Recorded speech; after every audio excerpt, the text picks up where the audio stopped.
He's super No. serious in tournaments. He's super Well, depends on the round, right? First round of Yes. qualifier, he was quite choking a lot. Well, we all Yes. were. So, Yeah. but yeah, the longer or the more important the set is, the more serious he gets. So seldom that I hear him that serious. Like, if, for example, Andy says something, he's like, "Okay, okay, Andy, I will take care." Like, so considerate. I like True to see that. down like that, you know. What do Andy? What do you need? What do you need? Yeah.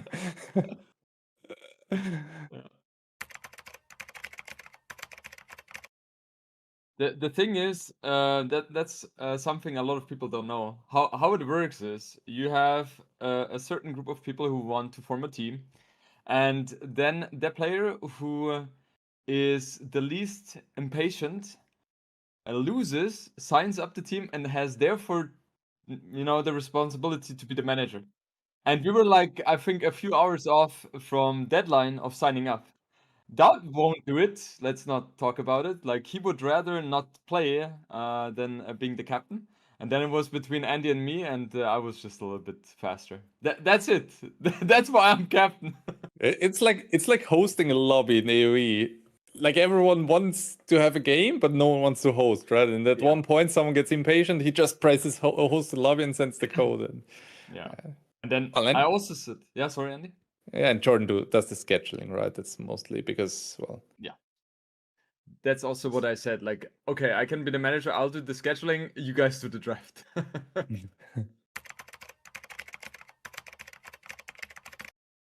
oh, That's a I good guess question. it's super hard to say as well because Yes. there was a lot of discussion, a lot of days of discussion. I think there were a few small things that led to that. Like Winchester might have visa troubles for the LAN event, so that team has to be with four. And yeah, it kind of turned out that way, right? Tato might be the best player of us, so Tato went with them, and then they had a fourth player, which is Lewis in that case.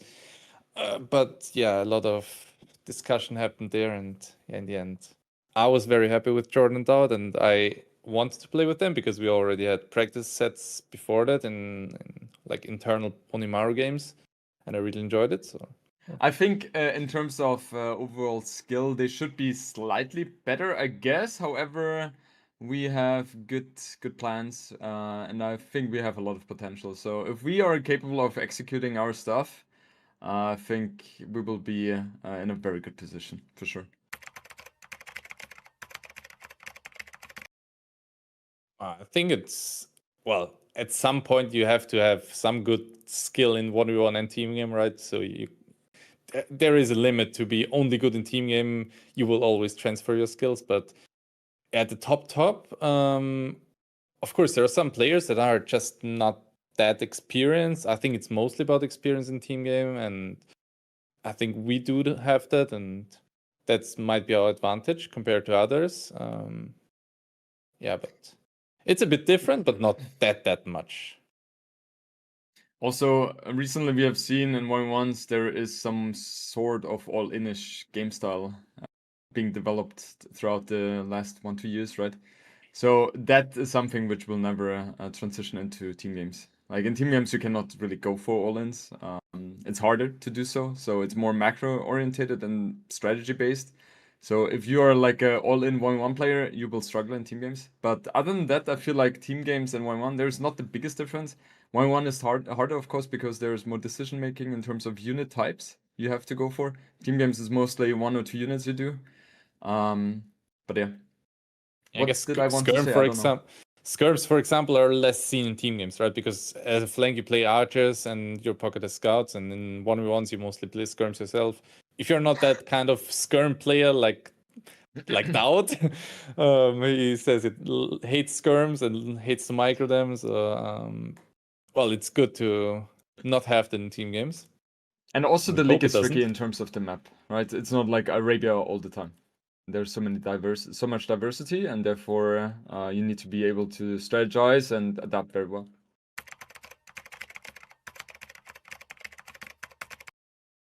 I would say you're emotionally much more involved. You feel the stakes much more, and of course, if you're winning as well, then it's like you have so much emotions running through your entire body. It's really really nice, and hearing all the people cheer as well, of course, when you win, then that's very positive. If you lose and people are cheering, then that's on top of the pain, so to say. But yeah, it's just a great vibe in general, and then also being able to absorb everything and to interact with the people. It's just something else. I think as a viewer, it's more fun as well because you feel the emotions, right? If they are winning, like Dowd and Jordan, they will hug each other, they will smile at each other. If there is one player, he will always obviously smile, but it's a bit of awkwardness as well, which isn't there in team games, I guess.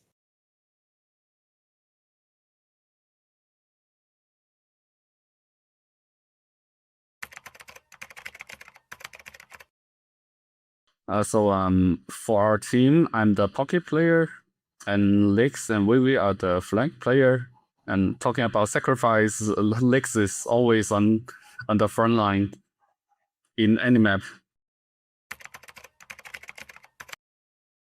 Well, apparently we want to go to the final to go to Germany, right? Because it will be the first time for Lix and for Vivi as well to go out to another country to play AOE, which means a lot for them and for me as well. We still need more time. I mean, we only practice maybe 2 sets only for the qualifier. So, but we are scheduling some other practice within the week or next. 你们觉得我们队伍的风格是属于什么样的？意思聊。因为我们少了一点菜。Okay. Lick said he doesn't know, and he think we're noob, and Vivi says we are strategy team, you know, and I think I will go for the same as Vivi. We're depending a lot of teamwork and strategy.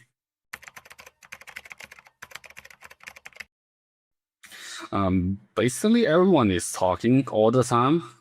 The second we get into a game, we discuss the strategy we are gonna use in this game before the game starts. So it's only about the army's position, etc. So as a captain, I will do all the sign up and posting records translation for free for them. That's my job.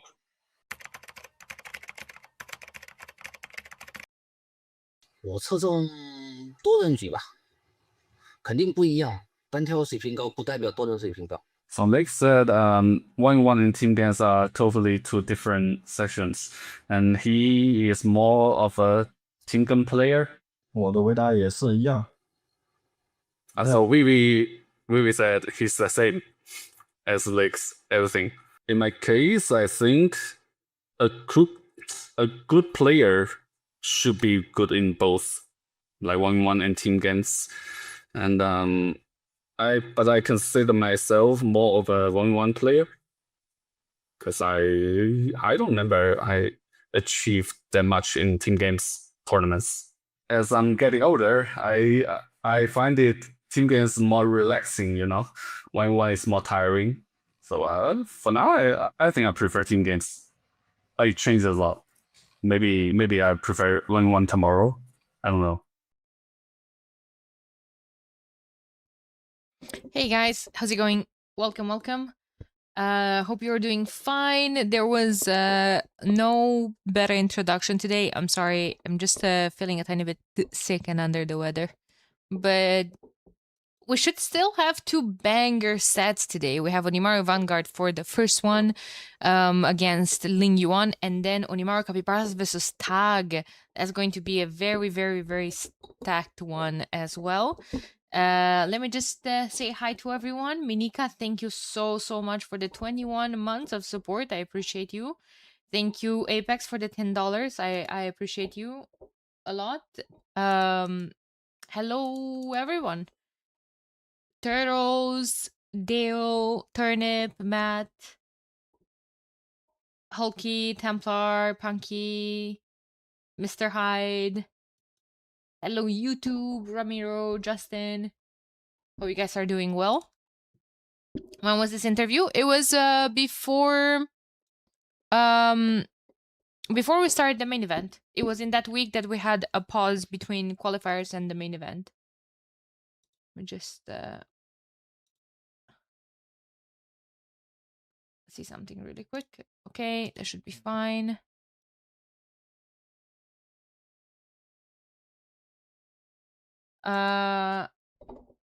Should yogurt have black spots on top?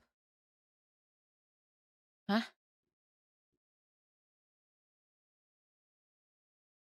What, Effie?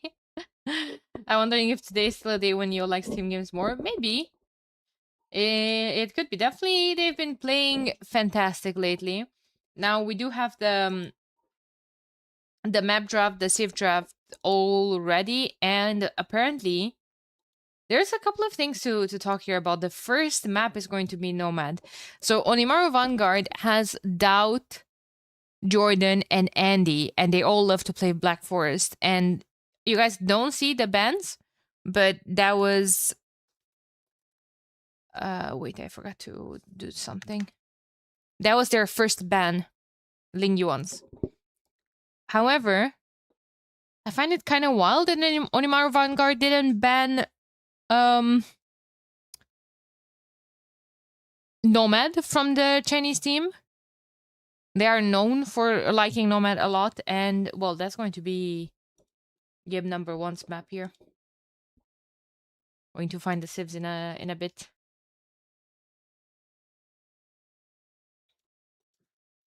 Let me just do a couple of things really quick. Okay, everything should be fine. Thank you so much, Dizzle. Thank you for the 3 months of support. I appreciate you a lot. Thank you, but now I think I just reset earlier the subs for the day, and I think your won't be counted. Nomad best map. They do have good civs here. Hey, Kimco. Especially, I would think Onimaru Vanguard has better maps, better civs for that map. Maybe Armenians we're gonna see on Cape of Storms. Maybe we're gonna see Malians on Nomad. I think something like Malians Portuguese is really good. Malians Portuguese, and then what? Burmese for FC. Koreans. There's Tres Leches as well.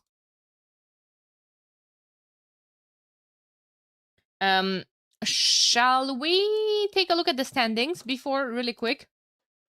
Just to see what does this matchup means to them, you know? And Georgians, says Justin. I think Georgians are going to be for Cape of Storms. I think so.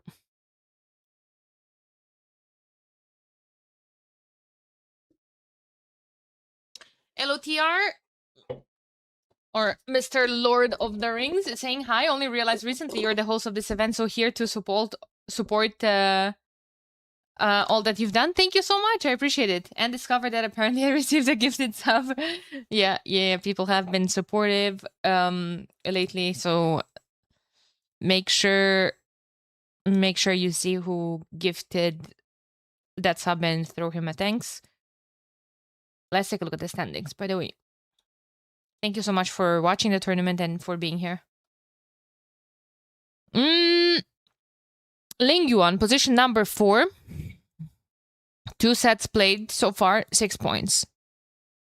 Vanguard, position number 8, 2 sets played, 2 points. I think Onimaru Vanguard needs something, at least a 3-1. And they need a set win here against Ling Yuan. I think the pressure is high. Because they have tough opponents, round 3. Ling Yuan, and in round 4, they're playing Vitality. And then Wonders. It's tough teams. I'm gonna face Dark Side, and I think here they have a bye. Skulls round 8, and Dark Side again round 9.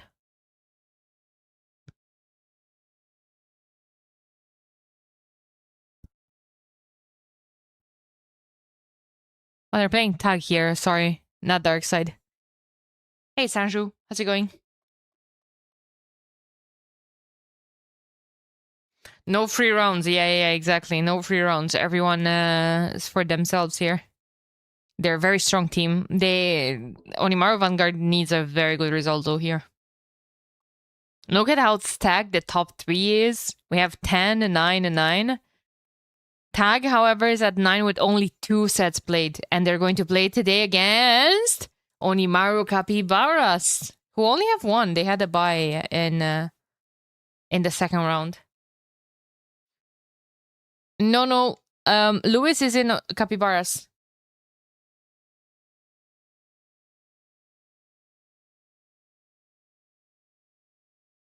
I will also need to watch from the past.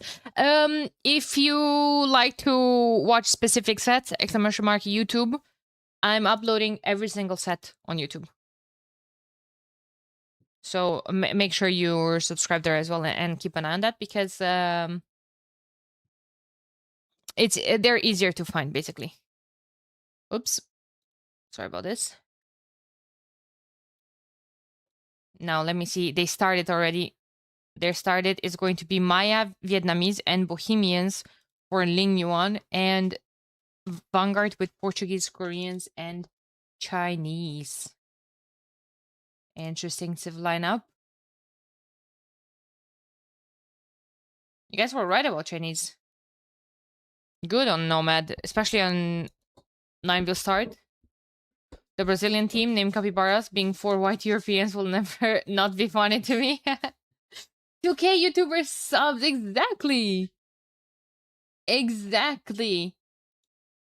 I was very happy to see that yesterday.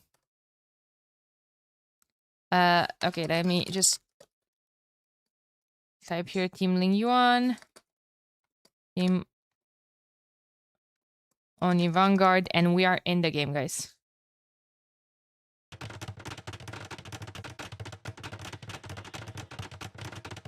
Starting the day fresh with game number 1 between Team Ling Yuan and Team Onimaru Vanguard. We have Jordan and Doubt very close to each other.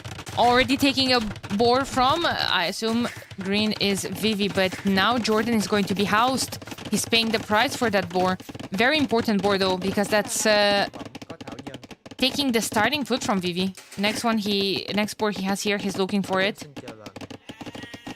Has a sheep under his CC. Right now I'm just trying to get live with the game, and you know what? I will take 5 seconds here to change Vivi's name, just to not be confusing. He found the board, but now he's behind a it's behind a wood line, and that all is making things way more problematic. Anyway, let's go back to the positioning. I talked about Jordan and Dowd being super close to each other, and then Andy being super far away from him. Andy playing as Chinese could go for water himself, or he could have a free fast castle into maybe Chukunu's. Stone is a tiny bit far away, but it's fine because there's no one in that corner of the map. Not corner. He has almost half of the map for himself in terms of land. Now, his teammates being so close to each other might mean that they share a lot of resources, especially food one. Good job on sneaking the board from the opponent, like I said earlier, but it's still going to be a tough job. I wonder if he scouted that board. He most definitely did. He most definitely did. And he's bringing in another board. He has one super close. Oh! He has one super close that he doesn't see. Hopefully that's going to walk into the line of sight. And look, he has a Chinese line of sight on the TC as well. That's wild. Anyway, the opponent, Vivi, is going to be here close to opponents. He's going to take the heat. There's already a board fight. Vivi is going to try to take it, and he can! He manages to, but now Dowd says that counts with me, and that's another Simba. That's another Simba for Nilis what happened in video. That's another Simba. Oh no! Oh! Who is this? Just in time. Just in time, but he got almost housed. It's fine. He's rushing a house with 6 villagers. Doubt is absolutely going to be fine. Nice play from Doubt. Now, Vivi's gonna suffer because, like I said, Vivi has to push Deer with one of his Vil. Where are his teammates? His teammates are close. I'm looking at Lix. He's playing as Maya. Stone close by. This might be an FC into Rotten Archers. Maybe. Maybe. That's another board here. Now, Yo is all the way here and already ongoing on Stone. Apparently, he's going to be the one that is thinking about going Castle Age. He still has another board here as well. That's a really good setup. He has so many resources close by. Only 1 gold. He needs to pay attention for his teammates not to discover him, because in a place like this, especially if you wall yourself in, you might get cornered. Maybe. Do they know about the others? So they only know where Vivi is. They don't know that Lix is here. They don't know that Yo is here. So that's quite good for Ling Yuan. Now, Ling Yuan, of course, knows about these two. And about these two because they have Vietnamese in their team. Vietnamese being here close by. Probably Vietnamese wanted to be the ones going fast castle. But I think Vivi is fine with also making this as messy as possible. That's also an advantage because Vivi, if he's starting to push all of this, he's making damage not to 1, but to 2 players. You put a tower here, you denied this entire wood line, this lumber camp, this stone. So, like, that's a fantastic position for Vivi. Oh, he's gonna go stable. No, I don't like that. You can just wall in from the stable. Yeah, and they're going to do that. Archers and towers could harass though big time. He is on stone, so, like, more towers will come up, but yeah, those 2 players are going to be slowed down. And he's putting down a stable. Did they see the... Yeah, of course they saw the stable. They have an outpost here.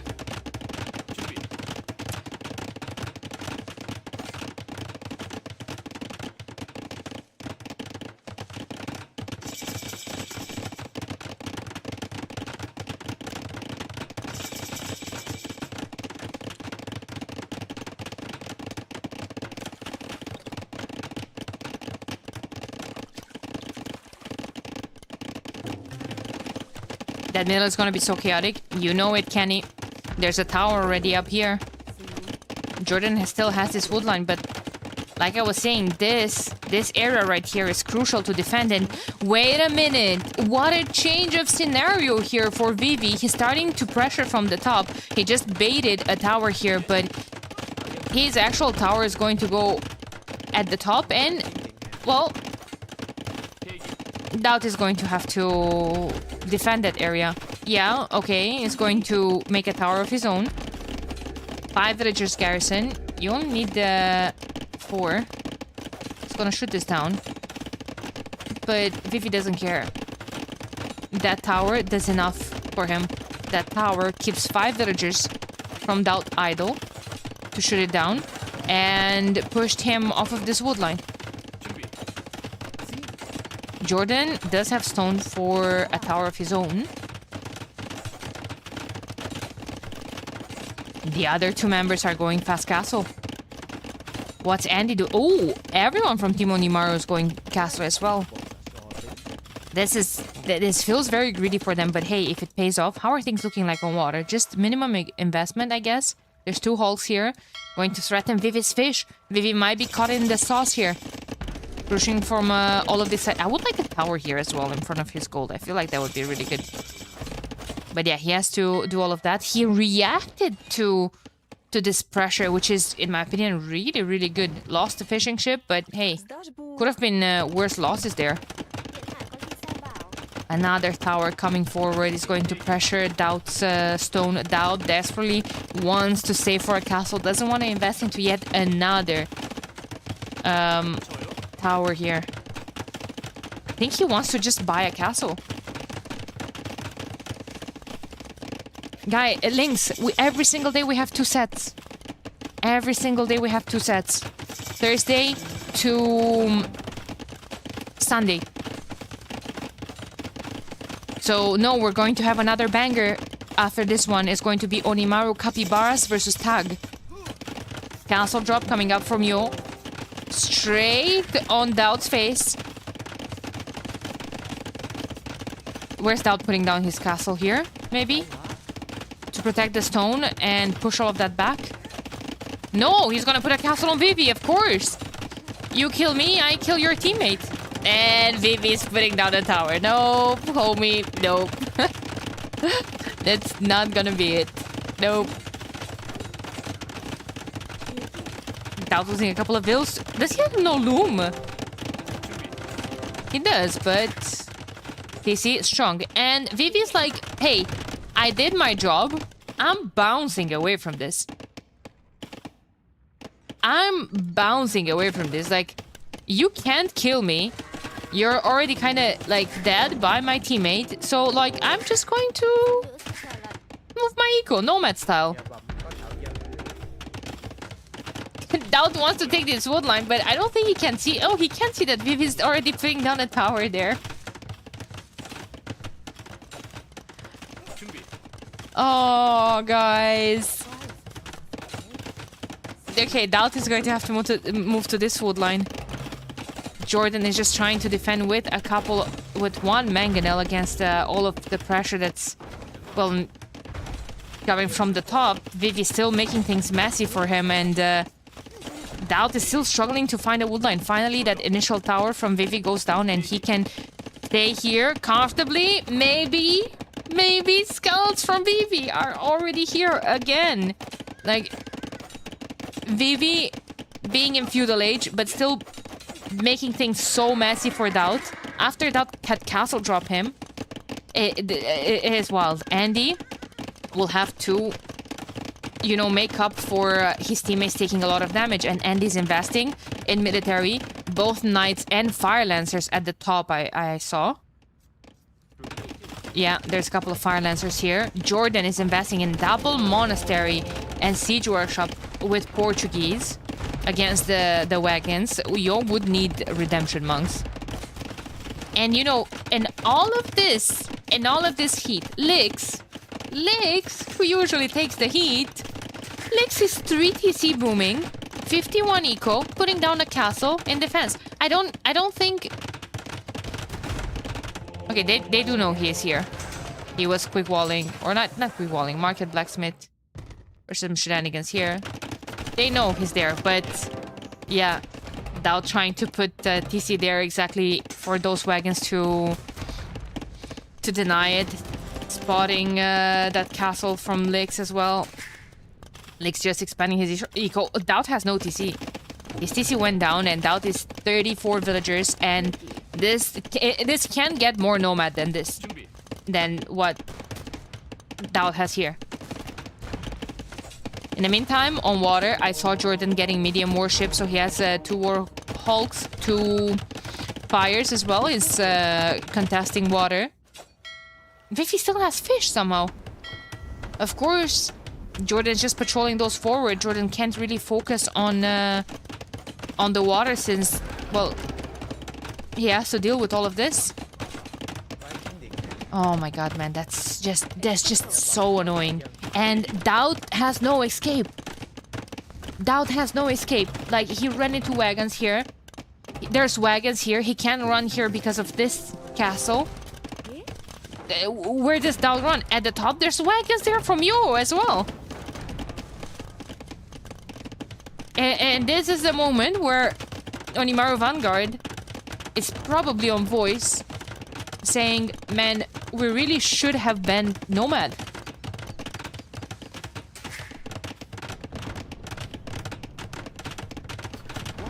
Random tower for Vivi. Because why not?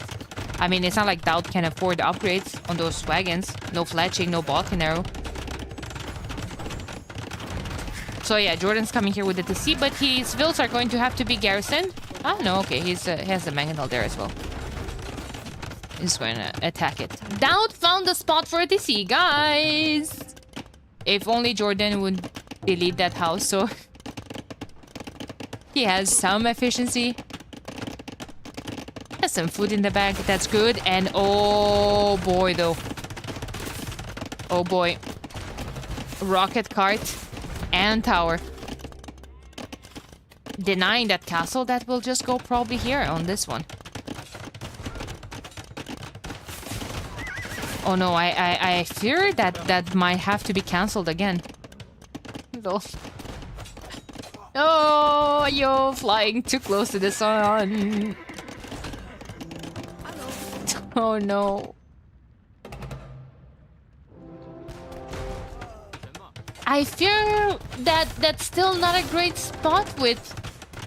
maybe if Vivi manages to snipe it. He can't though. He can't. And I feel like... Oh my god, that's another one coming up. Lix is going imp. Like, Lix is going imp. Without this putting a castle on him. He's fine. He's gonna have traps to deal with that. He's absolutely fine.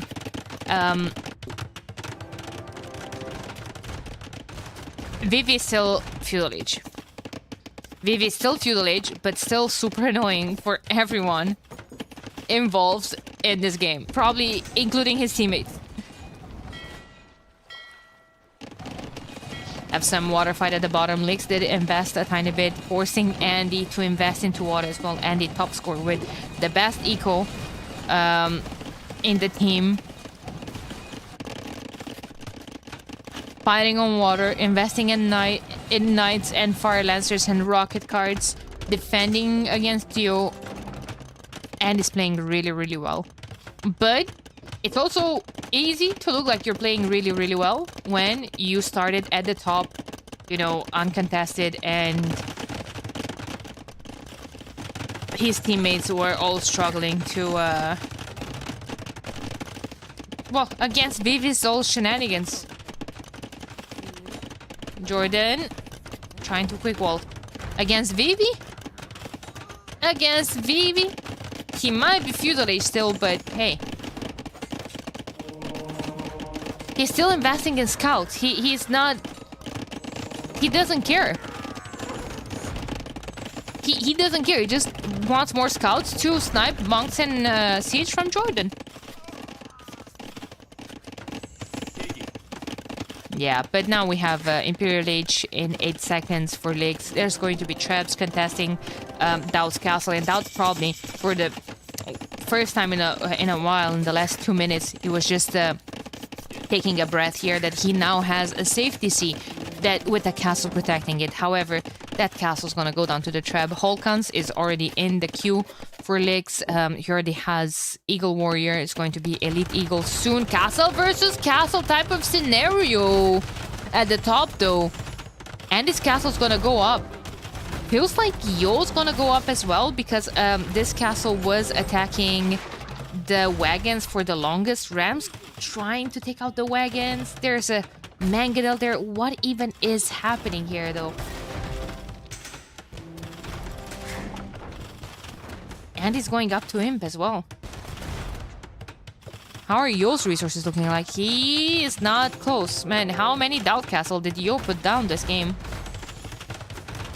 Oh my god.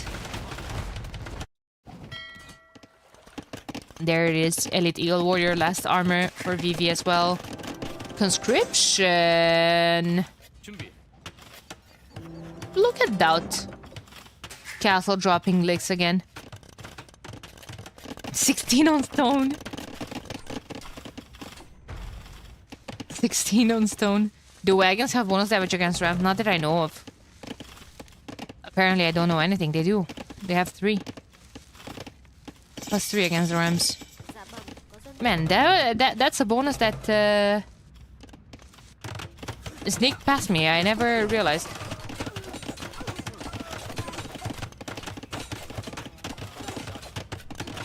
Jordan is suffering. He is getting +2, but there's no cavalry that he can make with this eco that can stop all of this. He's at 38. Eco not including, well, including the 10 fishing ships I meant. Villager-wise, he's at 26 and dropping 42 vills for Doubt, and he's probably going to get raided to death, yeah, of course. Trebs are out for Licks. He's going to push off his... Like, no one can stop Licks right now. Like, maybe Andy, but Andy has to deal with Yo first. That castle ended up going up in the meantime.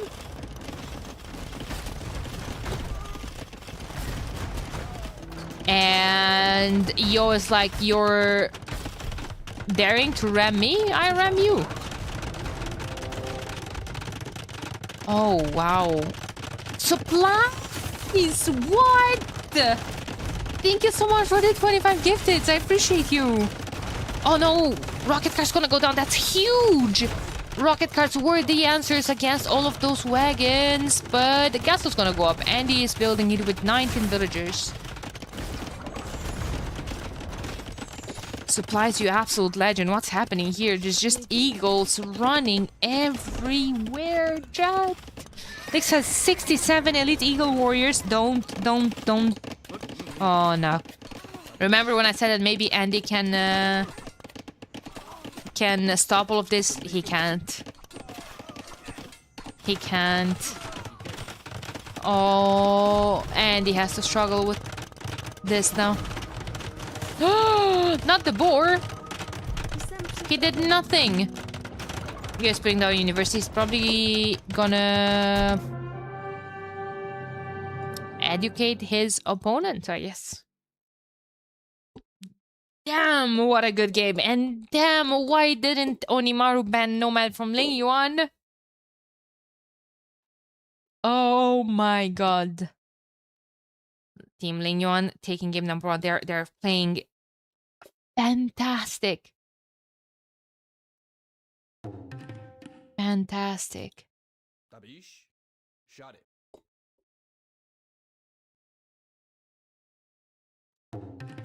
Oh my god.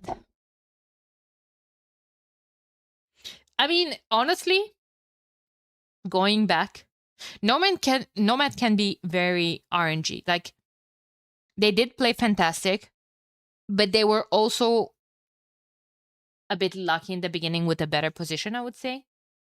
Because if we go in the beginning and we pause here, look at this. Licks, free to do whatever he wants. Yo, free to do whatever he wants. VV, next to 2 opponents, all the resources stacked. If he starts pushing on these opponents, you could argue that there are 2 and he's only 1. And they can 2v1 him. But then if you have... You're ending in the same boat. If you have 2 people focusing on one guy and overkilling him, then again, that's going to be 2 fully boom players to deal with for later on. Against 1 and 2 halves, maybe, because they are going to be both behind since they both focused on one guy. Okay, Andy had a good position as well, but he did so much. He tried to do so much. I don't think that 2 TCs next to each other was a good start. That's my point. I think Onimaru started on the back foot with 2 TCs next to each other. Yep. There it is, team Ling Yuan takes game number 1. Supplies, thank you so much once again for all your support. I appreciate you. Now let's see what we're going to have next. Eye for an eye says Justin. Yeah, thank you guys for watching on YouTube as well. Thank you for watching on Twitch. Appreciate all of you. Game number 1 went to Ling Yuan on Nomad. Okay, now next game, let me see, is going to be on Menindi Chaos map. Who's going to Vil fight? Because, you know, there's that fish in the middle. There's that fish in the middle, and that kind of makes me anxious.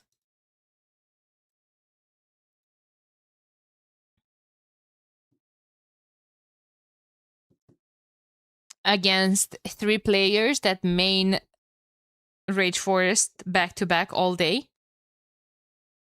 That's going Vil fights for sure. I remember for when I was casting Rage Forest games and I was co-casting with Ganji. Ganji always used to say that Doubt is the best Vil fighter. And I quote, for no reason whatsoever, or like he shouldn't be. He usually doesn't micro that well, and he's the best Vil microer in the game. Maya shown as random on Nomad. No, it's because in the app here, I think we still have Mayans, and on the dashboard is Maya, so it couldn't read it from the dashboard. Hey, Mr. Lion. But I fixed it. Thank you so much for pointing it out. Menindi is about to start. Guys, we have Teutons, Britons, and Hindustanis. I think Teutons wants to be at the front to Vil fight and make things messy. It's probably going to be Licks. And Inca Shumalians. Inca probably has to be, right? Settlement, giving you extra space.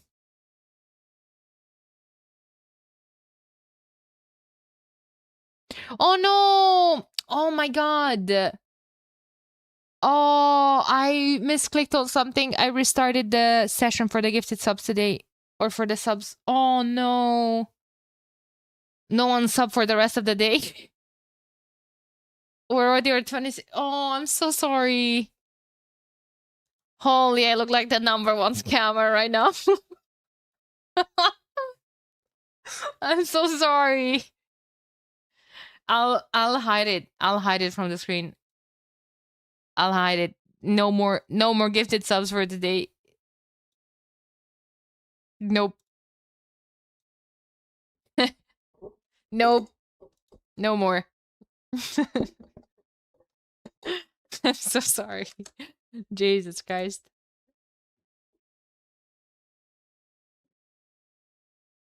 Nah, Bob, that doesn't pass. That doesn't pass. Force that and might be a longer timer or ban. Game started.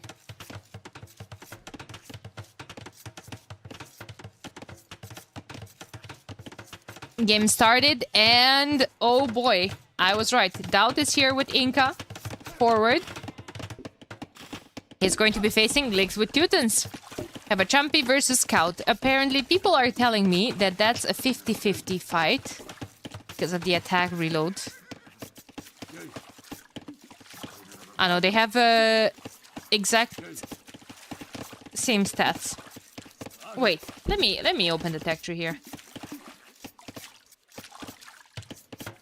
Let me open the tech tree here because I was under the impression that Champy have better attack reload, but I don't think so. Not early on. I don't. Champy Scout. Real time 2 seconds and a Scout. 2 seconds. Okay, so that's why it's 50-50. It's the exact same. It's the exact same stats. Doubt is going for the middle. Licks is not contesting any of that.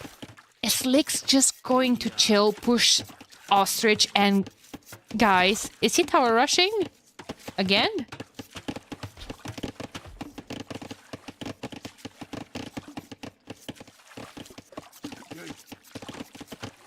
Oh, I would be all for it. There's Doubt here to do damage too. There's Andy close by. There's Jordan close by. Sure are going to go archers as well. They can't do too much against the towers. Ready. Vivi playing as Britons. He's going to go archers of his own. Is Britons too good of an archership for this map? Feels like a tiny bit of a waste, maybe? Yo's probably gonna go scouts into camels. But I don't know. I just feel like Britain's Hindustanis is a very, very good combo. No Vil War. Yeah, yesterday we had the exact same scenario. And I don't remember if it paid off for the team that didn't go to Vil fight or that didn't contest the fish or not. It feels like, you know, Doubt just has 800 more food for free. He's not it for free. His builds are taking that 800 food instead of taking, you know, other food sources. But it's access to 800 more food. That's the thing. Lex is going up right now. And Doubt is going to be able to go up soon as well. He's playing as Inca. Is someone taking the stone? Doubt might. Look at his... Look at his settlement. Cheeky, cheeky. Stone, gold, and wood. And he wanted to take his own gold. It was like, nope, occupied. Going here. Jordan putting down the barracks. Yeah, his ranges are going to be forward. I don't like this. Shorefish are faster gathered too, no? Yeah, but that's not shorefish. That's deep fish. And I don't see how trash will work out if that's just 10 vills to vill fight. Good luck for that. I don't like that. I don't like those ranges, guys.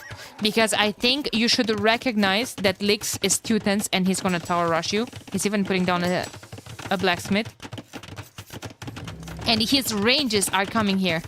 So the reinforcements might be picked up. Like, you can't just like set the waypoint here because all of your archers are going to pass around the tower.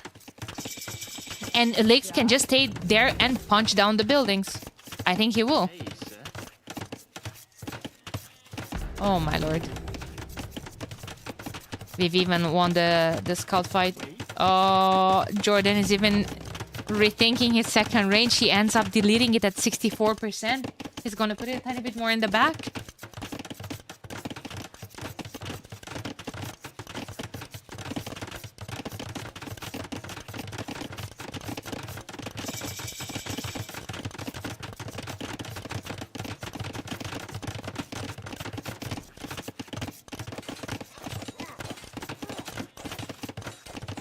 Yeah.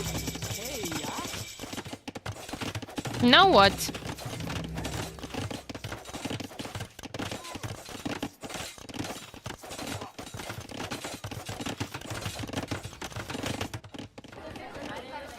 How are things looking like here? There's a couple of outposts from Doubt. Doubt can't really contribute too much now, huh? I mean, he's on stone, heavy. Is he planning on going FC? Oh, now I see. Now I see what's up. He's gonna put down a castle here and he's gonna go Kamayuks. Alright, alright. It's a pretty good job from Lix, just walling in his towers.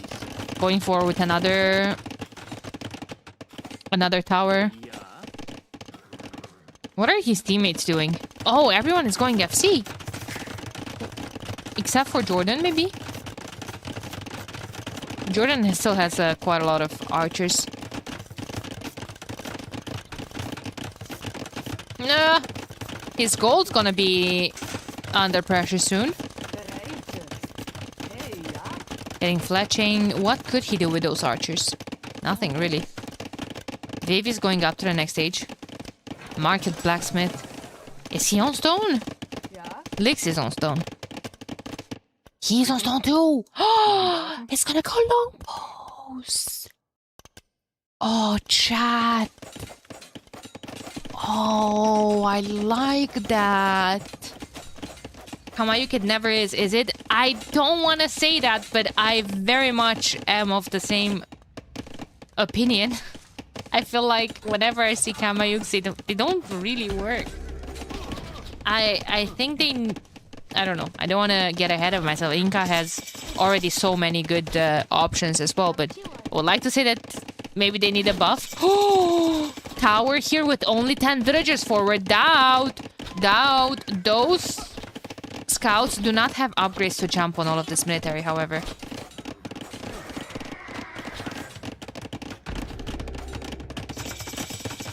Ah, he didn't have a blacksmith. Yeah, I mean, Yo is going to take the heat here. His blacksmith is denied at 96% as well. Okay, it's up. But now he lost all the scouts. Can't really upgrade too much. Yeah, that's an annoying castle to deal with. And he's gonna come here with camels. Uh-oh. But now Viv is dropping a castle on Doubt. Like, Jesus Christ, man. What is this game? And like Lex is still here, being super annoying on Jordan. Yeah, nice spear you got there. Nice spear, homie. And they putting down a second TC as well. Doubt is just gonna go, I don't know, middle the shorefish or something. Yo is keeping an eye on this. Yo saw this. Yo saw this. Maybe a second TC would be fantastic. Maybe. Couple of scouts from Andy still around, but hey. Longbowman production is here, and they're going to start harassing all of this. Now, when will Lix come this side? Oh, now Lix is just going to invest pushing that side. I feel like getting towers here is better though, no? Getting Vils to punch down that gate. Advance towards the fish. Nice second TC from Doubt. Soon, well, soon's gonna be the only TC. Yeah, I think his Lix is just going to advance through here. Maybe wants to even get behind that wood line, but I don't think he can. I think he should just wall the tower.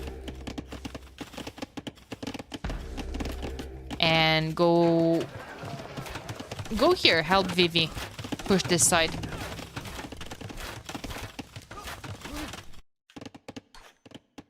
Jordan definitely uses his shoe wood choppers generate food bonus. It's pretty nice. Yeah. Everyone was on wood as well. Now he has a couple of vills on shorefish. Second dog coming up as well. He's getting wheelbarrow. Yo is going up to the next stage. Does he have any access to stone? Also, what is Andy doing? Andy only has 5 military units. He's not in... They don't have military, guys. Neither does Ling Yuan. Ling Yuan has 6 longbowmen and a petard. And that's it. Now, rather than a petard, wouldn't Vivi be better with a siege workshop here? Oh! Nice mangonel from Doughty. And now the archers are out as well. Focusing the low HP longbowmen. Oh, but now they're under the castle. Oh. Okay. Here goes. Lex is like... No, Jordan is like, I've had enough of this. Oh, but that's not great because the longbowmen are coming onto this side. Oh my god, guys. This game is bananas. Those knights found Lix's stone. Oh. Nice town center. Vivi, this was supposed to be your circle. I see you're diving your toes. Not a big fan of that when you know that the opponent has mangonels that could attack you from the hill.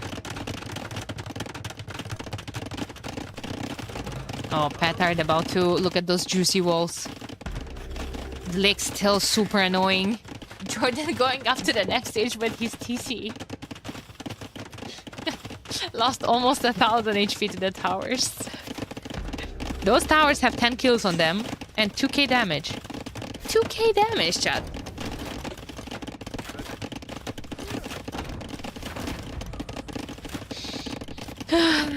Andy had a nice reboom here. He's at a point where he has 60 eco. He's starting to think about more military. But when he's starting to think about more military, Yo already has quite a bunch of camels here. So, yep, 20% faster attacking camels. 20, right? Not 25? 20, yeah. They keep changing those numbers.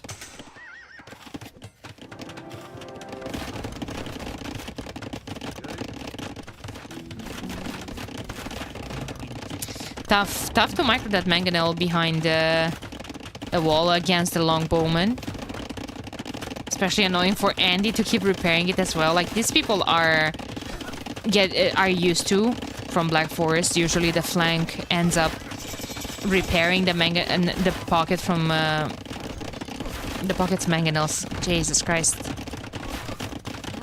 But yeah, now that Petard jamming in, and before even the Petard and everything, there's camels here from Hindustanis with bonus damage against the buildings. Longbowmen are just diving in here. There's no ballistics yet,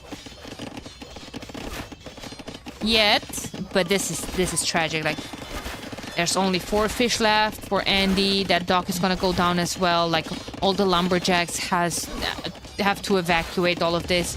That's also Jordan. Sees all of those stacked there. He forced down a siege workshop, and his priority is still to, of course, get rid of Lix's towers, but he won't be able to because the Vils can just punch it down. Oh, you sweet summer child, Jordan. Oh, wait a minute. Oh, guard tower is in. Don't wait a minute. Oh, actually, wait a minute. I don't know. Oh, and it's Teuton said he has murder holes. Oh, the pain. The pain. He might save the tower, but the crossbowmen are there. Restore the camels. He's repairing the ram as well. Ram goes down. Tower lives.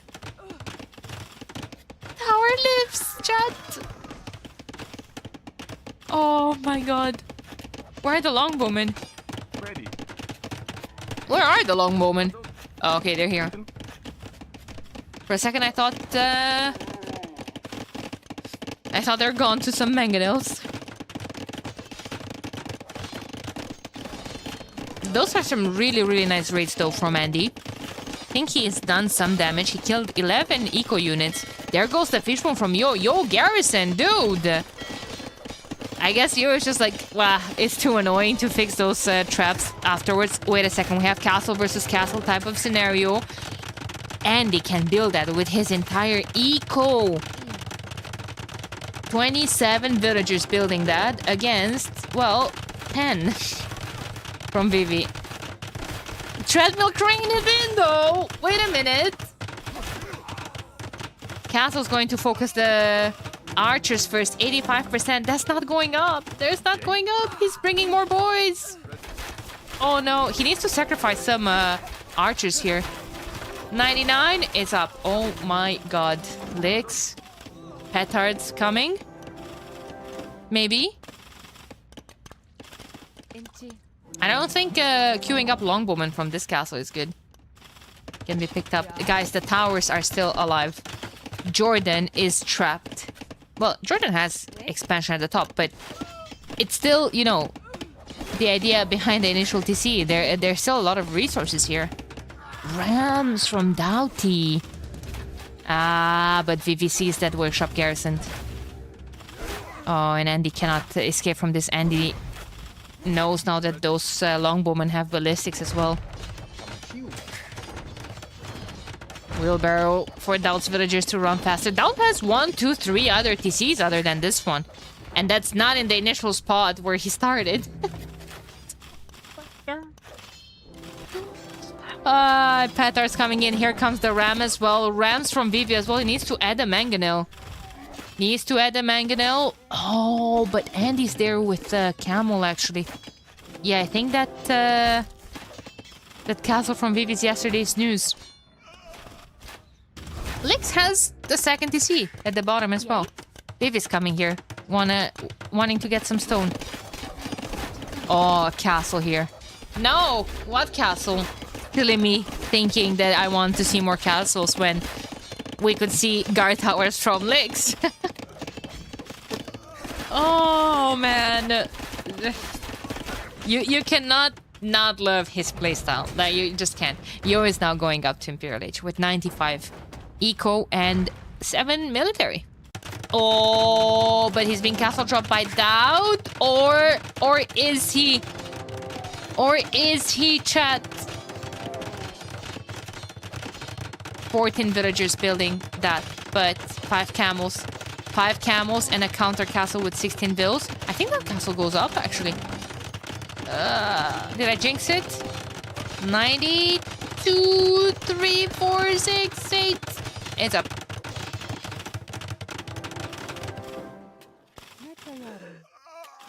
Okay. 3 vills. 2 vills down. Siege workshop going up. Same for Doubt. Castle going out from Licks now. Oh, there's a counter castle here from Andy, but Andy cannot do anything against this. There's 2 mangonels. Andy, run. Andy, run. Andy, there's not a good time for you there, Andy. Dot is running there. Vivi is just chasing Dot around the map as well. Oh. Uh-oh. Hey, Night Claim, thank you so much for the raid. Appreciate it. Hope you had a fantastic stream, but oh, wait a minute.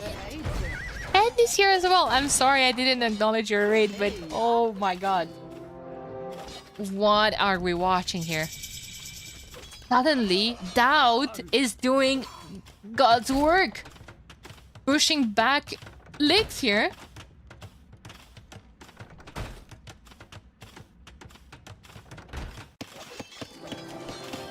And now Yo's imp might be an issue. I'm going to address now a question from the chat because I think that's very important. Because Pharynix is saying that he's kind of confused about my cat is on the desk. And I can't see the message anymore. I think that castle's gonna fall. Okay, so he's saying, I'm kind of confused by how the final 2 teams for the garrison is supposed to be determined. Is it supposed to be the top scoring team from Division 1 versus the top scorer from Division 2? No. The LAN final is only going to be for Division 1 because that's the superior division. Now I can focus on fully replying to you, Ling Yuan, to game number 2. It was kind of done, you know, with Yo being fully boomed in Imp. Heavy Camel was coming in. Even Vivi was going up. He has Longbowman. No one is close to clicking up to the next stage from Team Onimaru. It's 2-0 already from Team Ling Yuan. What a domination. Division 2 is like the junior league. People that miss one. Yeah. So there were qualifiers, right? And we have Division 1 and Division 2. In an ideal world, this tournament would be running on a yearly basis and we would have like a relegation system and all of that. Now, the way those 2 finalists or final teams will be determined is not even top 1 and top 2. Top 4 teams are going to face each other in the playoffs. And in the playoffs, there's going to be an upper bracket and a lower bracket. Upper bracket between the first and the second place in the league. And well, in Division 1 after the the group stages, sorry. And the lower bracket between place 3 in the group and place 4. The winner of the 1-2 positions goes straight into the finals. The loser still has a chance to face the winner between the 3rd and the 4th position in the lower bracket final, basically. Yo, Jet, thank you so much for the 16 months of support. I appreciate you. A lot. So, Pharynix, I hope that was clear enough. Still a chance for Vitality to make it to the finals then. Nice. Guys, we've only had 2 full rounds being played today we're ending the third round, but Vitality does have a bye in this one.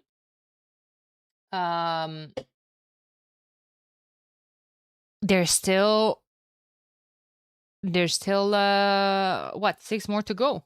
There's 9 total rounds. There's still time for crazy stuff to happen. Cape of Storms is going to be the next map, by the way. Okay, Nomad was won by Ling Yuan. Menindi was won by Ling Yuan as well. And Cape of Storms is upcoming. Yeah, so from now on, if they just like continue with 4 zeros. Yeah, there's 9 total rounds. There's 9 total players. Teams, I mean. Sorry. There's 9 teams in Division 1. And they're all gonna play each other. So basically, a team has 8 opponents. They're only going to place 8 rounds out of 9. What does that mean? That means that every single round, there's one team that has a bye. That is not playing that round. They're just, taking a break. Basically.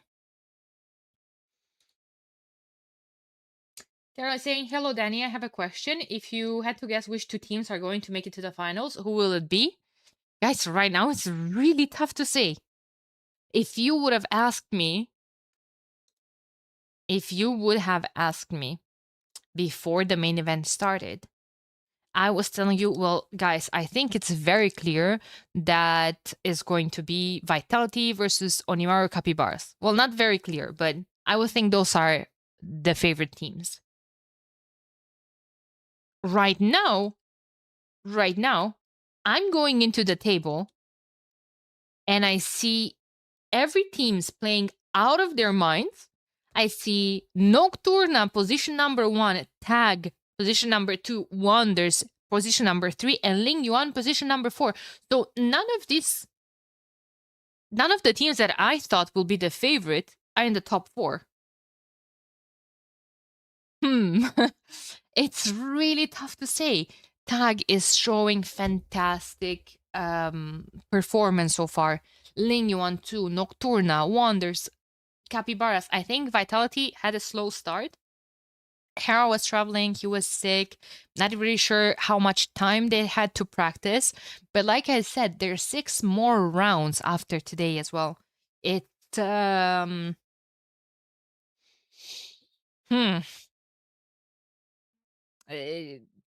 going to be a very tough battle. We have the civs up for the next game, by the way. Meantime, I'm going to hop into the game. We have a waiting time here for 2 minutes. There's a spec delay. So we're just going to go ahead and discuss the civs a bit. Armenians, Italians, Khmer, Dravidians, Lithuanians, Georgians. No Georgians. So shame on me. I was convinced that we're going to see Georgians. Not Georgians, sorry. Georgians here. That means Georgians is for Tres Leches.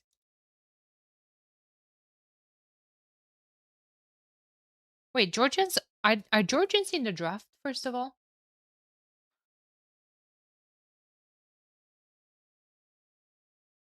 They're not. Guys, you absolutely bamboozled me.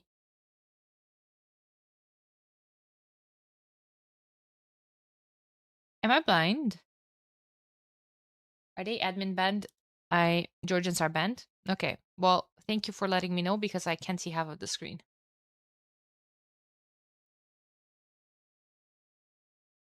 Nocturna is definitely the surprise of the tournament so far. I think so too. Hey, Kill. It's fantastic seeing you here.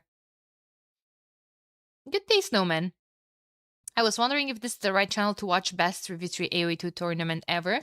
This is one of the channels. Welcome. I'm the host of this tournament. One of the hosts. There are other casters covering the event as well, if you have other preferences. I see Tina ID online. I see Dave online. I see Ma'am. Just from the top of my head. They're all casting. If you have other preferences. Okay, baby, I know you need to move a tiny bit because I don't know where my OBS is. Oh boy. There we go. But this is one of the places where you could watch the best 3v3 AoE tournament ever. Enjoy your casting. Thank you. I appreciate it a lot. No, but it's not about being modest or anything. It's people have preferences. I know what Snowman meant. Snowman is a homie. He knows that.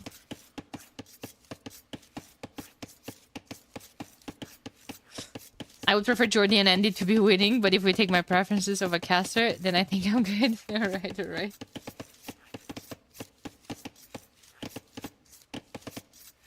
Alright. Well, that's the thing. That's the advantage, I guess. One of the only ones of having a smaller channel. You actually get to engage a tiny bit with chat as well.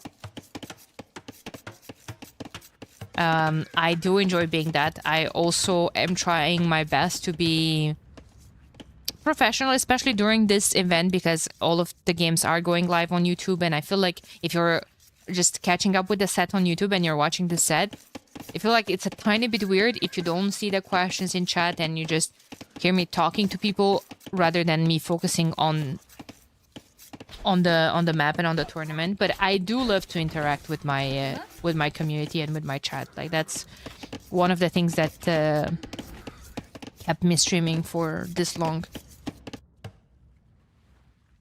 But yeah, I will still be focusing on important questions. I felt like that Division 1, Division 2, who's going to the finals question, that kind of has to be clarified.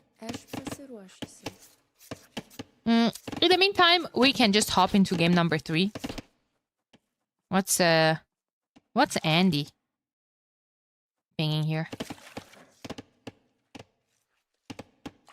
He's pinging that Vivi docked. Well, so did Jordan. What's the big deal? However, Yo didn't. Okay, let's take a look at the civs first of all. Lix is playing here at the bottom with Dravidians. Quite a good civ here. He's going to be facing Armenians. There are some things to say about these two civs. Basically, both of them can do a very fantastic land transition. Dravidians have discounts on their barrack technology, so cheaper man-at-arm upgrade, cheaper, I don't know, arson if needed. And well, Andy has discounts on his mule carts. The technologies from the mule carts affect his eco more as well. So they're more effective, more efficient. And then you have fantastic infantry as well. You have... Hey, rude. You have infantry units available one age earlier. Except for men-at-arms in Dark Age. You have longswords in Feudal. You have two-handed swordsman and champion in Castle Age, along with halberdiers even as well. So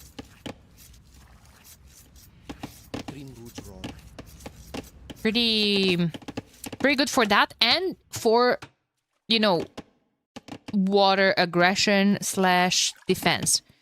Lakes with only one fishing ship, however, tells me that he's going to focus more on land. He has 3 militias already on the field. He's scouting his opponent. His opponent is fully walled.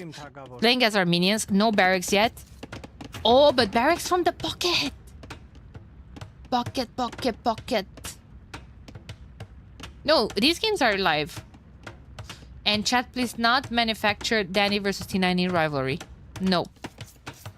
No, let's focus a tiny bit at the top, because at the top usually is a 1v1. You see how this map is? You have the pocket and the southern flank very close to each other.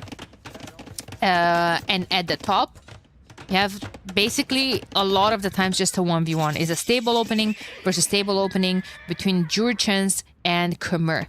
Oof. Doubt almost fully walled. As a matter of fact, they are almost fully walled. There's only a scout in here. Lix is going to try to get more info if he can get in somewhere, but no. Team Onimaru did a fantastic job walling all of this already. Man-at-Arm is in. Arsen's coming in. Double bit X. All the right upgrades. Now, Andy is going to focus on water completely. They want to push Ling Yuan out of here. Lix, nothing in defense. Vivi, nothing in defense. Alrighty. I think Andy's going to be able to win all of that quite convincingly. Jordan going archers from the pocket and scouts from the top. Okay, well, Ling Yuan is almost fully walled as well. Needs to close this and they're fine. Then T90 best friends. Well, T90 is one of the casters that I look up the most to. He's just an absolute professional and he's very wholesome. He's a very nice guy. It's very easy to like the dude. And I look up to him. There goes a veil down for Vivi. Not to mention that I think that he's an absolute fantastic caster, of course. It's going to be some sort of aggression. Those Man-at-Arms have Arson, and Doubt's not paying attention to all that. Doubt's microing his units at the top. Wait a minute. Those Man-at-Arms could break into his wood line. Oh, they can, and they will. We're in, boys. And, well, you're just bouncing away.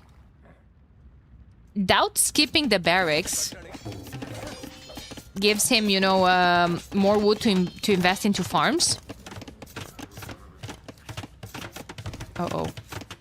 Oh no, the quick walls.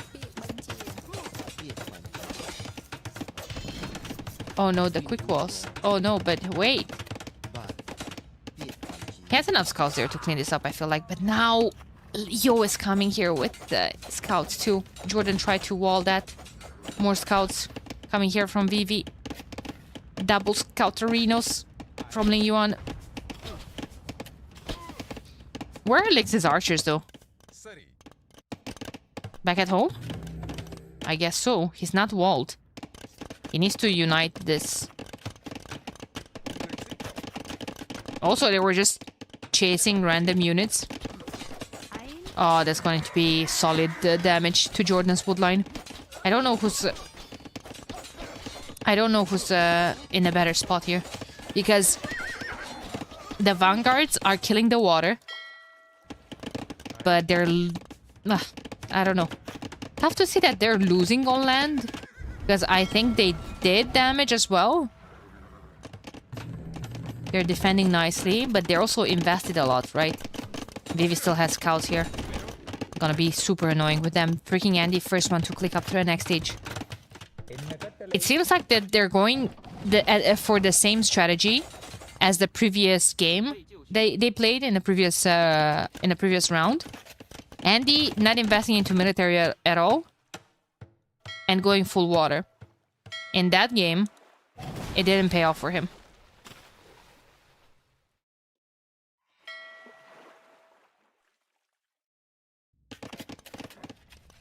He couldn't make up for the teammates' losses.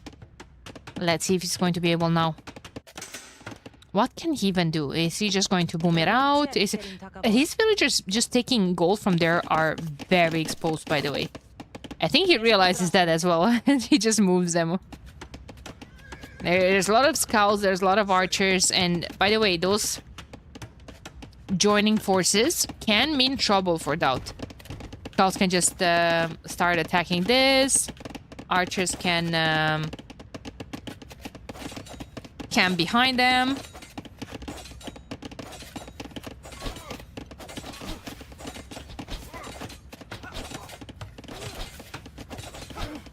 Yeah, Doubt. I don't see him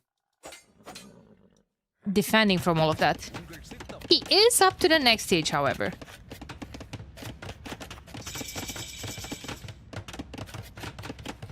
He is up to the next stage. He has a lot of scouts. Those could be light cavalry with +2 soon.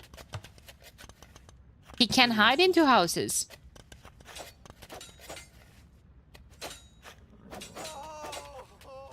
Well, the ones that will make it to the houses. Doubt could have dealt with the archers, but no, he's going to take the scouts. Jordan is here with his reinforcements. He's going to focus on Lix's units. That's better micro. 11 archers to 15. Jordan has more numbers. Okay, they're bringing all the scouts to the party. Pharynix, thank you so much for the follow, by the way. It was 13 minutes ago, but I only saw it now. I'm so sorry. Welcome in. Hope you're going to enjoy your time here. Big fight. Lix ends up losing everything. Everything. And he's just going to boom out. Second TC and the church in defense. Third TC going up as well. All in all, those units are still here, are still annoying. Yo is up to the next stage as well. Oh, Yo is actually going to go CA. He's getting the armor. On, oh, he has 3 ranges. He's getting the armor. He already has fletching. He has bloodlines. Nice. I like that. Khmer definitely not a Sith that wants to go CA, but hey, like to have good enough. Monastery and Siege Workshop. Saksham, thank you so much for the tier 1 sub. I appreciate it. Tier 1 sub is amazing. A paid sub helps my goal so much, guys. You have no idea.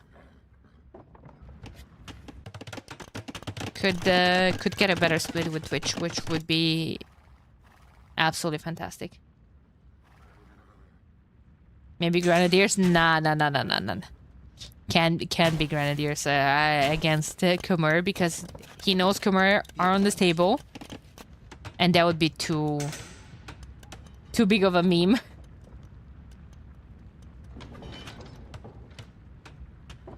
Don't say die faster to Genoese Expo.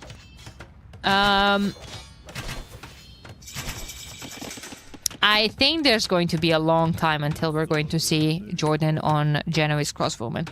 If any at all. My sub not worth though, poor country. But it's not even about the value of the sub. Is the fact that Twitch wants paid subs for the better split. So even if your actual sub is worth less, having that extra sub point for this paid sub, that actually matters more for a better split. Just Twitch things. Just Twitch things. This is going to be tough for Vivi to deal with. And for Lix. Lix is getting the upgrades crossbowman and Bodkin arrow. Has 16 crossbowmen. There's 23 here for Jordan.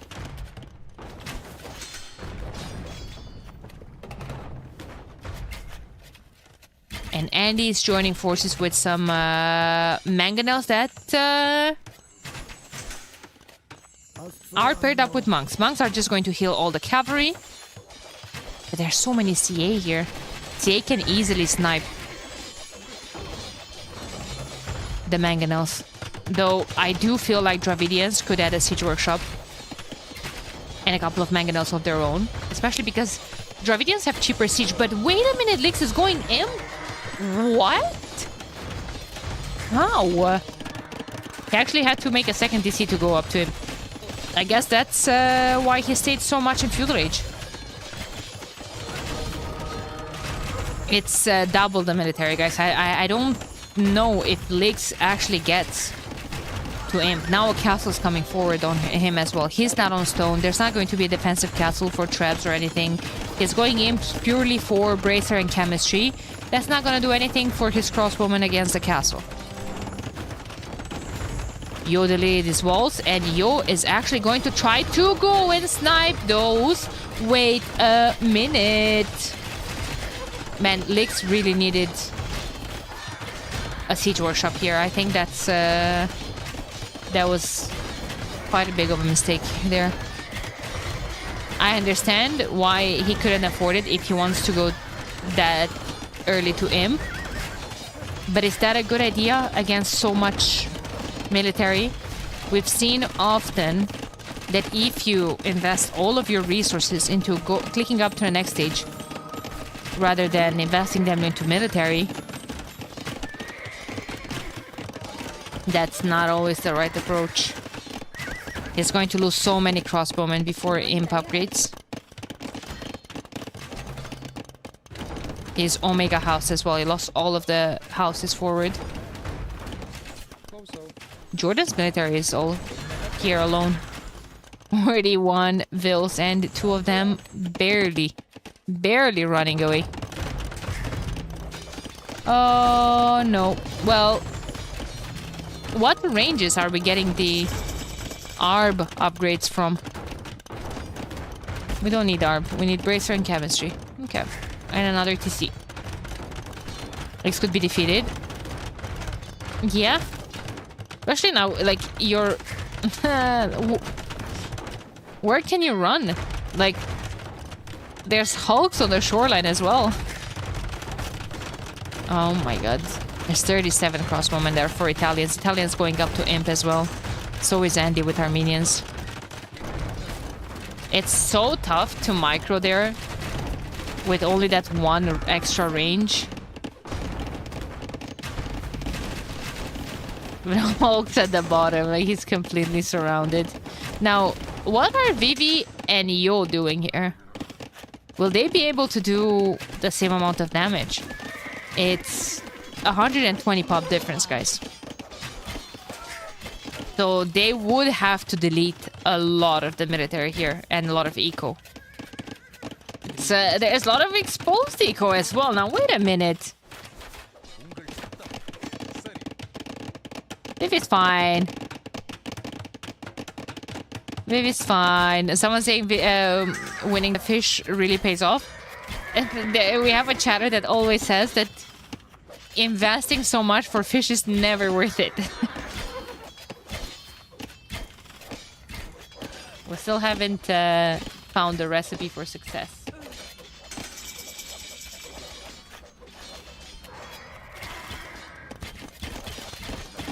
Out switching elephants at the top is not a great sight for Jurchens. Jurchens could be adding fire lancers, I guess.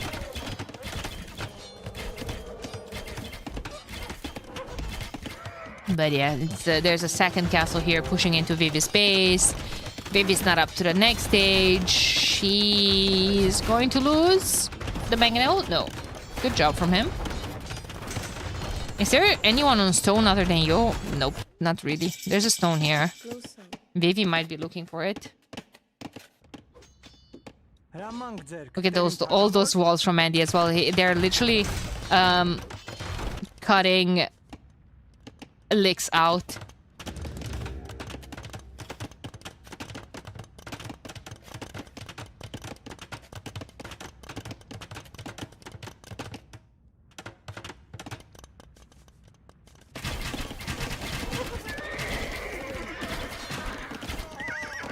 Out of elephants there to push back all of this military. I don't think this military is running away from the elephants, though. I think they're running away from Jordan. Arbalaster is in. Chemistry 2. Bracer is in. Those are elephants with... not elephants, sorry. Arbalasters with extra pierce armor as well. So, GG being called from Lingyuan. Onimaru Vanguard takes the game. They're bouncing back, guys. Really well played. You see... So, to kind of settle this water debate, I think, again, personal opinion, I think winning water really pays off if you continue to add eco afterwards. I think soon we could have even seen a transport for Andy to go dock here for a better trade route. Even though I think right now they're still getting a lot of 74 gold. They added trade, they added eco. At this 214 versus 210. After losing to some raids recently here as well. Is that small island enough to add the archer ranges? It's enough to add docks. That's all that matters. It's enough to add docks.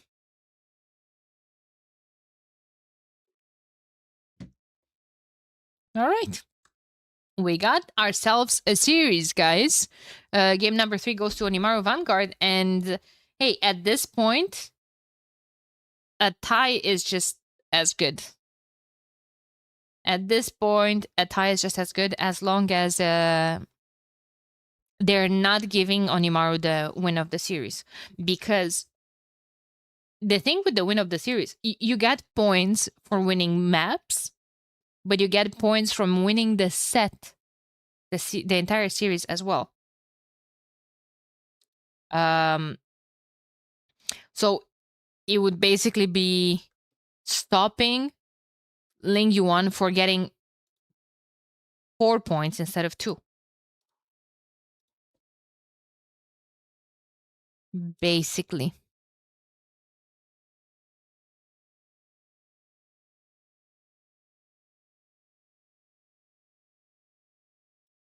Guys, I got a clan invitation in game. Legion Pros. Yeah, I don't consider myself a pro.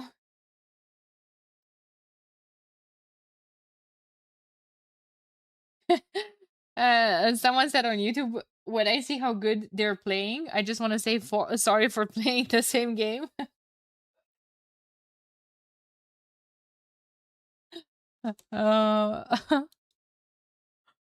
Next map, and the remaining one is going to be Tres Leches. Tres Leches, and let me see what the sibs are. But guys, it's really hard to cast with the cat on the screen. Or laying on the screen, rather. Let me see if we have the lobby up already. Probably going to be, what? Berbers. Wait, what is Ling Yuan gonna play? Berbers, Tatars, Magyars? Stacking the team bonus? Chat? Oh, imagine. Oh, just imagine. It's gotta be that, I feel like. Magyars, the Cav archers produce faster, I think. Then you have Tatars going CA. Magyars can go CA of their own, or they can go Paladin, just cavalry. And then Berbers for camel archers. And then you could have Janitors for everyone. Janitors with recurve bow. Or Janitors with Silk Armor. Does Silk Armor apply to Janitors?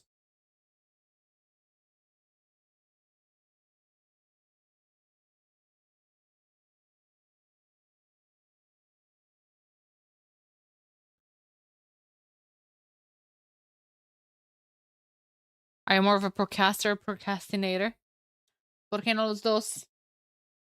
Just got here, looks like a stack team with Andy Out and Jordan. They're all stack teams. This is Division 1. Division 1, chat. Berbers, Magyars, and humans. The dream is dead. It was the perfect opportunity, guys. I like the Tatars more than humans, but I guess you want to go CA with okay, I think you want to go CA with Magyars and cavalry with humans. And Onimaru Vanguard, Saracens, Wu, and Wei. Now, I'm betting 5 subs Wait, can I do this? Wait a second. Tournament organizers are forbidden to bet on the games. Nope, I can't do this. I'm sorry. Okay, I'm not betting anything. I'm just assuming we're going to see at least 20 low chuans in this game. At least 20. Possibly even at once. We'll have good ones. How Cams and Team Vitality have no games? Team Vitality is going to play on Sunday against Team Onimaru Vanguard.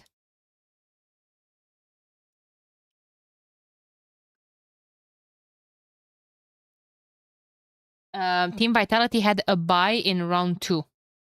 So maybe that's why you saw that they only played one set so far. Well, 2. Yeah, 2. They have a bye in round 3, actually. So no games yesterday. There's 2 rounds per week. No games yesterday, no games today means that bye in round 3, which was Vitality. We have actions already. Game started. We're in, guys. We're in, and we might see a scout dead. There we have Oni copy game 2, right? Yep. Deadville! Jordansville bites the dust. I also think that Komodo Dragon had, of course, some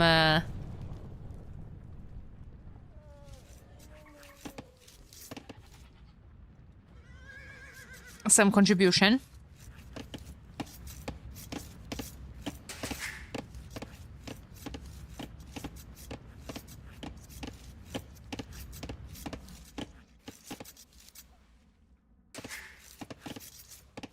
Let me just see a couple of things here. Vivi playing as Berbers on the sides kind of tells me he might be the cavalry player. Oh, and Andy's forward with the scout. He might find that Vil from Berbers. He was a couple of tiles away from missing it. He was looking for the Dogville, but nope. Not there, homie. Not there. Andy's putting a dock of his own. He's preparing the walls already. In the meantime, Doc in the middle from both Licks and Jordan. Jordan playing in the middle. With who? Interesting. I would have expected him to play on the side. But yeah, let's see. Andy's playing there as way. So he's going to be playing for water. And maybe a couple of scouts. Nah, Doubt is only going to play for water as well. Doubt could be going scouts into camels as well. Doubt always played Saracens on this map. He really likes them. And most of the time they almost paid off. Diagonal hit. But hey, at least the dog went up. At least that was after the dog went up. No chance from Jordan once again. That's why I was saying that I think we're going to see like 20 of them. Because now both Wu and Wei can go low chuans.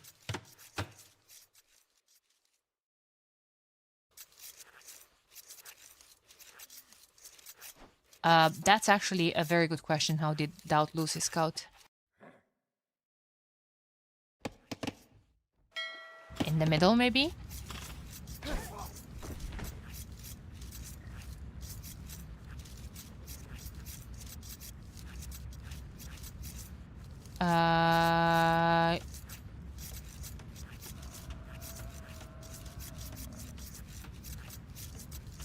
Okay, Andy sniped Vil from VV. And Yo and Doubt both killed something.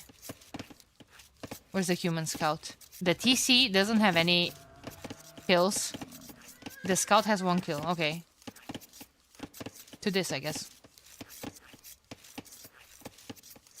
To the human scout. Was probably weakened from the middle.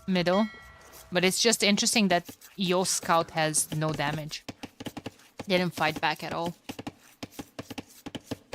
Okay, Magyars versus Wu in the middle.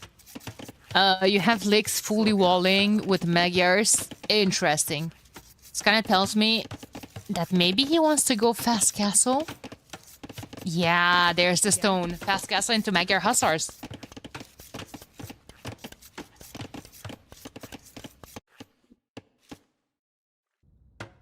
Yeah, so I think it was probably here then.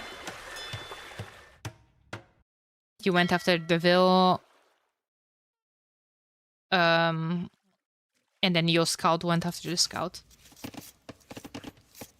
Because Yo had a death as well, and it's an equal kill, yeah. Everyone goes up from Team Ling Yuan. Licks 28 vills. He's going to OFC, the madman. But now, what's happening here? Jordan is small walling as well. He's on stone. He's planning on going fire archers. Let's take a look at the Wei Wu. Low Chuan's trebuchet, weapons, fire additional projectiles. So it's going to melt buildings. Low Chuan's cost minus 25% from Wei. Yup. Now, Onimaru needs to win water if we want to see full Low Chuans here. A castle in the middle from Jordan would be fantastic, but can he get it up in the middle so fast? Yo is going to 2TC boom. For now.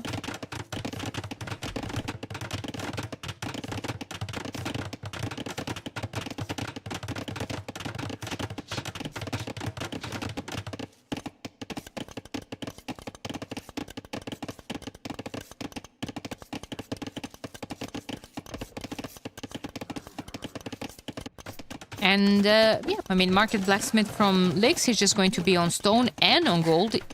Might even think about buying the remaining stone if needed, if he doesn't have enough. Will Vivi invest a lot into water? No, just one Hulk. Market Blacksmith. Is this double FC? No way! Jordan's already up. I think Jordi goes Low Chuan, but Dowd goes because they're very cheap for him. Yeah, but Jordan's Low Chuans have additional projectiles with City and Tiger. So that was my my thought process here, you know? I think they're gonna go, a lot of them.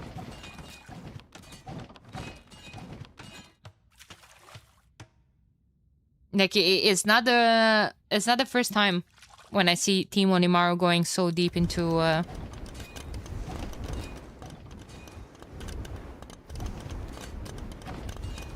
Low Chuans.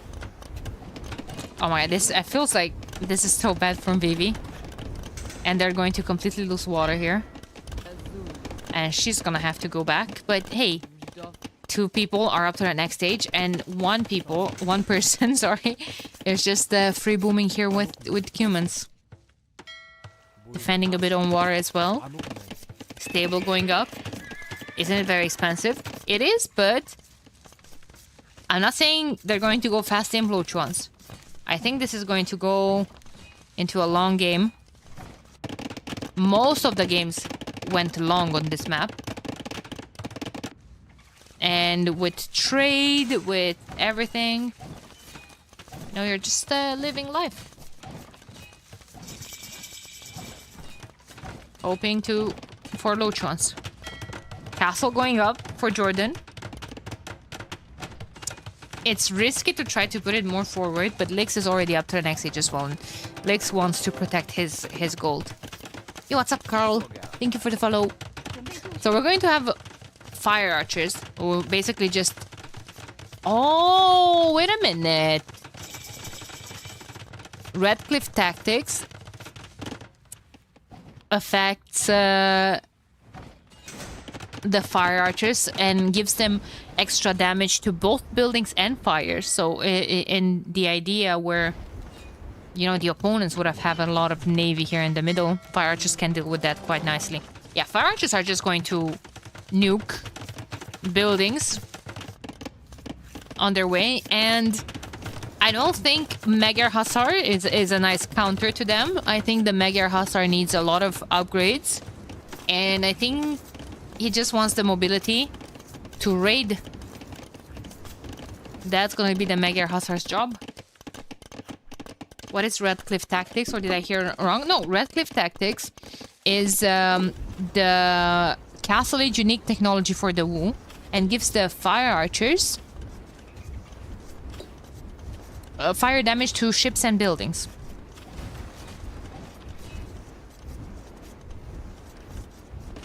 Yeah, it's really strong on a big mass of fire archers. Okay, what are the upgrades? We have iron casting for free, of course, for Magyars. We have 1 armor, no stable for the for bloodlines for husbandry.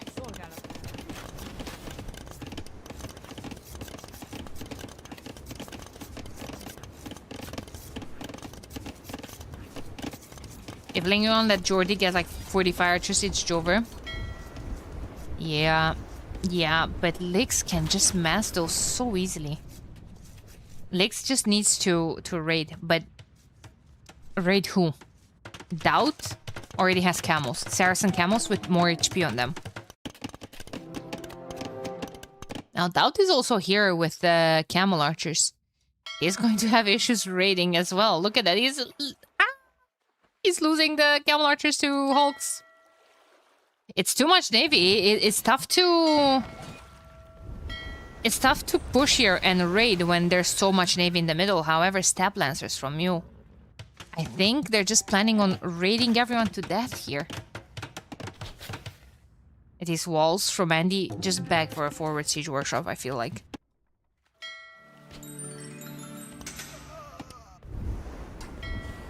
Conversion from Lix on the ship? What? And he's actually going to kill both of the other two? Oh my god. It's actually quite funny. This is tough for Jordan. His wool lines are not great, so he's being forced into wasting a lot of the wood to quick wall. Wood that he needs for the fire archers. He only has 7 of them.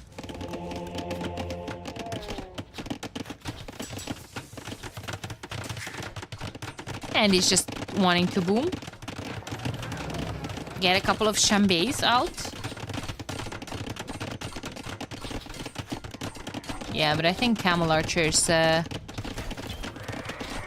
going to deal with those quite nicely. They have +4 against cavalry archers.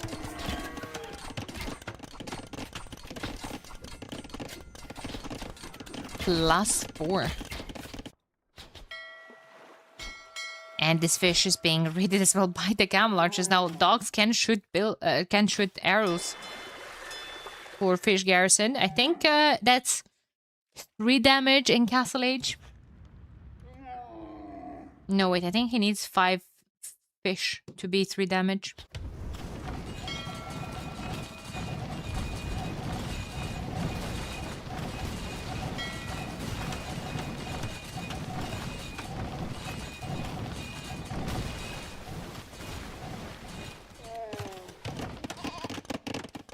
Yeah, I don't think Doubt can take too much damage here, and now watch me be wrong. Because Lix is coming here with the Hussars that are getting bloodlines.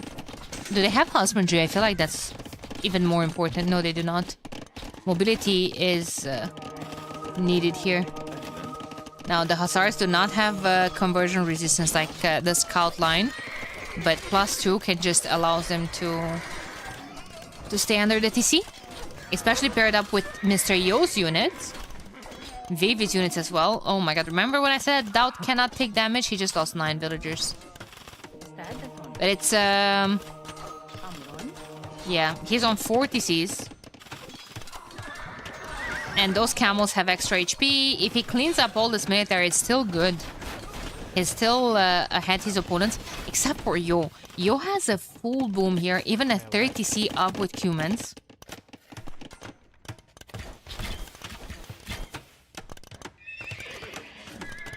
Yeah, and he needs a stable badly. There it is. Husbandry's in. I saw it was missing. A 50C for Doubt. That's some fantastic boom right there. Oh my god, the value that Lix is going to get if he manages to save all of those. Yo has so much. Navy, by the way.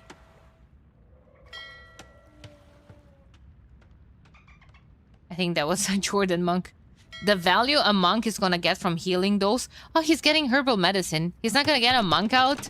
He's gonna hop them into the castle. Healing them from 142 HP to 700. That's actually great. Man, Camel Archers just wreck Shambis.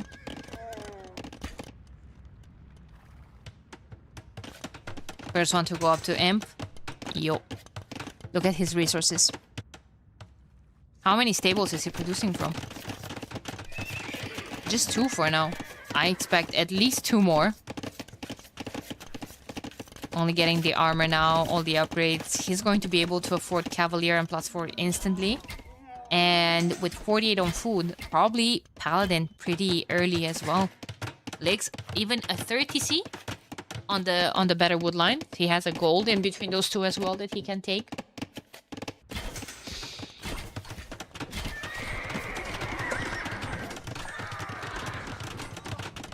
And I was talking about Lochons and all of that. I don't think we're gonna get to those. I don't think we're gonna get to see them. Look at Jordan and Andy's resources. Oh my god, good thing I wasn't able to bet. Oof, good thing.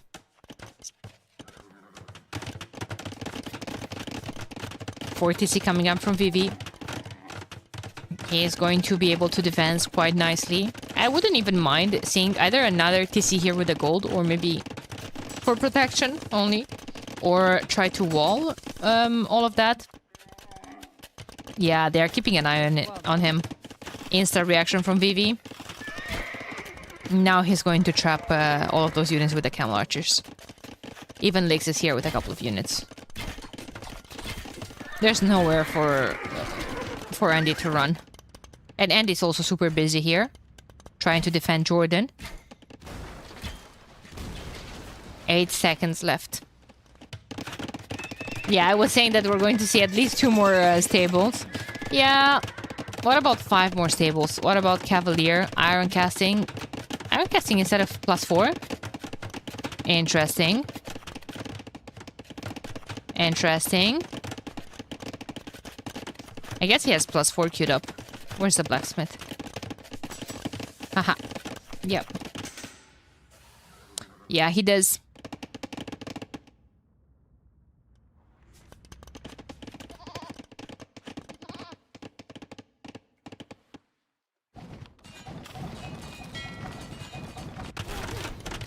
This is really not a great spot for Onimaru, especially against the Paladins, because on paper they have more eco, more pop, more military. They have 82 military to only 38. Now, look at Yo's resources. I think he's going to be able to slap that Paladin button. First things first, and look where he's coming for with the castle. Doubt has a lot of camels there. +4 is in. I think he can take a fight there, especially with the monks. Jordan's gonna go Imp. Now, if Jordan's gonna go Imp, maybe he can hope on massing Lochons. Maybe. Does he have Radcliffe tactics? He does not.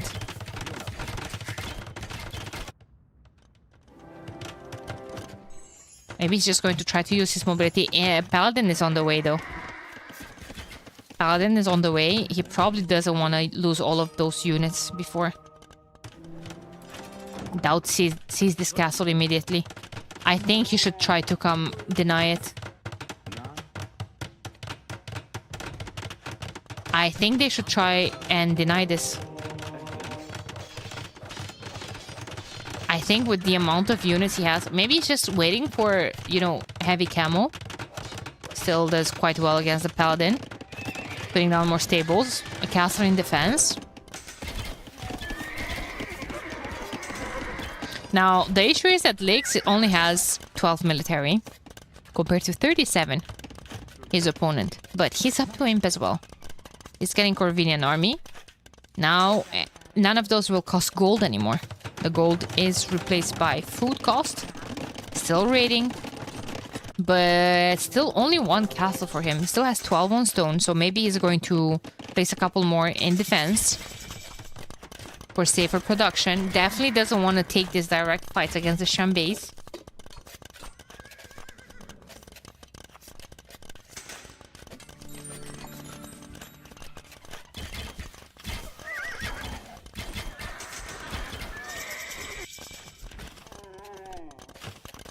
Heavy camels coming in from Doubt. He is going to be able to defend against all of this, to push it back, especially with Saracen camels. But he just needs more time, tiny bit more time for all the upgrades to be in. Planning up some raids at the top. No, maybe they're fine. Wait a minute. And he's coming forward here as well. They started the trade card production. They're starting. They're starting to trade. First Lo Chuan is in the queue. Now, wait a minute. How many did I tell you? I told you 20. Let's see if we're getting there. Let's see if we're getting there. Paladin's raids are going to be a pain, but Doubt will be chasing those with heavy camels. With +4 now. Oh, but there's Paladins here as well. Almost don't even know what to chase anymore. Castle went up from Andy. And the first Lo Chuan is attacking Licks. I think those are going to be 10 dead eco units. 4 Lo Chuans from Andy. I was sure when I saw Wei Wu. I was sure this is an all Lo Chuans. Actually paired with elite fire archers as well. Yeah, time to say goodbyes to those homies. They live the happy life. She made it! She made it home! No, I jinxed her. No way. Oh my god. Overkill much? Elite Camel Archer coming in from Vivi. They started the trade card production as well.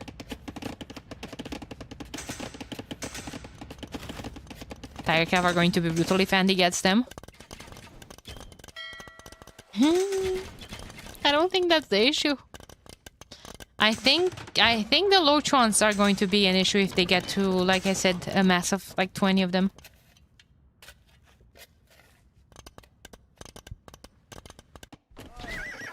Elite Camel Archers is going to make all of those Shambase useless though.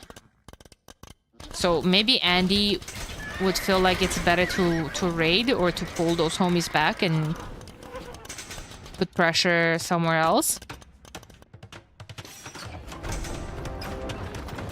Okay, there's elite fire archers. Sitting Tiger. Do those have... They have already red clip tactics. 38 of them.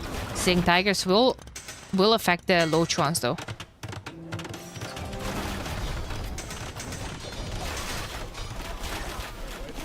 Halves mixed in. Great against the camels, but not that great against the fire archers though. Shambase are coming here as well, and Shambase are actually fantastic against halves. They have bonus damage. They have like +3 against no, now they have +5 actually. I guess in Imp they get +2. Or I guess he got the Partian tactics, right? Yeah. Okay, that makes sense. That's 5 against Spearmen. And even more against infantry.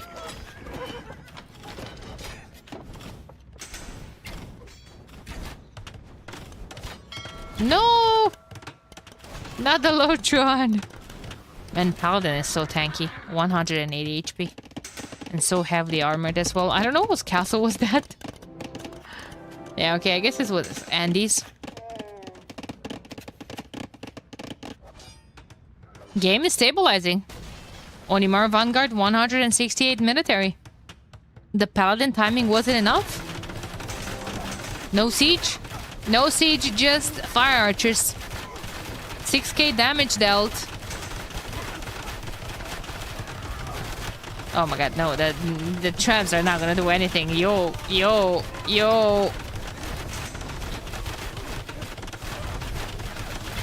Oh, that trap melted.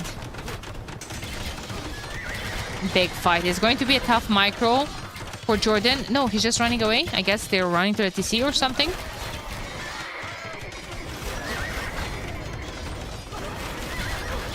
CA transition from Licks. It makes sense. It makes sense. At this point into the game, Magyar CA don't really make that much sense, and I think that's definitely the right approach to fight the Fire Archers.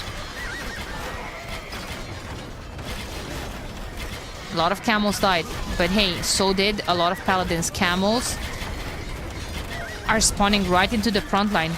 That's one of the advantages of having, you know, the fights in front of your base. All the production is straight into the battlefield. There's only one low HP trap left, and all of that can be pushed back by the Fire Archers, guys. More Paladins coming forward, but hey, so are more camels. And he's pushing onto this side.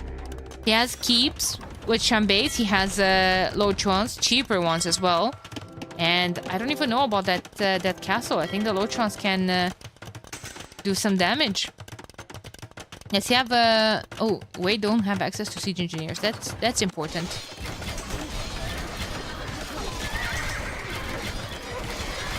Four low trans from Jordan as well. I thought they were putting some damage here. No, sorry. He doesn't have low trans anymore. My bad. And these are getting into Jordan's. Jordan there have trade. He's only starting it now.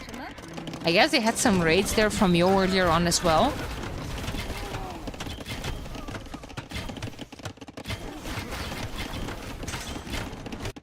But yeah, now he's starting...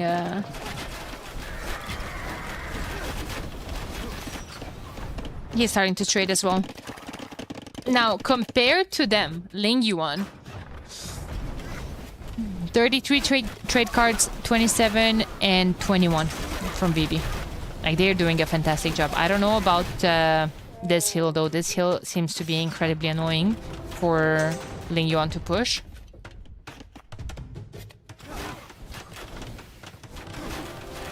Feels like Dal should be adding siege here. I think their siege are the Fire Archers.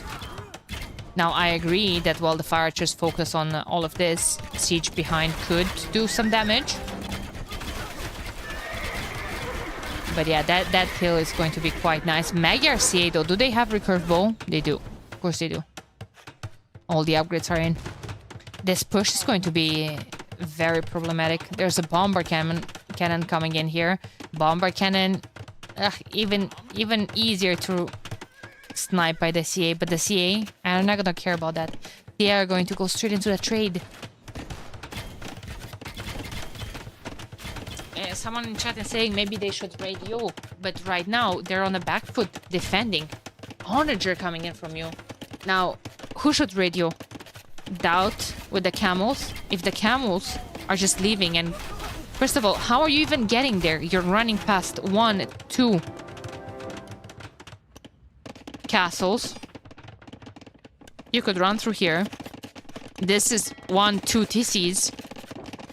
You could eventually get here just for the camel archers to chase you and to kill all your camels. Like, it's tough to get there and raid. Yo is pushing from here. Yo can just take all of his paladins and run them here without, like, not too much in between, basically.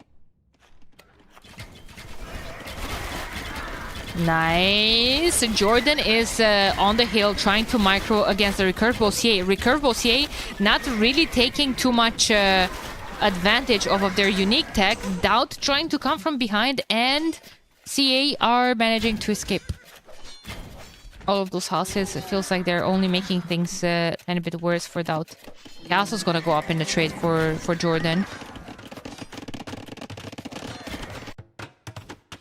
Now, from this side, however, from this side, there's an argument that there's an opening.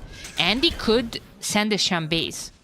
But again, on Andy's side, you have the Camel Archers, which are just a direct counter. Camel archers, a lot of them are dying to random castles or keep or whatnot. Gonna run into another castle. Like that. On trade. Yeah, feels like a tiny bit stalemate-y, where Ling Yuan cannot push this position. But Onimaru doesn't have too much siege to push that castle either. That castle has taken some damage from the fire archers, eh? But now you have these traps, though. Traps here. Clinker construction coming in. Vivi is coming on water. With what?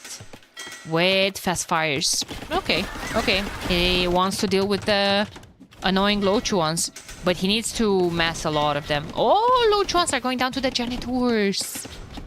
Elite janitors, actually, for Vivi. He has fancy skirms on a horse. Doesn't care about arrows from the towers. Low chuan is gonna go down. Yeah, a lot of the units are gonna go down with it, but cheap units. Bomber cannon doing a lot of damage to the low chuans as well. CA wanting to get into the trade as well. Siege Onager already in for the humans. They even have siege rams as well if he wants to push the buildings onto this side as well. No siege engineers, but I mean, that's fine.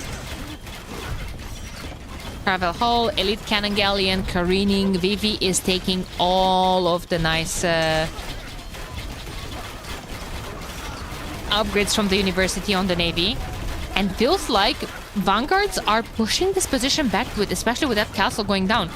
Damage on those. No, I wanted to double click them, and like 10 went down to the siege onager. 72 kills on them, and 8,000 damage on the remaining ones. There were a whole lot more, and a whole lot others did end up dying in the meantime as well. Now, remember that sitting tiger affects the traction traps as well, gives them extra projectile, so it's easier for them to snipe the siege onagers. Camels can snipe easily the siege onagers as well. Shambays can deal with the paladin and the halbs. Medium warship coming in from Lix as well. And oh my god, they're getting into the trade with CA. All the incoming with both the CA and the camel archers actually. I think the markets have to be deleted here and put them somewhere next to that castle.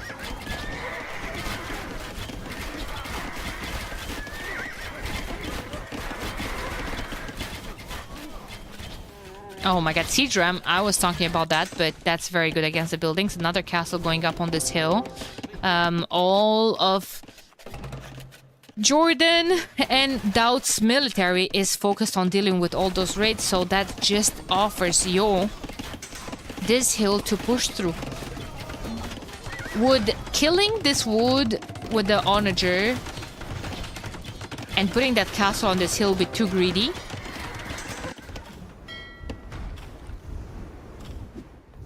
Maybe. Yes. But we like greedy, no? Those raids are nasty. Vanguard's military is now lower for maybe one of the first times.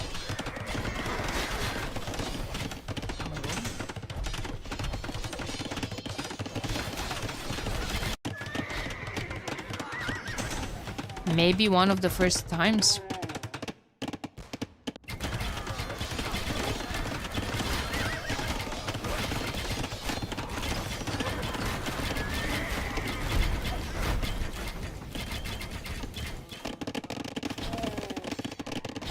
That's a lot of the trade going down as well, and they do need all that trade. They have very expensive units: camels, traction traps, fire archers, shambays, Lochuan, 6 of them from Andy.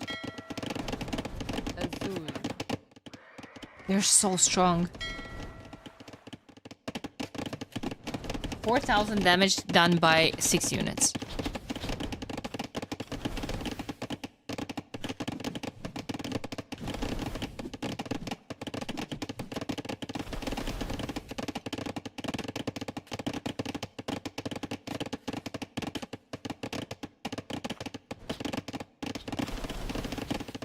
This map has been showing some really nice game. Now the camel archers are doing a good job into trying to take those down, but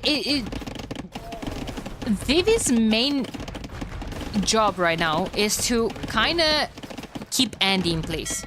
If Andy rolls Vivi here, and if Andy masses all of those low shots and whatnot, and comes here, like, this is all of Lix's production. All of the new production from all the barracks from you. Lix wanted to build a castle here, but was sniped. Was it sniped by the traction traps? Or did he change his mind? He still has his stone. Does he want to put it more forward? Now that would be greed.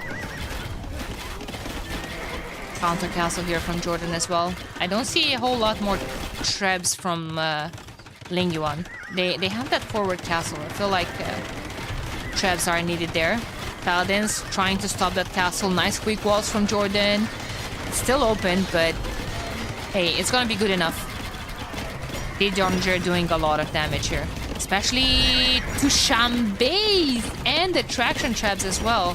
Took a whole lot of damage from all of that. How much pierce armor is on the traction trap? 8. Not too bad. Not too bad.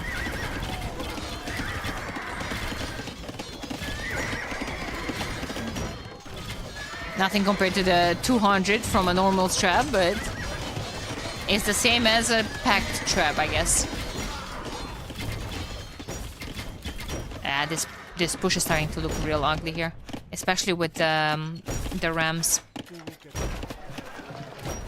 Those are going to run again into the trade. Oh, pain. Lingyuan has 50 more military. Kills on those right now, 35.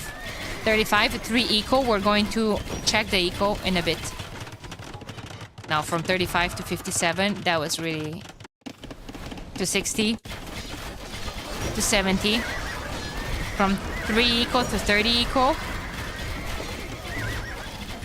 This is why it's the best to run range units into the trade.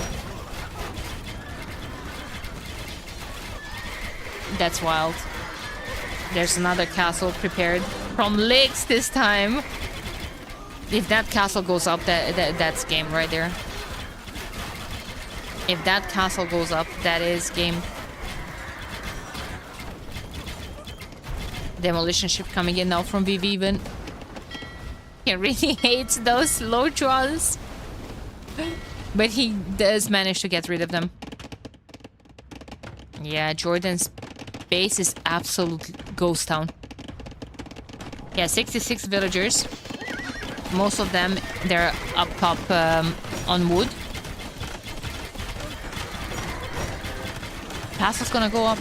And I think this one is gonna go down as well. Markets have to be deleted if they plan on fighting for more.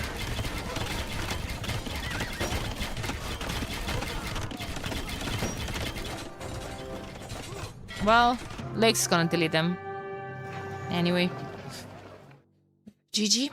Lingyuan takes game number 4. Really good series. Onimaru needed this win, I feel like. Based on their spot right now in the table. Lingyuan managed to secure 4 extra points. 319 heavy CA for Team Lingyuan. Oh my god. Lake's fantastic AD in the end. Jordan played really well. I really like the Wu pick on this map. I like, you know, thinking about the FC, Fire Archers, Low Chuans. Oh my god, I still have coffee and I didn't realize. Let's take a look at the standings really quick. I just need to see when are we starting the next series. That was a win for Animara Vanguard, and now we're going to take a look at this site as well. 1 second. Just 1 small second here, guys.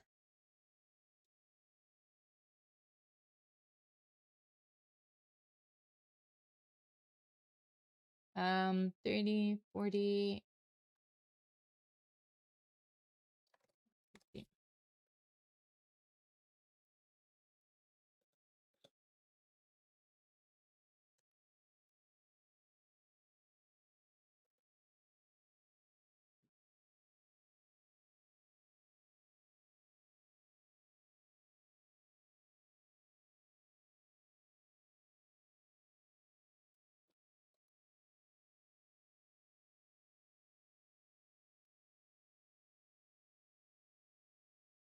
Let's take a look at the standings really quick, because then I will also want to take a quick break. I have a lot of things to prepare for the next set, because the next set is recorded games.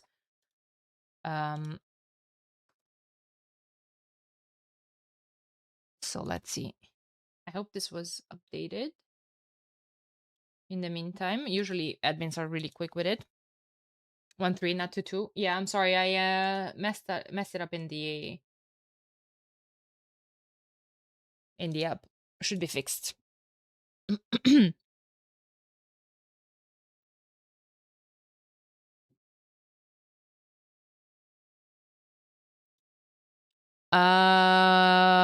I don't think it was updated yet.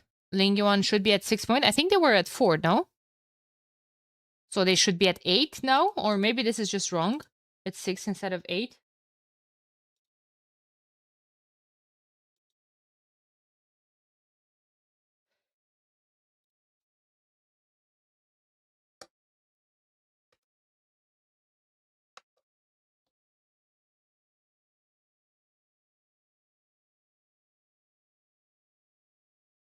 Oops.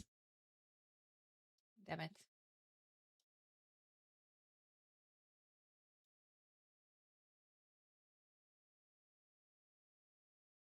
Lingyuan 10. Oh, the 6 is the old one? Well, let's see. Game wins 5. Wait a second, actually. Okay, they got 4 from this one. And they got 2 from this one, so they were at 6. Okay, so now with 4, they're at 10. I guess it just wasn't updated yet.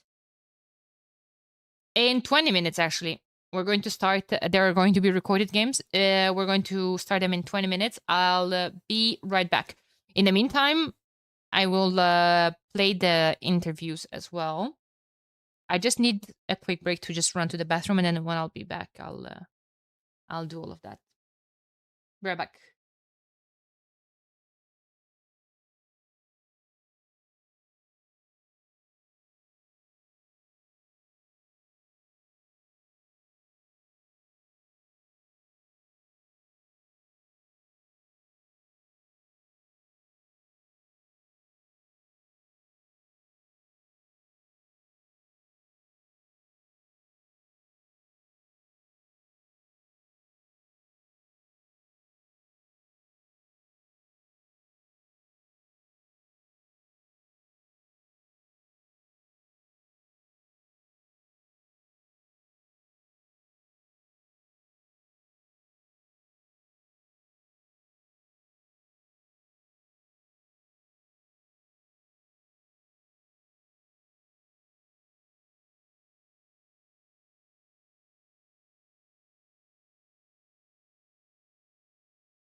It's kind of hard to say in general. I think we have like 3 extremely good leaders, and everyone can be at any role. And I think everyone was in any role. Like I'm speaking more about Taro and Viper.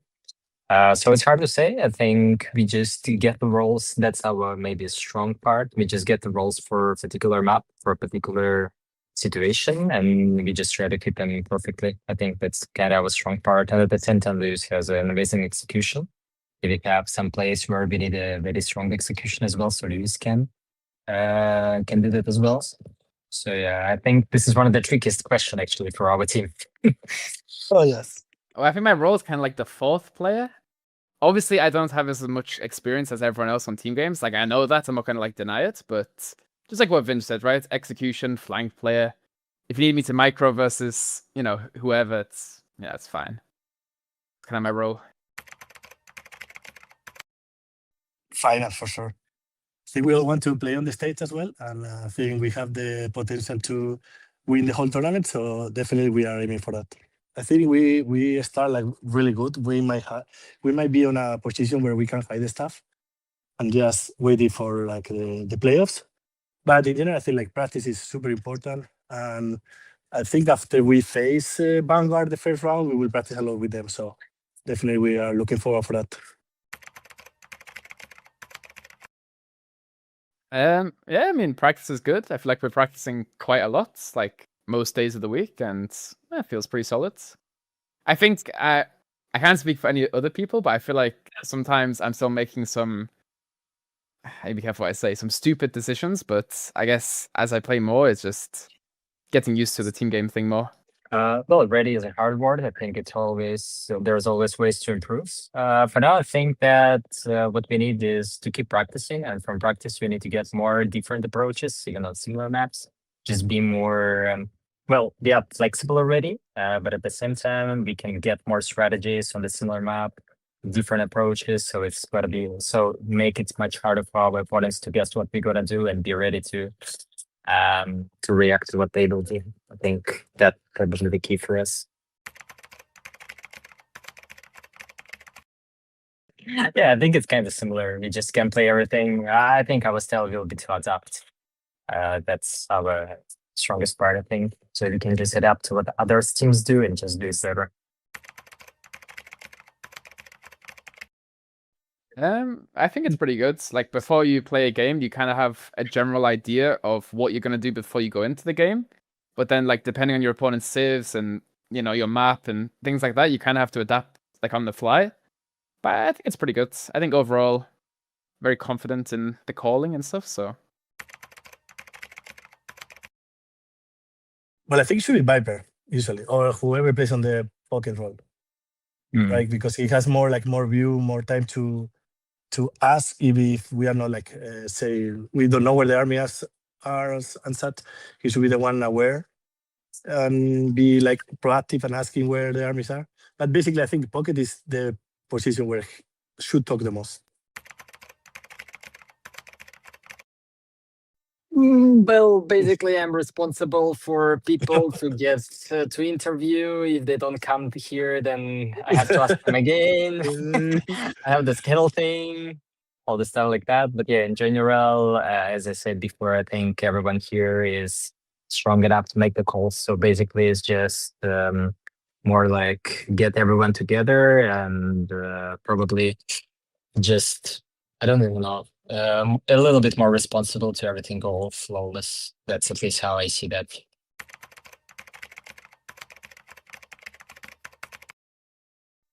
Ooh, I don't think there's an A or B team, to be honest. But if we want to spice it up, we can say that we are the A team, but that will say that they are the A team. And for sure, I am looking forward for the first round because I think they will be way more motivated than us. Like Dowd wants to kill us. Probably will be his best series ever. Like he will be on point. I think here we can point out that I think it's original idea was that there is no A and B team. That's just from very beginning, even from our managers and from everybody in the Imaru. It went like we just have the names and there is nothing about A, B, C. every team is equal. I think that's like was the main point of the dividing the big teams as well. Well, except from the Division 2 team, of course, you know, like we just have to I have to put admit, out right, there. that something was. Yeah.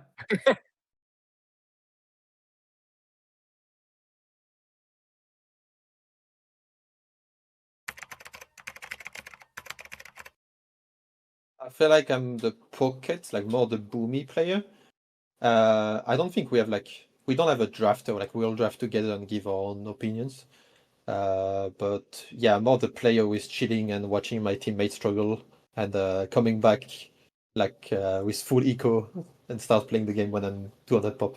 I think I always blame. Yeah, I always miss player. Try to help my teammate can enter the bench. No, I'm definitely a pocket. I always like to boom. I always like to add like 6, 70 season fully boom. I don't know. Just give me a good flank save and give me some archers and I will micro them. That's all I'm doing.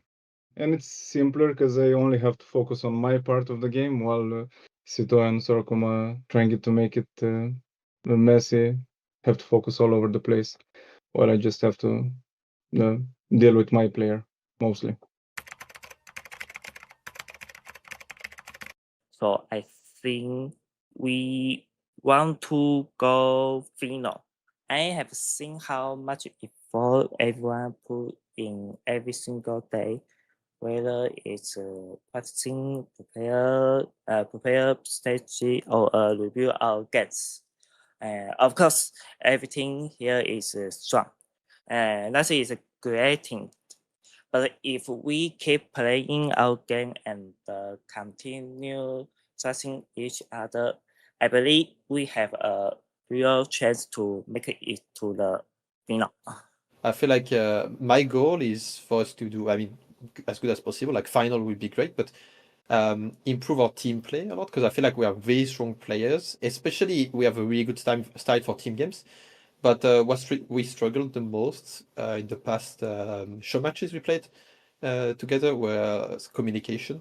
I mean, my goal as a team is to improve that and play really well together. As a personal goal, try to not mess up as little as possible during the games, because if one player fails, then it's hard to make it a win. But I think as a goal overall, I think we aim for the finals at Hamburg. I need more practice if I want to feel confident against all of the teams, because we are still have our lagoons. Let's say lagoons. Yeah, we definitely need for more practice, but it's not like ever practice is enough. I feel like we are pretty aggressive most of the time. We think aggressively when it comes to strategy discussions.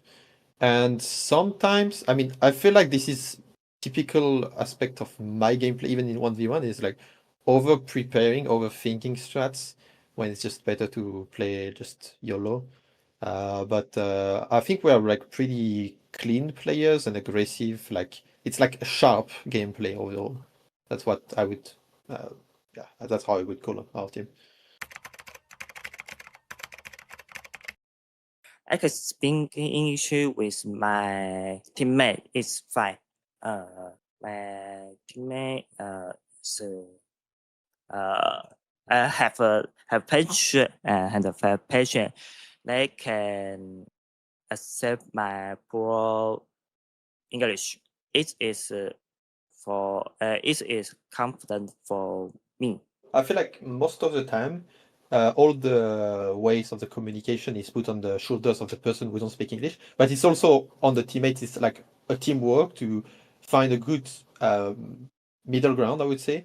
Like, for example, when we speak, we have to also be as clear as possible, as simple as possible, like not make complicated sentences. So that's something we are all bad at the beginning as well. And something we also learn on our side with Mihai and MBL to speak as clear as possible so he doesn't have to think too much because it can also affect his gameplay. You would think that language barrier will be an issue with Sorokuma, but sometimes it's with MBL, but that's a different story. Especially He's when not here, things are so getting messy. Yeah, so Akuma is really good at explaining a lot with a few words because he knows a few Yeah. words, but he just says exactly what he needs to say for us to understand what he means, what he means during the game. You guys, I mean, they are not gonna say it. If they blink twice, you know why, okay? But no, every morning 6 a.m. they have to go for a run, and then they take their coffee, and then it's 5 to 6 hours training. And if not, careful, guys. No, just kidding. Obviously, like captain is just. I don't think captain role really exists in Age of Empire in any team. It's more of someone has to take the role because when you sign up, you have to put the role. You know, I feel like everyone is expressing his opinion, and it's just how it is.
Okay, I'm back, guys. Thank you so much for waiting. Sorry, I took an extra minute after the interviews, but I was just rushing to finish my lunch. We have a banger coming up. Onimaru Capybaras against Taiwan AoE Gamer. Have Menindi, Crescent, Fortify Clearing, and Nomad. Nice maps. Nice map so far. Still not Black Forest. We only saw Black Forest once. Launch, what time zone are you in? I'm in EDT. I live in Canada. On the eastern coast. Well, not... Ah.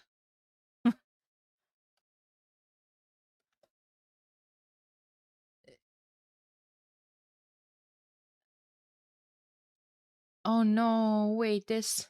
Ah, no, who gave me a bit of a heart attack. I thought something crashed here. No, we're fine. Yeah.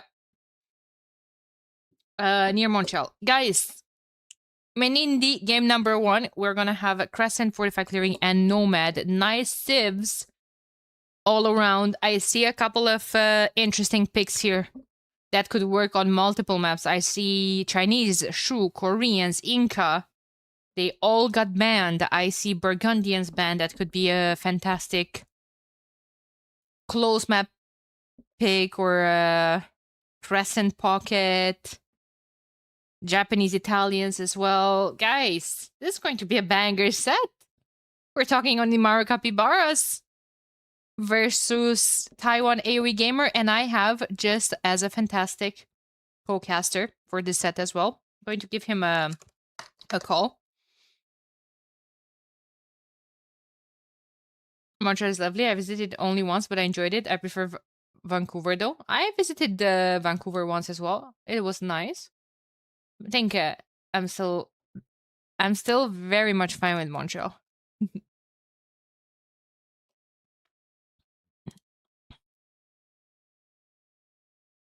Now let's see if Mr. Ters is around. Hello. Hello, hello. Oh, did I hear myself? Okay, no. All good. Thought I heard myself for a second, but all good. Hey, Ters, how you doing? Thank you so much for joining me today. Yeah, thanks for having me. I'm very excited for the set, so I'm doing good. It should be a really, really good one. So definitely, for sure. definitely excited to have you here with me. First of all, let me start by congratulating you for the amazing performance that you have been showing in Nocturna's game so far. And Thank you. let's go. Looking forward to this one. Do you have any, balls in this court? What result would benefit you more?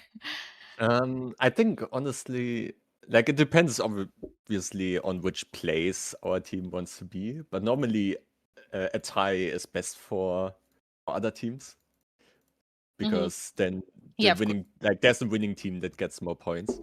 Of course. But yeah. That being said, I think the Rex have been shared with all the other casters, and I think we should go ahead and jump straight into game number 1.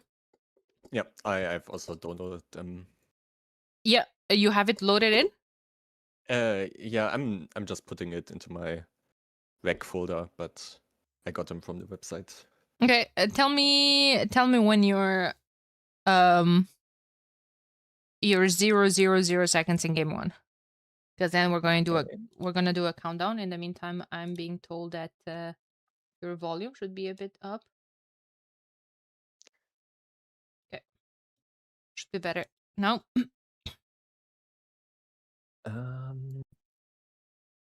Oh, I think I downloaded the wrong Rex. It's okay. I can we can wait a bit. Do I not get them from the website? I Because think that's what Arbase told. Okay. Now I found it. yeah, I don't think they're up on the website yet, but I could also just send Yeah, them. I've thank you. Save games.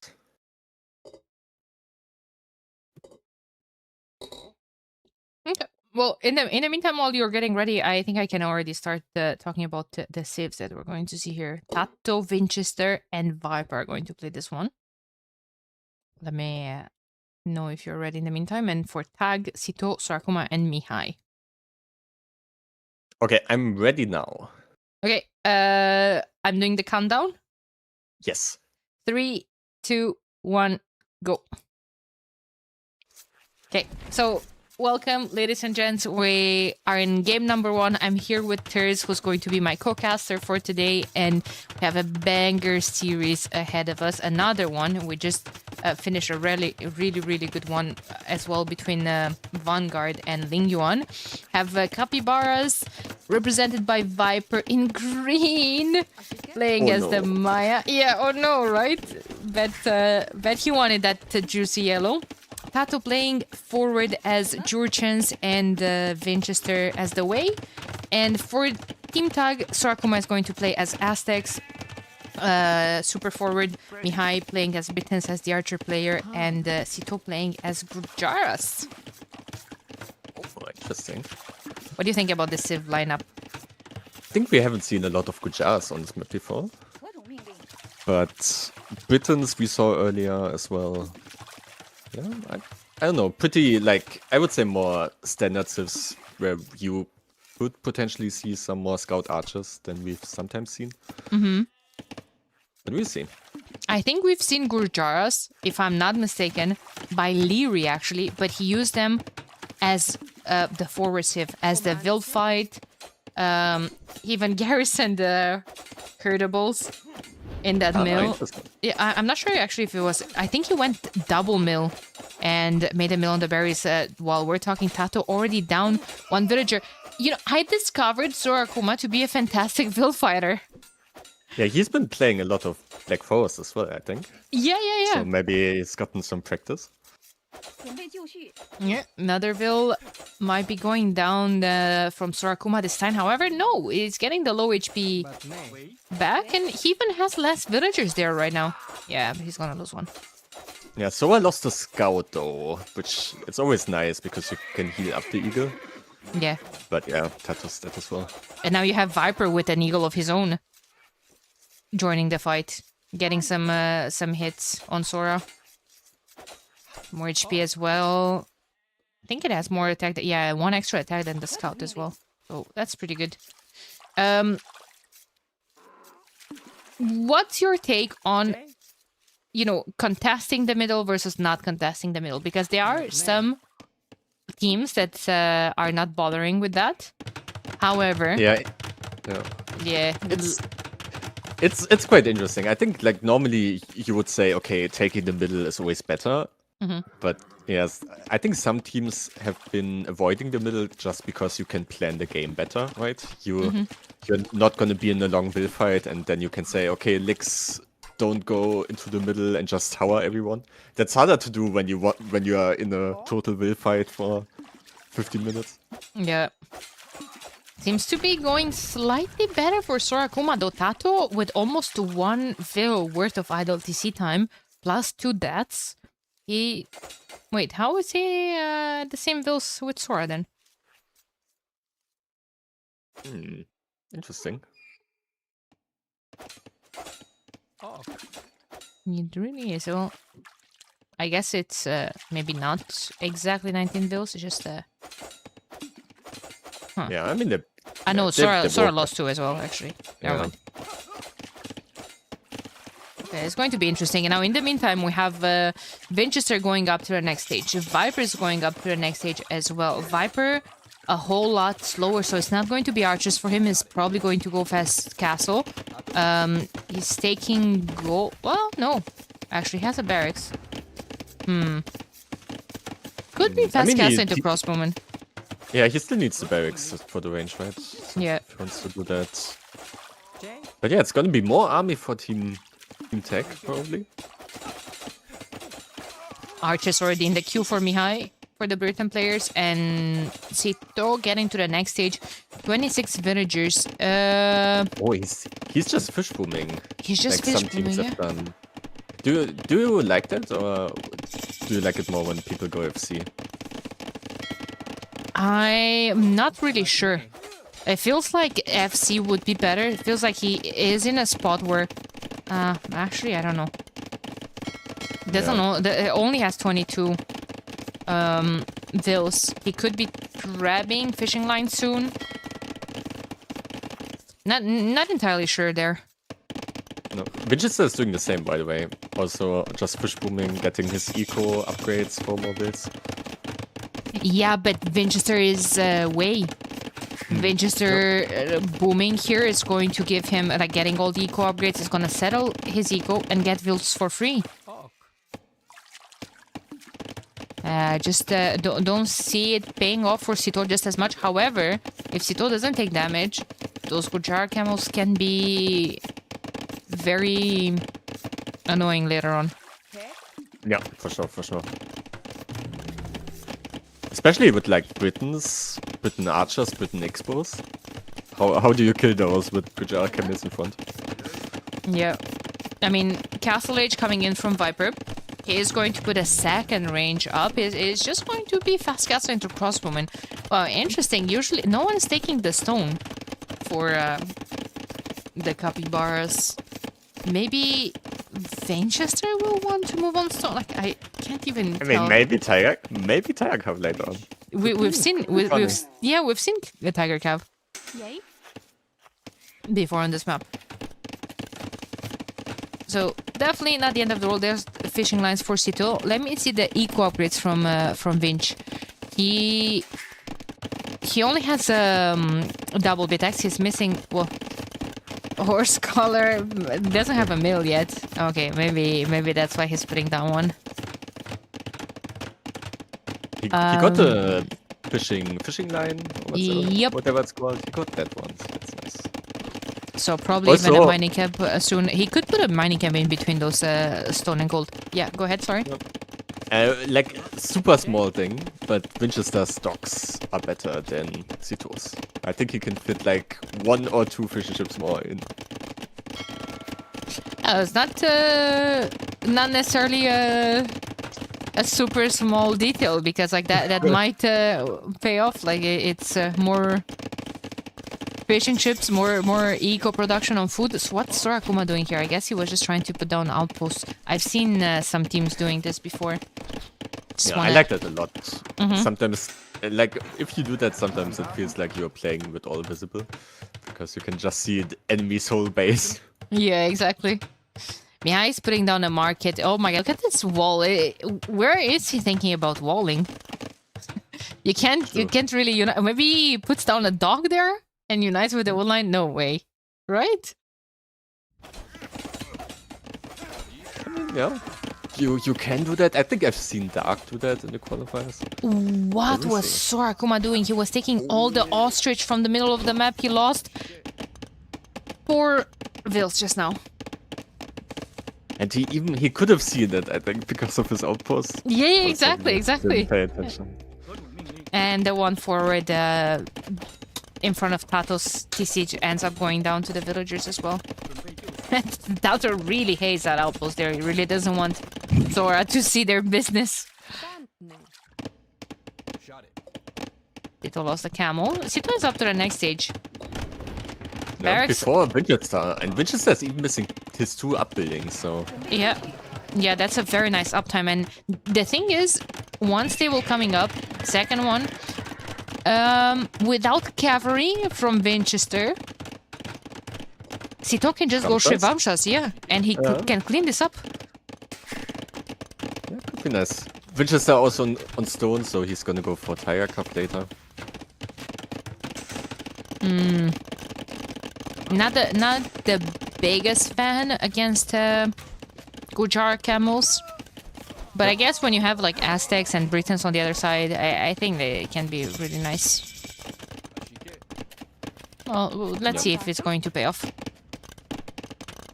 Mihai on the way up to the next stage. 20 seconds away. His military is in the middle of the map.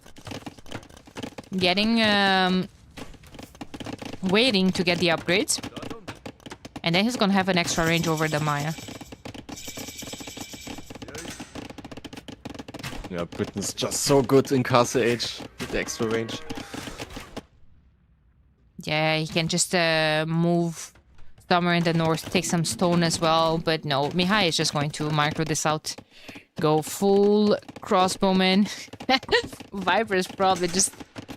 Does he know about the... Okay, he sees that the market ends there. He's like, what on earth is this? Trying to look up for some potential expansion, sorry. But there's nothing really at the top. Shivamshas are here. Yeah, but not enough yet. Not enough yet, but maybe if Mihai is chasing this as well, maybe. Yeah, me are getting ballistics as well. Yeah, super early or university. And again, look at what we were talking earlier for Team Onimaru. Look at their vision. Yeah, see the whole map. There's the end. There's the end for those crossbowmen. Yeah, it feels like, you know, they really missed the cavalry here from Winchester. Yep.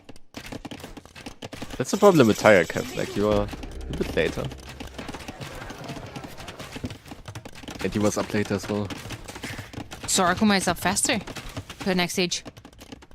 With Aztec, so it's probably going to be double monastery, monks, siege, maybe. Yeah, probably. It's way easier for them than for Tato later on, because he's with Britons. But I think Monk siege forward, you convert the Tire Cap as well. Yeah, really, really nice pressure there from Mihai behind Tato's wood lines as well. winning the micro war there against the Viper. Also, Ballistics is in for both of them, but they're just dodging. Freaking nuts. No, that Vil died. That Vil died from Tato. Someone asked me if that Vil is still alive. No. Oh, Shivamsha's in the fish. That's so annoying. Oh no. Yeah, you can garrison them, but like now when you ungarrison them, they won't be going. You have to fix them properly, and it's Yeah, that's so annoying. yeah. But they cleared up everything, and now what? Well, now Mihai has a lot of crossbowmen in the middle, and it's crossbowman camel. I think this is not the first time today or yesterday. Like, we've had so many sets, I'm kind of losing track of what we casted today and what was yesterday. But we had the Britain's Gurjara combo one of these days. Ah. And didn't we see, like today we saw Britain Hindus, right? Yeah. Which is Ah, a bit maybe it was similar, okay. Yeah. Okay, maybe it was that one. But again, Britain crossbowmen plus strong camels like the ones from Gujarat or Hindustanis or maybe even Saracens. I find it so strong. Yeah, no, very hard to stop. Like normally I don't like camels that much when you're having camel expo, but with Britons it's just different because you have the range. Oh, great find for Sito. He was trying to raid a bit here as well. Found Tato's villagers. They're down. Tato back to 34 vills. 32 for Sorakuma, but he has monks on the field. No, best unit in the game. Grouping the relics as well. Mm-hmm. Oh, but Mihai could be in trouble in the middle. It's a lot of Tiger Calf, but nah, monks are there. Yeah. But these guys... Monks need to run away because Expos with ballistics definitely not their strength. Oh, but you see them Expos dove too close to snipe the monks, and that was a great fight for, Sorakuma Mihai. Yep, doing very well. They can heal all their army as well. Killed a lot of Tiger Calf. So looking not bad. Oh, ended up losing all the monks. But Tiger Cab on the hill was out. The monks are going to hop out. More monks, that is. And Viper's just looking for some damage right now. There's two relics very close to the monastery. One in the north and one in the south of his market.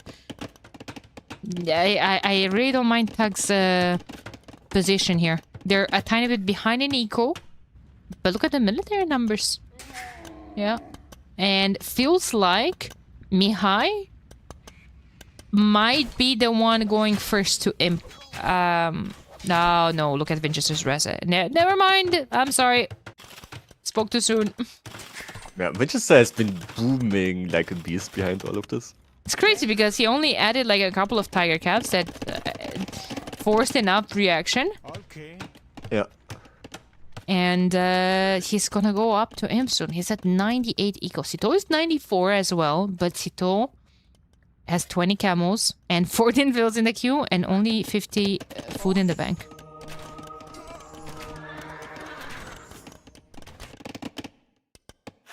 Viper is just going to try to boom it out as well. He's not producing too many vills right now though. He was saving for wheelbarrow. A couple of vills are far away as well.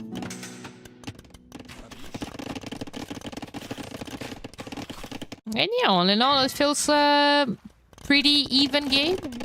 There's only 10 pop difference. Imp is going to make a huge difference, though. No, for sure. C2 is gonna be up very soon as well, though. So, not too far behind. Yeah, cancelled a lot of those villagers, used the market a tiny bit. And yeah, that's it. Oh my god, Winchester has the resources to click up one more time. He's switching into Hagrang as well. Yeah, interesting. But Mihai is going up as well. Mihai was missing the monastery. He's building one with 10 villagers. There we go. There we go. He's up to the next stage. I'm also ready. Viper? Huh? Viper's gonna need a lot of time until he's imp. Yeah, something went quite wrong with his eco. I feel like, well, he has two TCs in the middle, which I don't like too much.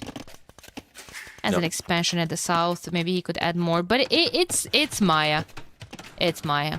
They will catch up. No, the expos don't cost anything anyway. Yeah. Could be quite hard though for Winchester, especially if he's taking into Haegwang. They don't have the last armor upgrade. So they're not as good versus Britons. You still have like a 3 base pierce armor? Yeah. Tanky, but that's a lot of crossbowmen. And Mihai's not on stone. Sorakuma is on stone. Oh, but I have opinions about Aztec castles. That's fine. Look at Sorakuma, what he's doing in the middle. Piling up. Yeah, 3 mangonels. Might see a push soon. Mihai just 30 seconds away from Imperial Age. Sito getting his upgrades, +4 coming in. Heavy camo, very important. Another important aspect, Sito has 6 TCs, but nothing on stone. Oh no, he did have a couple of those on stone. I guess he was rated. Needs a castle for Kshatriyas, because those food discounts are very important for Gujaras. Yeah. Also, whole like team tech, they don't have siege, so even if they want to push here, it's not that easy for them. Well, this is where the Aztec castle comes into equation, huh? Yeah. I could see it on a hill forward. But another Winchester building. Yeah, they're going in as well. Winchester building another castle, but would be a lot of damage. Viper has 19 crossbowmen. He's up to the next stage. Now 31 for Mihai with chemistry. Bracer already in.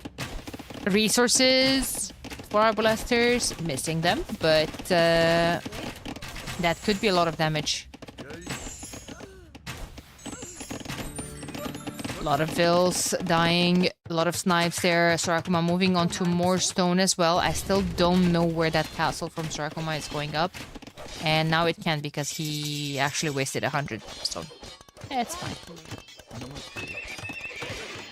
No, Sorakuma in general are also way behind in builds, behind Tato, so he will need way more time to get into the game. To be very useful. But for now, he does have redemption, so he can just be annoying and convert all of these buildings here. No. That could be something. Now, capybaras don't really have siege either. They have elite tiger calf, which maybe acts like siege for a while. But yeah, heavy camel rider is in, and treadmill crane for Sito. For more stables? Even getting Hussars early on to raid. But again, like, Hussars without Kshatriyas, I don't like to see. Yeah. Would be a whole lot cheaper. The whole team tech doesn't have a lot of gold control. Like, they have a bit in the back, but Winchester and Tato got way more gold spot control on the sides.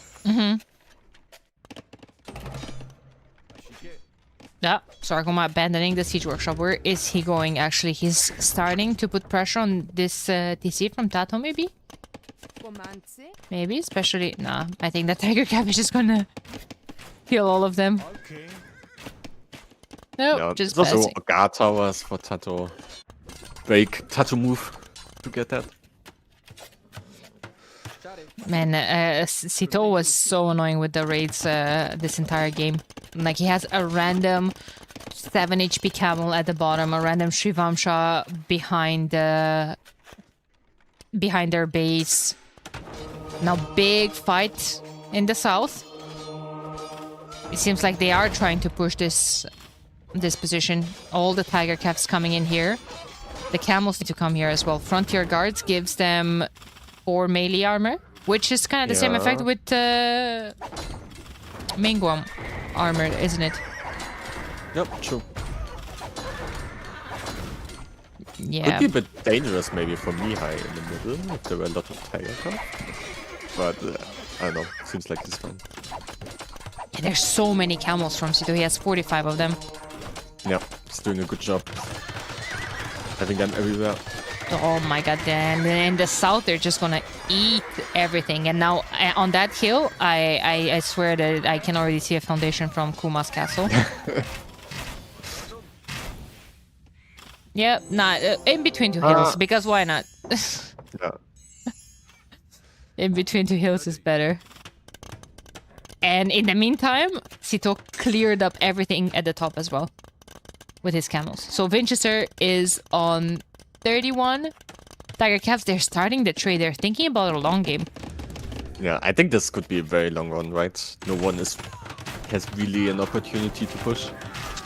Oh, Sorghum actually gets his castle denied by the Arbalesters from Viper. Oh. Yeah, 63 of them there's. Yeah, and versus Gujaras. Yeah, versus So Gujaras there's is really not gonna good. be any any cavalier. Yeah, but Mihai's coming back. 39 versus 49. Mihai has more numbers and more range with Britons as well. There's 2 towers. There's 3 towers from Jurchens, but not the end of the world. Now the Haeguang's, Haeguang's Tiger Calf, everyone's coming here. Yeah, no, that tower's gonna go, that castle's gonna go up.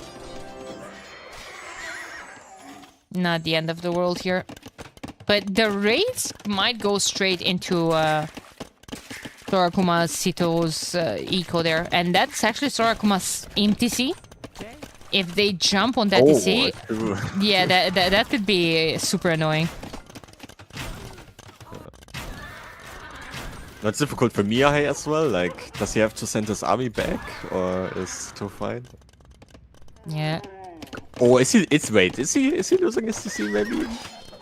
Nah, no way. There's too many. Oh no.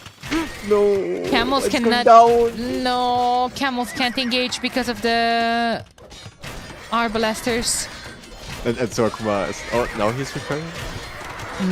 No way, the camels are alive. Where are Mihai's Arbs? Forward. Forward. Oh my god. Well, Gujara camels. Yeah, but they're not even cleaning their arms. It's still there. Hey, TC lived. Small wins. Small wins. True. True. He's getting to imp. Yeah, because like there's no way for Viper and Tato to clean up the Arbs forward. There's just no way they clean up the military from Mihai. And what I'm missing here is Siege. Maybe Sorakuma could go Rams, maybe? I mean, when he's in imp, he can build traps as well. Yeah, but they maybe don't really have I feel like the issue with the traps with all this military is that you might not be able to keep them all. One second, I'm very all protected against the Tiger Calf. But I'm just waiting to see how many conversions are going to be there. 3 for now, 4. And now they are kind of like attacking the Mayan ups. Yeah, exactly. Oh my god, Mihai I thought he lost way more than that, but he still has 29 Arbalesters there. And just taking nice trades. Tato going into Pikeman. He's going up to the next stage. What does Kuma go here? Eagles? I see 1 Jaguar warrior and 10 monks. Yeah, I think for him the problem might be a bit gold. Yeah. Like maybe that's too expensive at the moment. Oh my god, but Mihai has 46 Arbalesters at the top, pushing Vinch as well. No, dude, move! Oh, he's on the foundation. There's... Okay, thank you. No. Finally. I would like to see some Britain traps here at the top. Yep. Yeah, he's been playing so well in general this game. Always having so much army. Mihai? Yep. Yes, 70 arbalesters right now. I wonder. Oh my god! Actually, Viper is quite low in terms of military. He's switching to elite Eagle warriors. No. That could be very good. But does he have the gold? Maybe. There's one pikeman from Tato under Sorakuma's TC on a mission. On Sorakuma's initial TC. He's poking. He's poking. He's on a mission. Halb is in now as well, which will deal quite nicely with the raids from Sito in the southern corner of the map. Like he has been there just killing. He has 13 Vil kills on 9 Hussars. And now the Tiger Cav is at the top, and they're just going to absolutely raid each other to death. And now Mihai killed the entire woodline from Tato in the middle. No. 29 eco kills on those arbs. Like they're just murdering each other left and right. Yep, just full raiding game. Does Tato go low chance from those docks that he just built? Oh, I hope he has to, right? Jurchen, do chance? He has to. Jurchen wants as well. Oh, that's gonna be so annoying to kill them. Yeah. Don't worry, we have Aztec castles on hills around. Yeah, they can take a punch. Best castle in the game.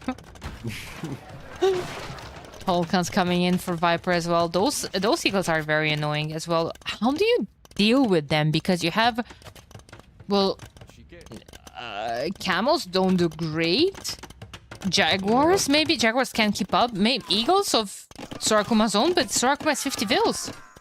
No, I mean you could build chakrams, but I don't think he has the castles for that either, or any upgrades. And I feel like until they're elite, they don't do that well. Yeah, you need the tech upgrades and elite for sure. And they're so slow and dies to everything else a bit. Yeah, Hulk is saying Aztec Jaguar, but Mayans are not going to stay to take a direct fight against the Jaguars. They're going to use their mobility and go raid. Yeah, and Sorakuma is so far away from any of that. Oh, Mihai might be in a bit of a pickle. There's a lot of monks there that usually do work against the Tiger Calf, but not against the Eagles. Eagles are going to absolutely demolish all of that monk military. And Mihai and Sito are still getting away with this because Mihai got all of his units in a choke point here, helped by Sorakuma building some quick walls to just increase the choke point. Jesus Christ, now that's team play if I've seen some. Yeah. Oh, I was about to say he's getting elite chakrams, but it's elite Ramsha weiter. Like we have all, I think only Huskarls are missing from this. Yep, true.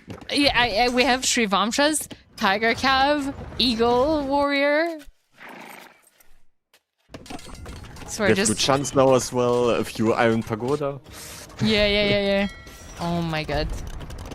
Low chance are absolutely slapping. Those thunderclap bombs affect those. Right? Yeah, like low chance detonate when defeated. Projectiles produce additional explosions. Look at that castle exploding. Boom. That's out. Conscription Castle could be next to go. Look at the fortress that Tato is building to keep those protected. Just halves and towers. Does he have 45 bastions? Yeah, he does. Oh, that's nice. Nah, that's just Tato's having fun with that. Yeah, and meanwhile Viper and Vinch are just killing everything in the middle. They can't really deal with the Eagles. I think that was a fantastic switch from Viper. Yep.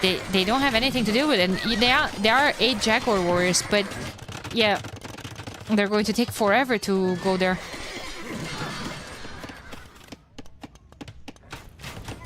And when they will, they could just die to,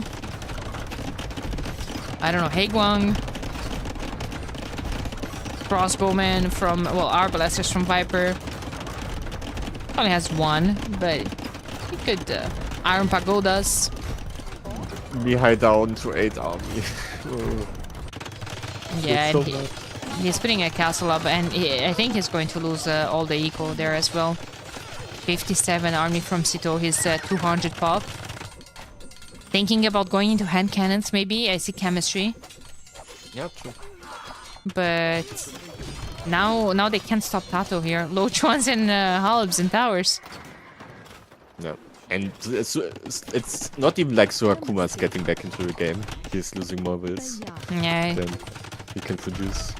Yeah, when you look at the eco, you have 275 versus 424. Yeah, And way more trade as well. Yeah, like Sito is doing a very, very good job cleaning up their trade, but they're not doing any damage to the opponent. Like they're still losing trade while, you know, he's doing a good job clearing all the aggression. It's Shivam just could go. Yeah, he messed a couple of those. I think he's going to go Elite Jaguar Warrior. Okay, but look at Mihai's farming eco. It's just a ghost town everywhere. Elite Jaguars with like 30 wills. Did you see Onimaru Barbetakos versus Sal's game on this map? The one that went to 2 hours. I think I saw it a bit. Yeah. So at the end of the game, Kingston did nothing but like stayed on 40, 50 vills and just did not even, Just I don't monks. think, just monks. Omi had 180 conversions at the end of the game. But after He 2 hours... also never got into the game. That was, Yeah, exactly. that part. But the funniest part was that when he was down to 7 vills at the end of the game, he just clicks Elite Eagle Warrior. Omi with 7 villagers left and 0 army on the field, 0 monks, 0 anything. He clicked Elite Eagle Warrior. This is looking bad for Tag. Mihai is attacking into Long Swordsman, but too little, too late. Sito calls the GG, and game number 1 goes to Onimaru Capybaras. Yeah, very good game. 265 Tiger Calves. 187 Elite Eagles. Yeah, against Hasar, Arb, Evi Camel. You don't really see, you know, the third player here in the top. Well, to be fair, you don't see Tato's units here in the top 3 either, but Tato was doing a very good job. I mean, you look, he has 200 pop right now. Sarakuma, somewhere under 60. So it's, yeah, really good game from Capybaras. Maybe that was also one of the problems for Tech, that like while Mihai tried to help in Car Sage, Tato just boomed, and like their Car Sage pressure didn't achieve that much. Yeah. And well, I don't know, it feels like Capybaras are kind of, you know, hungry after they had a bye in a previous round. So Yep. you know, want to they're win. yeah. I was casting with Vinch the other day, and he was saying like, yeah, they want the attention at the top. They want the spot in the highlights of the top 4. So they were very eager to get back into that. I'm sure maybe one day they can be as good as Nocturna. Maybe it's to be determined. I saw the other day, I think yesterday, you guys were top of the table. Now Ling Yuan is, but yesterday you guys were at position number 1, 10 points. I think technically we have the same points as Lingran at the moment. Yeah, I saw Like- Thur saying we can stop the tournament now. Yeah, and I'm kind of mad that you didn't just stop the tournament when we were at the top. Yeah, I mean, how could I? Yeah, how could you? Next map is going to be Fortify Clearing. So looking forward to this one. MBL is taking a position in the roster. And my dear Thurs, I'm at 0-0-0. I'm waiting for a countdown. Yeah, 1 second.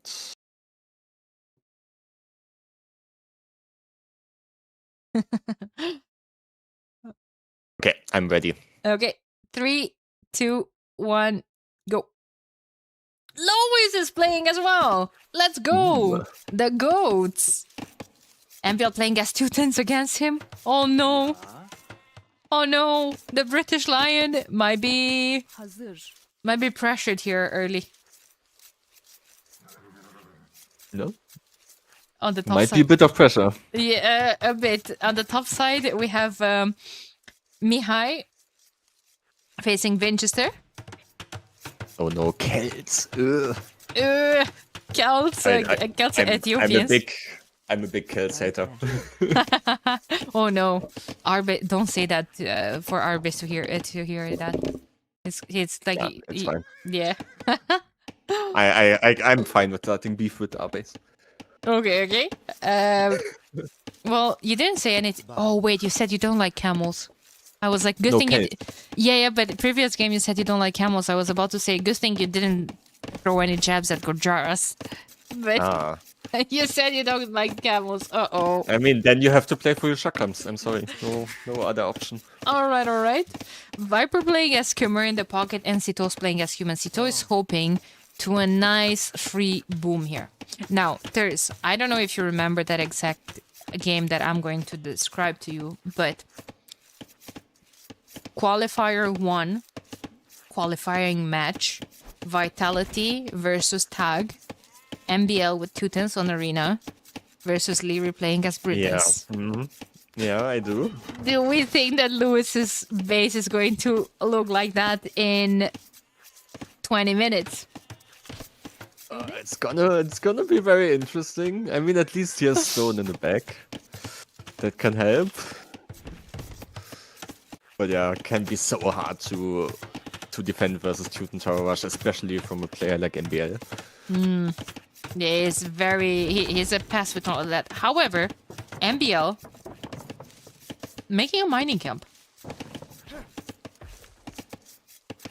Not a mining camp, sorry, I meant there it is. Yeah, I was just talking in advance a tiny bit here.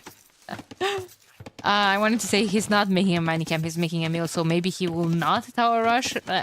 Silly me, what was I thinking? Of course he's gonna tower rush. Yep. Of course. Lewis sent his scout forward, so he knows exactly what's coming for him. And I like what he's doing. Look at the way he's placing his houses. Easy to, just plug a house there. Yep. I like that as well. I always do that as well. I think it's very good. Mm-hmm. But it's hard on this map with the palisade walls. They get in so fast. Because what are you gonna do if you're MBL? You're gonna start building a tower. You're gonna panic Lewis and making 3 houses, and then you're just gonna cancel that tower and move it a bit more to the left. Yep. Oh boy, he's coming. 8 villagers forward. Is Lewis hoping to just go FC here? I think he is. I'm not sure if it's good. He's getting loom now. Oh. I trust in the goat. Alright. Alright, Sito is putting down a second TC. That's going to be a Cuman boom. And 4 future men-at-arms from Ethiopia's into maybe range forward or range back at home. I think I would have preferred that range to be 4 for Mihai. I like playing aggressive versus Celts, but Celts are going to play that way as well. Men-at-arms is going to be in faster for Mihai. Yep, also 1 more militia for him. Yeah. Should be good. But Celts are faster, so they can run away. At least. Oh boy. MBL is in on the other hand though. No, he will... Oh, the berries go first. Uh-oh. Yeah, it's very easy for him to just creep in either towards the stone, either towards the gold. It's just...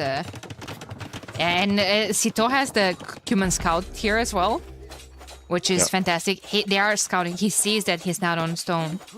So then now he's going to just pressure the gold. Oh, but he's sending everything on stone now. Yeah, he has decent food. Like, maybe if he sends enough on zone, he can buy himself up to Castle Age. Lewis is risking here a lot, I feel like. But hey. Yep. He's gonna punch down buildings. And put more towers in the meantime as well. That's the advantage of having, you know, so many fields forward. However, in the meantime, Eco looking kind of funky back at home. He's fine. He's fine as long as he's you know, getting just as much value. Sito was pinging behind Lewis's base. I think he was pinging for him to make a tower there to... Oh, sorry. I'm babysitting my father-in-law's dog for the weekend, and I just didn't notice he was next to me and very mad at a squirrel outside. Gave me a heart attack here. Was saying that Sito was pinging maybe for him to make a tower to deny Lewis's wood line. Yeah, he's gonna do that. So Lewis has, like, soon he's gonna have all his mills just on stones because he can't take anything else. But this is the phosphor way. If you do it, can you forward castle drop? Oh, I think that's very risky. I think you might risk... You might risk losing your base to the crap that MBL has here. Yeah, true. And where do you forward castle drop? That, like, what are your vills taking afterwards? I feel like if there's a forward castle drop, needs to be in a spot where you could replace your TC as well, because that TC that TC is gonna go down eventually to something. I don't know what exactly, but yeah, clearly a cute douche. In the meantime, Mihai has to run away from the skirms, and he's getting into Viper's base. Viper never more chill. 3 TCs booming. Oh, what's Lewis attempting here? Okay, well, it's fine. It's gonna go up. It's 23 villagers building that. He could lose a few this, so maybe. He has loom. Gonna be fine. Yeah. There's a Lycav attempting to go for the Cuman Scout, but the Cuman Scout is going to die to a TC. Wow! That's crazy. I really like MBL's tower though. He's towering the gold from Lewis, so that he won't be able to take that.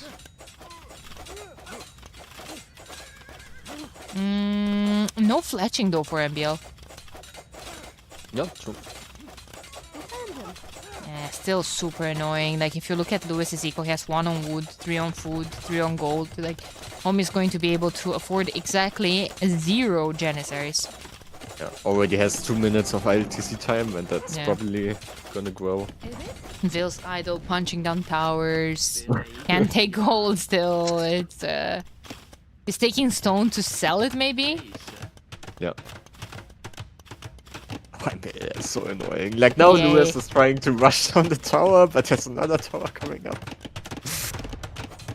Oh, but...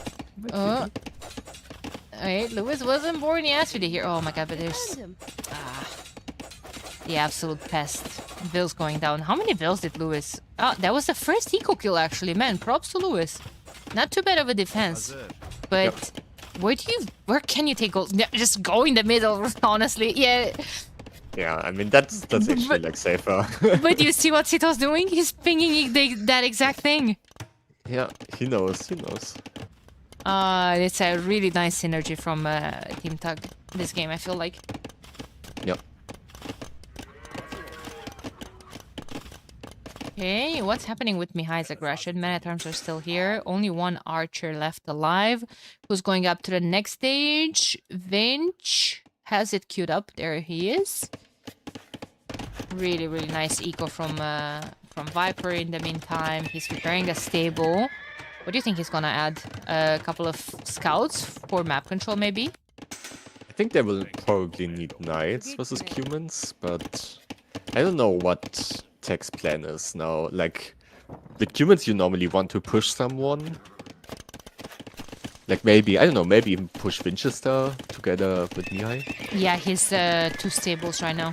And no, Mihai has a Vil forward. I think he's gonna make his own siege workshop and try to break. Feels like maybe he was hoping that MBL will do more damage. Yeah, no, but now there's a castle here.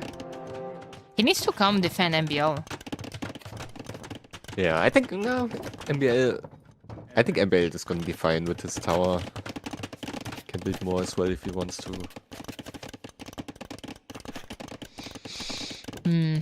That's going to be a really nice Ethiopian timing for Mihai. He's gonna break through Vinch's base. Siege Workshop is forward. He's opening a Mangonel instead of a Ram. Ugh. Okay, that's fine. That's fine. I don't know. I just love opening a Ram against... I love seeing players opening Ram against people that are still Feudal Age. Yeah.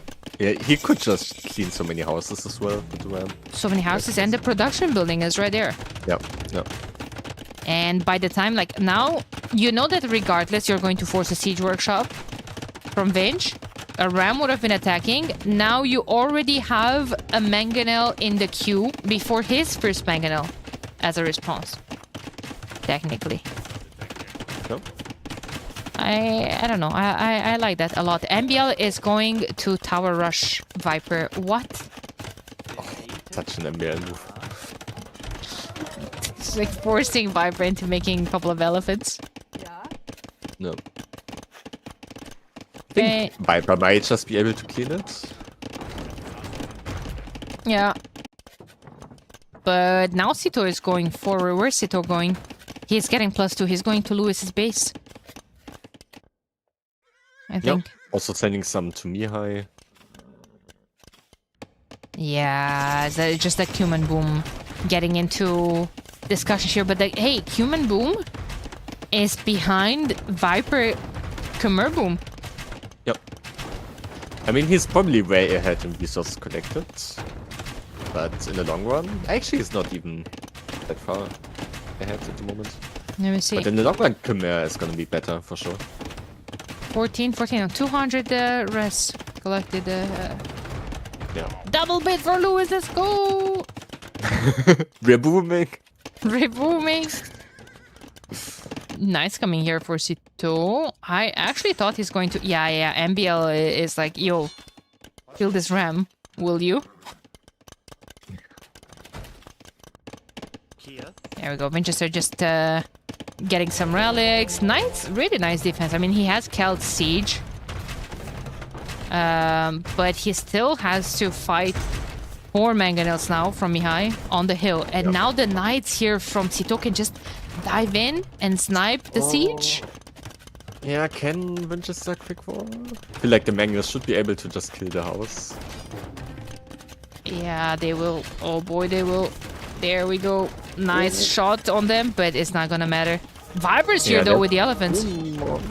True, elephants. And the Knights monster. getting converted as well. 3 of them probably. No, just 1? What? How? Okay, homies were just hopped into the TC. Oh, the elephants just destroying the Mangonels. Kinda hurts though. No. Not +2 on the elephants though. For now. Yeah. The faster firing archers from Ethiopians helping there. His might. Okay. Nice job saving that Mangonel.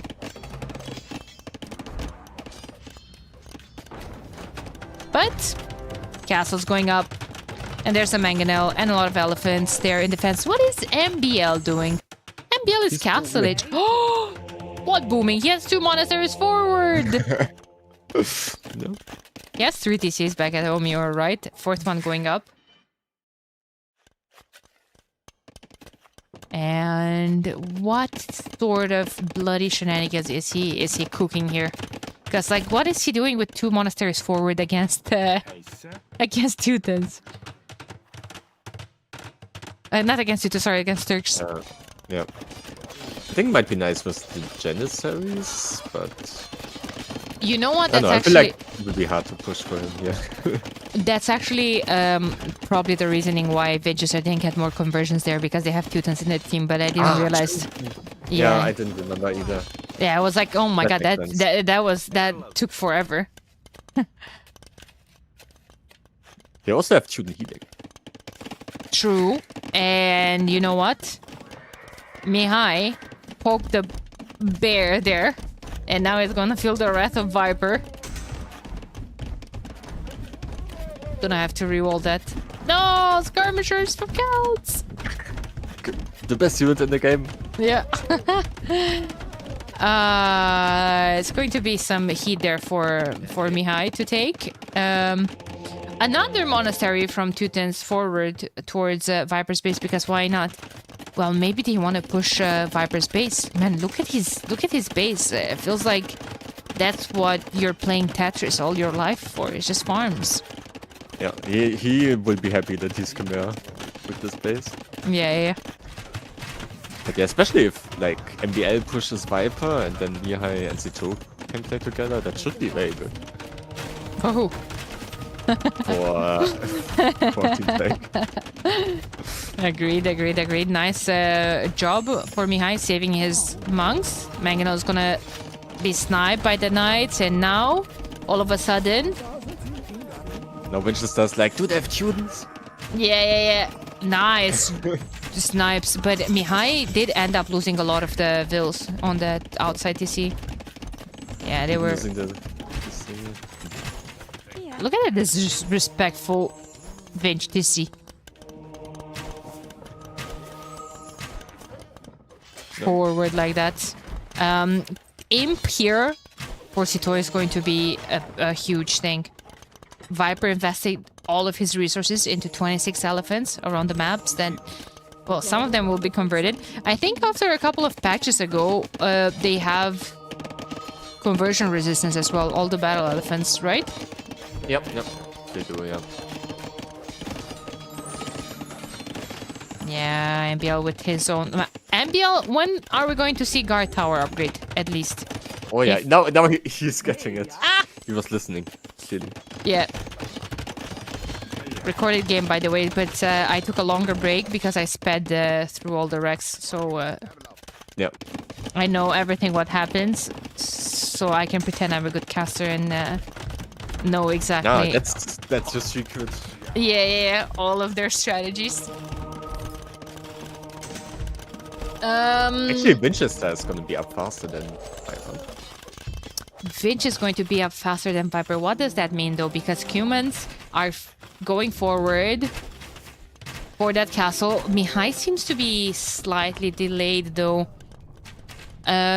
Just not sure what Winchester's contribution is without Viper, because it feels like if Viper goes elephants and...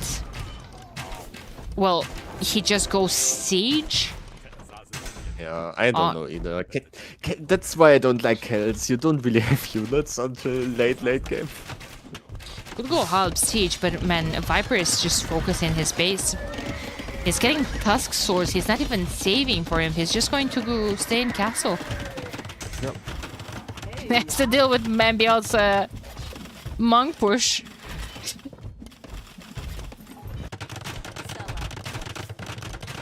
Yeah, that's a nice castle from Sito. It's going to have trap production.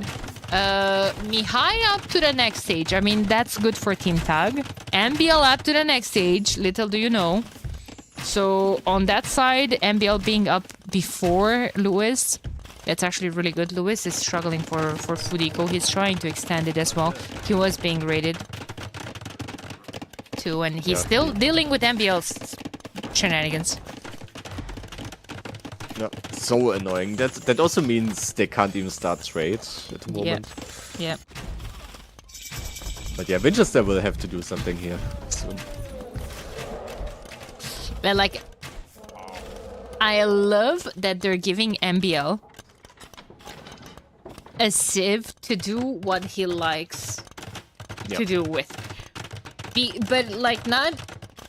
I remember they put him in arena in the pocket position and they gave him Cumans and homie accidentally spear Siege Workshop pushed in Feudal Age.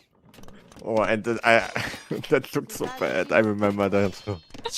But like, you see, if you're giving them Teutons and put him on the flank, like, yeah, Teutons can do shenanigans like this, like, and it can be very, very nice. Yeah, and he's also so good at it. He is delaying the pocket as well. It's just being a rat. You And he can't. has good inco behind it.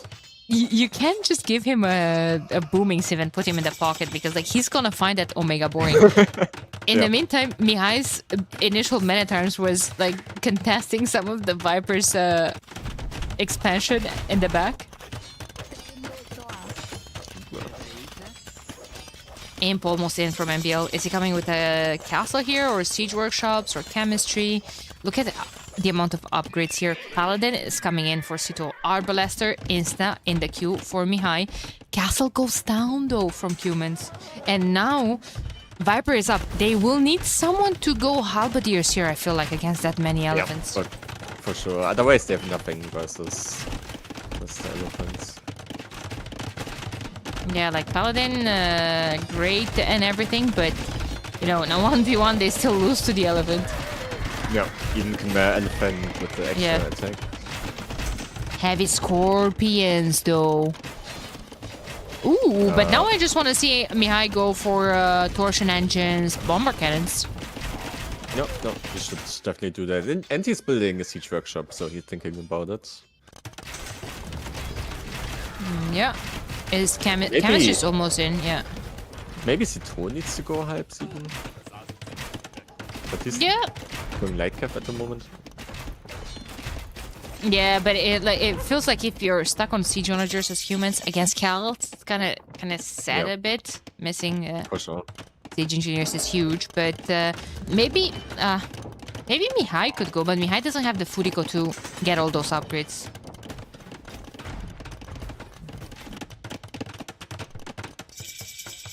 And MBL is building a fort castle on Viper. Not just that, but look at his walls.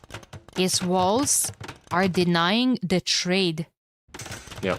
Well, first of all, that castle kind of denies the trade as well, but that's actually a very annoying wall for Team Onimaru.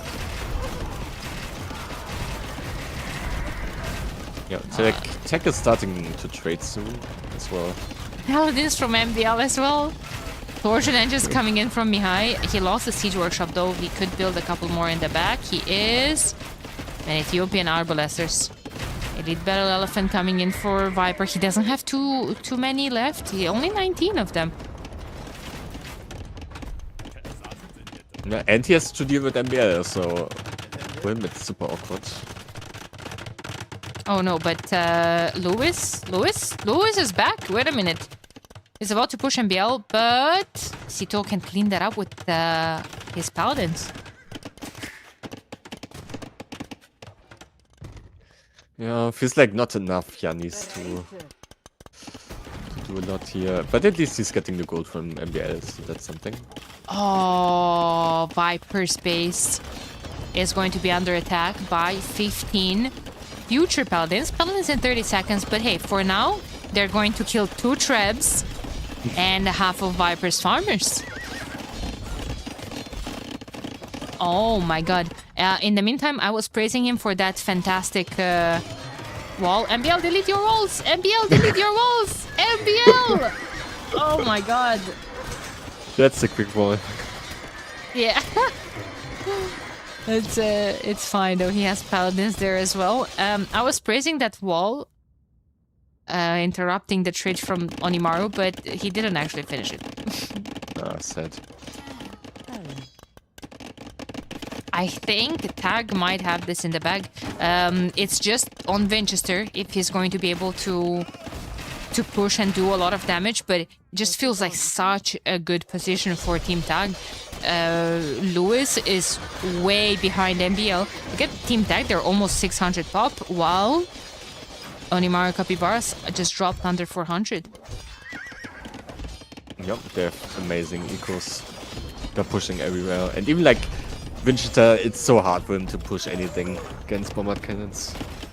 Yeah, like he could come on this side with halberdiers, but that means his push is stopped forward, and without it, like all of his siege can be sniped by the Cuman Paladins. GG. Game number 2 is Tag tying up the score. Yeah, well played. Well played by Tech. Yeah, really well played. I think they had a better plan, and in my opinion, for this map, probably the better civs as well, the better synergy. Not a big fan of Celts on the flank. Yep, no. I think also Cumans, like, I would say Cumans are stronger than Khmer, but I think others might disagree. I think it also depends on the players, because it feels like Yeah, for a lot of the players can pull a fantastic boom with Cumans and a fantastic timing, but it's just Viper booming with Khmer in a manner that he was ahead of Cumans. Yep, no. Really nice timings and great build order and everything for him. They only picked Celts because of scores +1 range, I guess. Oh, probably, yeah. Yeah. Celts Khmer. Only missing Romans on the other flank.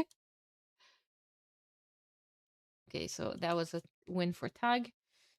And the next game, what do you think is going to be? Let me just see here. Nomad. Nomad. That's the upcoming map. We're gonna have Lithuanians, Mapuche, and Bengalis for the capybaras. Georgians, Vietnamese, and Tupi for Team Tag. And I'm at exactly 0 seconds. Yep, me too. You too? Great. Then we're ready to start. No? Yeah. 3, 2, 1, go. Frame 1. Oh no! I'm loading in and I see MBL stock. Look at that. Oh no, Look wait, at I paused. Oh, what time are you at? Wait, when you said I'm loading sorry. it. No, I'm now at 25 seconds. Okay, go to 33. Sorry. Okay, then. I panicked when you said, oh no, and I paused. Okay. You're at 33? Yes. Okay, 3, 2, 1, go. Wait, MBL's dock? Yeah, it's in the north. Oh no! Soraku was pinging it. No, dude. No way. MB. Just sending 2 bills back home. Might as well build a TC. Screw it. Hey, safe dock for a fish boom. Yep, true. Okay. It's giving archery ranges on neutral island vibes. Oh, let's take a look, guys. Wait a second, because things are happening here. Tupi, Georgians, Vietnamese, so they know all where their enemies are. You have Sito and MBL close to each other, but not close like we've seen in Onimaru Vanguard set. Not close enough to matter so much that you are basically taking each other's resources. Sarakuma is in the south, playing as Vietnamese, and in between them, it's Louis! Our goat! The goat is back. Goat is back, but goat might take the heat from MBL again. from MBL again. It's like MBL is going to be Lewis's nightmare today. Now Viper is in the south and Winchester in the north. Viper and Winchester have such good positions with their civs that they just need Lewis. Oh my god, everyone pinging Lewis is dizzy. But yeah, no, it's just Ito signaling everyone. Lewis just needs to be annoying. to everyone, to Sorakuma, to MBL, just needs to buy enough time, in my opinion, for Bengalis and for Mapuche to get to a fast castle, to get to maybe range units, maybe some ratas, maybe some bolas. Yeah, could be. I haven't seen Mapuche a lot on Nomad, but can be very good with their units. I feel like that's a pick for this lineup, for the discount on the team castles. Yeah, true. Probably. You can also see your enemies' castles, which is Yeah. nice. Yeah.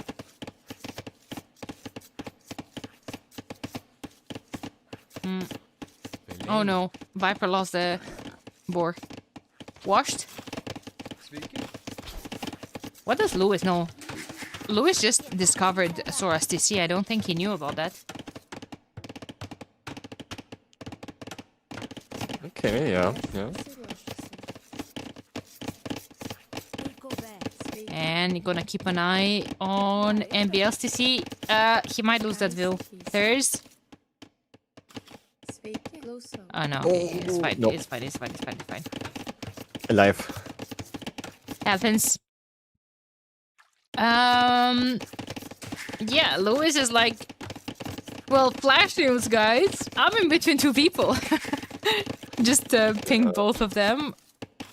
It's gonna be awkward for him as well to get to gold and stone. Yeah, that's very exposed. That's a very good point. He is going to probably have to go in the back. He has an outpost there, and he doesn't see the gold. All right, but he does see the stone. That's gonna be very tricky for him. Yeah, I really like him building outposts. So that there's also like information he can give to his team once he sees players on stone and so on. But this is something that Lewis does very well a lot of the times. Yep. Just outposts everywhere. Outposts everywhere. Vinch is probably just go fast castle. Has stone close by, gold close by as well. Is someone going to be... Oh, MBL actually redocked at the bottom. He didn't even build a single fisher ship in that first dock. Yeah, that's gonna pay off eventually. Just don't worry about it. Don't worry. I trust the process. 2 dogs for Sito, my bad. But he is probably going to be the first one to go up to the next stage. Georgians are just so good on Nomad because you start with a mule card and that's already one of your buildings that you need to go up. And can give you a very nice timing, and I think he's going to contest the water. Most likely. Lewis is here with the Vil. Lewis might actually lose his fish.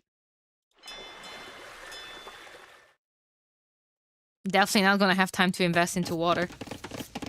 He's gonna be busy on land. Moving on to gold. Starts with more food as Lithuanians. What could Lewis do?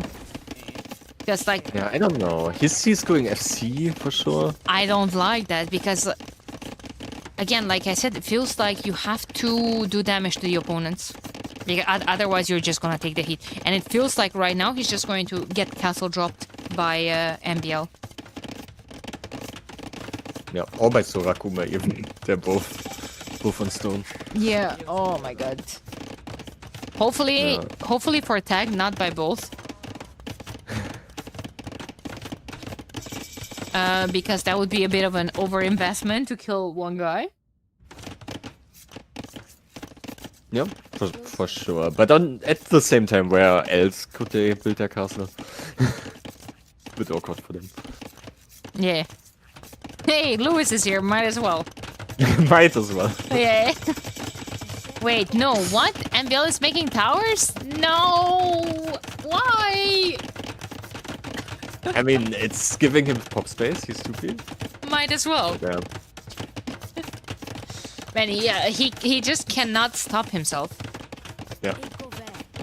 Okay, it's fine. It's like Sorakuma's gonna castle drop. Might as well give him towers. Yeah, So he's not denying the gold or like any stone at the moment, so. Barely gonna deny the wood line with the second one. Yep.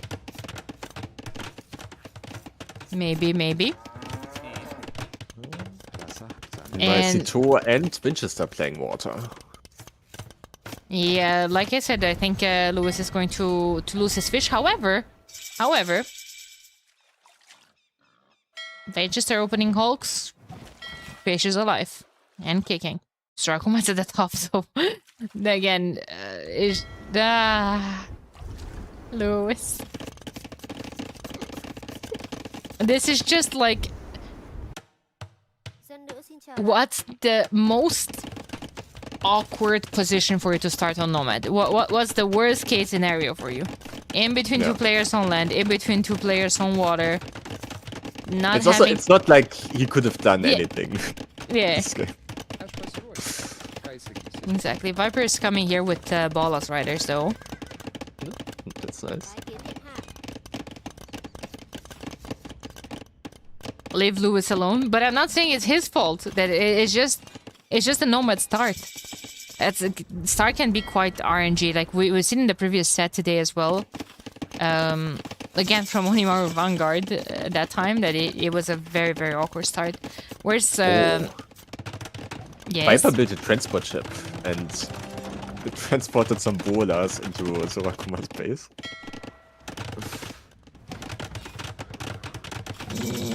Not sure. Are they gonna be able to do too much? Really nice walls there for Sora.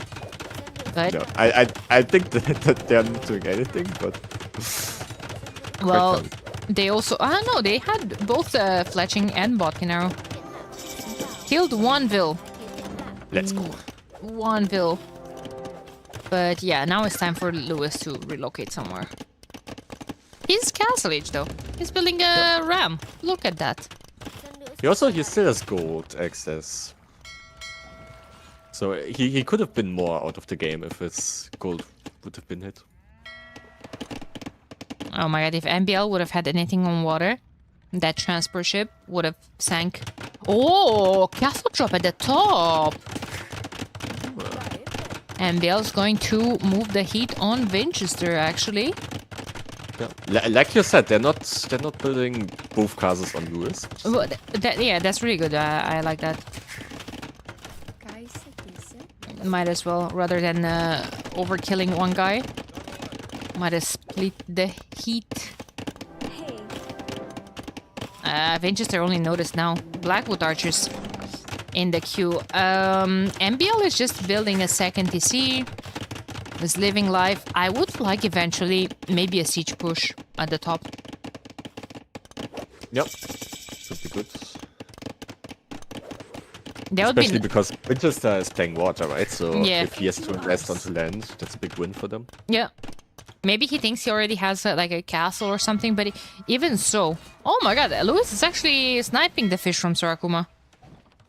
Oh, nice. Good job. Yeah, that's a good job from him. Also, my point was that if you are afraid of the Bolas Riders from Viper, sorry, just going at the top, you have maybe some mangonels there to defend if you're going to build a siege workshop. And yeah, just like you said, it's going to be tough for Winchester to defend. It's going to be tough for Winchester to continue the work on water as well without goal control right now. Yep, true. And Lewis is actually doing a fantastic job here. He is building a TC because currently he has 0. But he has 2 mangonels and the ram. This is what I was talking about earlier. Ram has 4,000 damage. He's forcing all of those buildings from Sorakuma to be rebuilt. And he's forcing a siege workshop. And response from Sora. Not looking too bad for him. Not like the Rattan archers are gonna help a lot here. This is Magnus. Yeah. You're just at the top. Rattan archers would be good against 2P.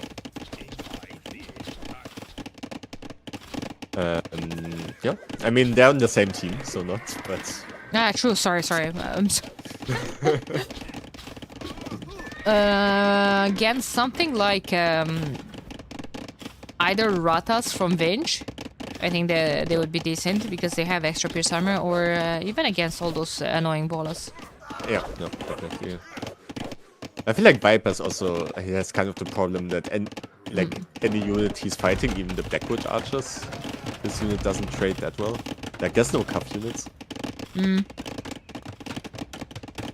Nice job from Sarkoma defending so far. However, Lewis has nothing too much other to pay attention to other than this.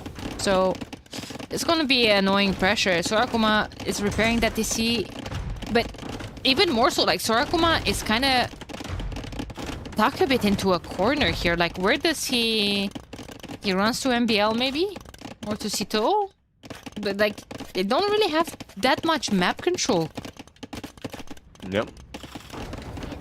Capybaras also won the water, so good job from Winch. Yeah. Bolas are going to dive in here. Mangonels are down for Sorakuma, and that's going to be a lot of deaths. This is going to go down. Sorakuma's going to have to run, but he's running with everything a tiny bit too late, feels like. No. Never doubted Lewis this game. Yeah, not a single time. Not a single time. Look at Winchester and how much water he has. Where is he taking gold from? Well, he's now. I guess he was just... He never lost his navy. No. Just guess he'll never lost his navy. Yeah, really nice aggression from Lewis. He's going to kill the workshop as well. Still has 2 mangonels alive. Market's gonna be killed once again. And Sorakuma's in a bit of a pickle. Now he built the DC exactly where Lewis had his first DC. But all in all, team tags pop is not looking great. Yeah, Viper also the player with the most eco in the game. Looking very good. Quickly followed by Vinch with the second most eco. Yeah, sure. So it's... Lewis is just expanding his. Sorakuma with 31 pop.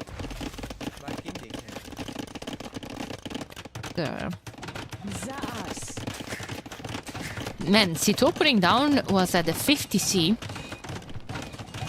With Georgians, can he manage to buy enough time? Like, the only one in... The only one in danger from Team Onimaru right now feels like is Winchester at the top. Because they might cut the access to his teammates or from his teammates, I guess. Yep. Especially if like Tito can get to him, maybe. They could push there, but also Winchester's Seagull is so good that he might be faster than MBL or Sito. Yeah, but you see, look at MBL.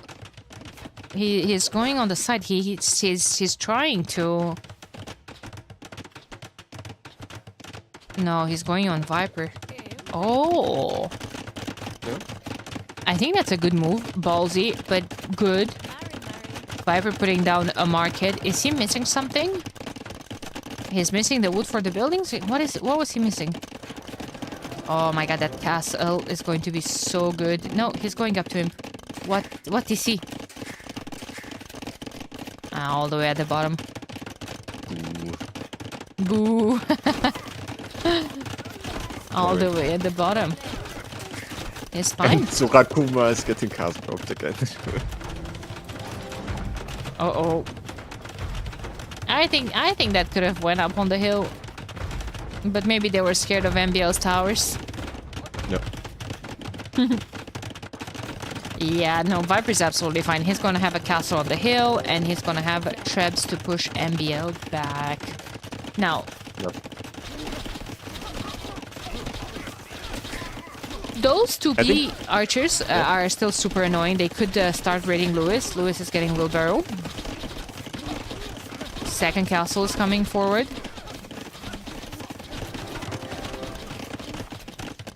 What were you gonna say? I like Viper's decision to go scrums as well, since they're only facing archers.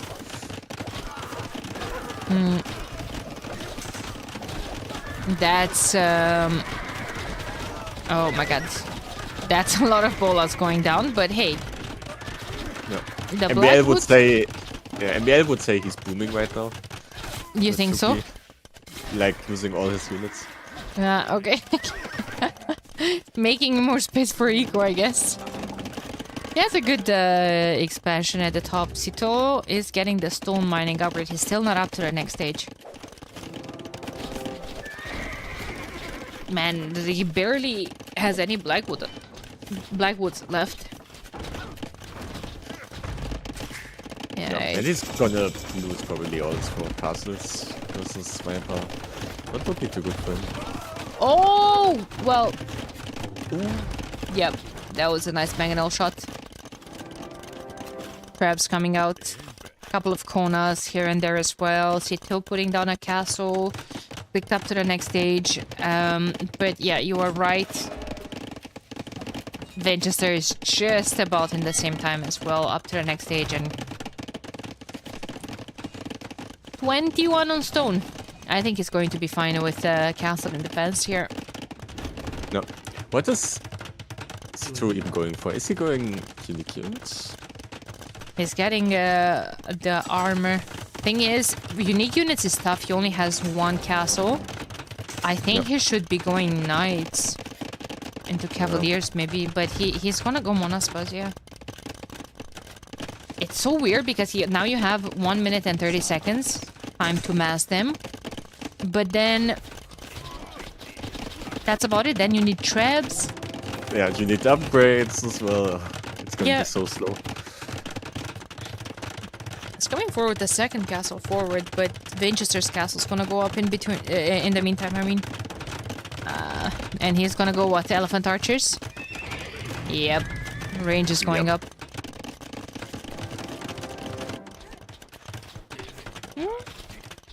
Quite nice, and immediately Viper getting the unique tech affecting everyone. That's going to be cheaper ladies for Lewis if he gets into them. There's going to be cheaper Bolas Riders and Konas and cheaper Ratas. Except that Winchester is going Elephant Archers.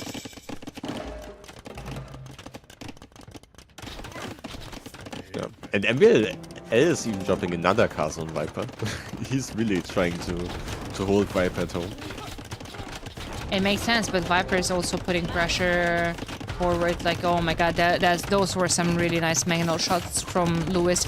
Lewis on 3 mangonels has 10,000 damage done. And 19 kills, yeah.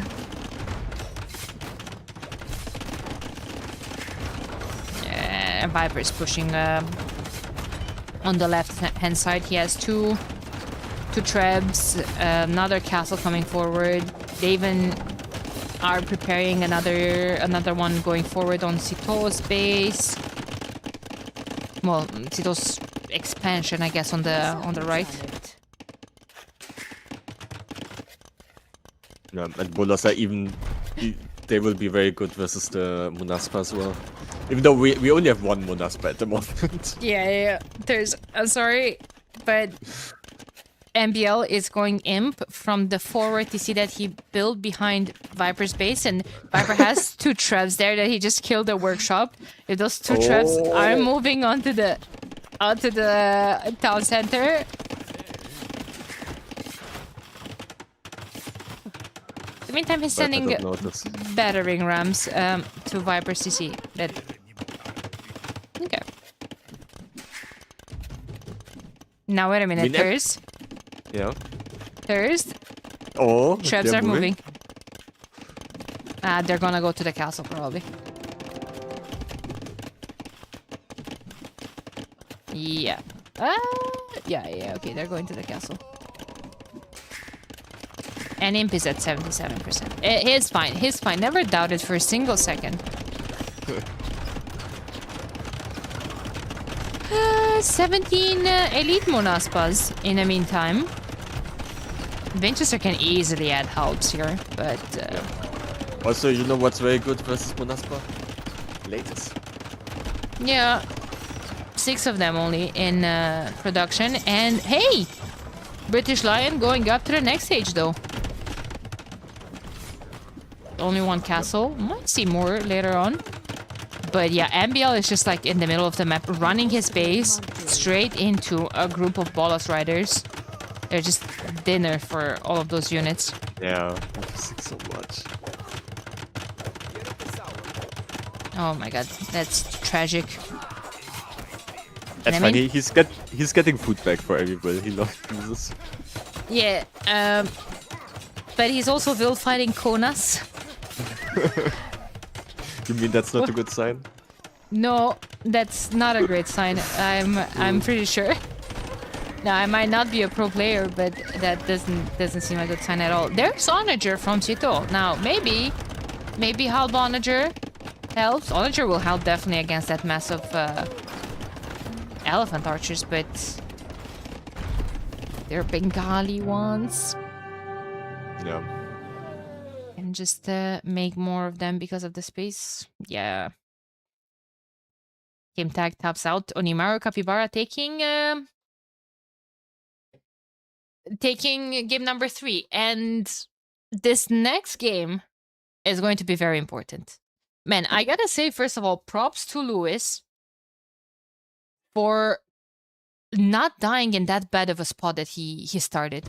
And he started not because of him, but because of how the Nomad RNG is sometimes. I think he did a really good job. Yeah, he ran away. And actually, Sorakuma, of course, with his teammates' support, with Viper's support later on, Sorakuma took the heat, and Sorakuma ended the game at 50 pop right now. Yep. I mean, at this point, you have to ask yourself, how much did it hurt MBL as well that he built his stock there? Like, maybe he could have had more pressure on Winchester if he had a better dog, but then again, you probably shouldn't build your dog there. It was really unfortunate. Yeah. That was really unfortunate. And I'm just going to just gonna say that Nomad was a win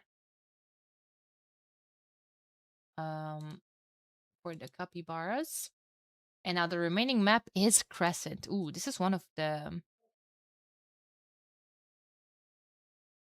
my favorite maps. Someone is saying this should have been an admin read. This kind of randomness cannot happen. It's Nomad. Yeah, I also disagree. I disagree. Like that's Nomad. Like if you don't like random stuff, you don't pick Nomad. Yeah, for sure. Go ahead. What were you gonna say? Like I feel like I don't know if they also mean the dog, because I think that was if we're being honest, just MBL's fault. But the positions, that's like just normal. That's normal, yeah. Like if anything, it was worse for Onimaru Vanguard in the previous game, with 2 TCs almost close to, almost next to each other. It's Nomad. It's not much you can talk about randomness. Like it's a map where RNG is can be lucky for some players. If you really don't want that, you ban the map or you don't pick it. Nope. Yeah, that's about it.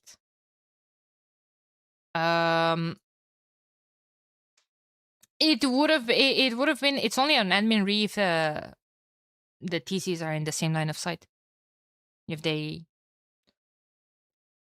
I mean, at the end of the day, it could have been a completely different game as well. Like if Lewis just dies because he's in between 2 players, then maybe we're saying, okay, it was a very bad position for Team Capybaras. absolutely.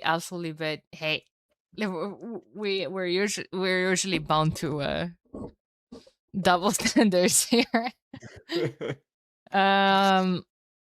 You mean players like to complain? No. But hey, wait a second, because we're getting distracted here. And I'm gonna ask you to be at 0 seconds here while I'm yapping about the next game, because next game is very important. It's very important for Thurs, for the teams that are involved in this tournament that do not want any of these teams to get like extra points, a tie is the best case scenario for all the other teams. A tie right now is also best case scenario for Taiwan as well, which don't want Capybaras to get an extra point and want them to get that extra point instead of one can just get, 2. And it would be absolutely devastating for Capybaras because Capybaras only played one set and Capybaras were very eager to take a top position. And taking a top position would mean at least winning the next game so they can get an extra point from winning the set. Yeah. I mean, both teams are probably contenders for the top positions, so this set means a lot to both teams.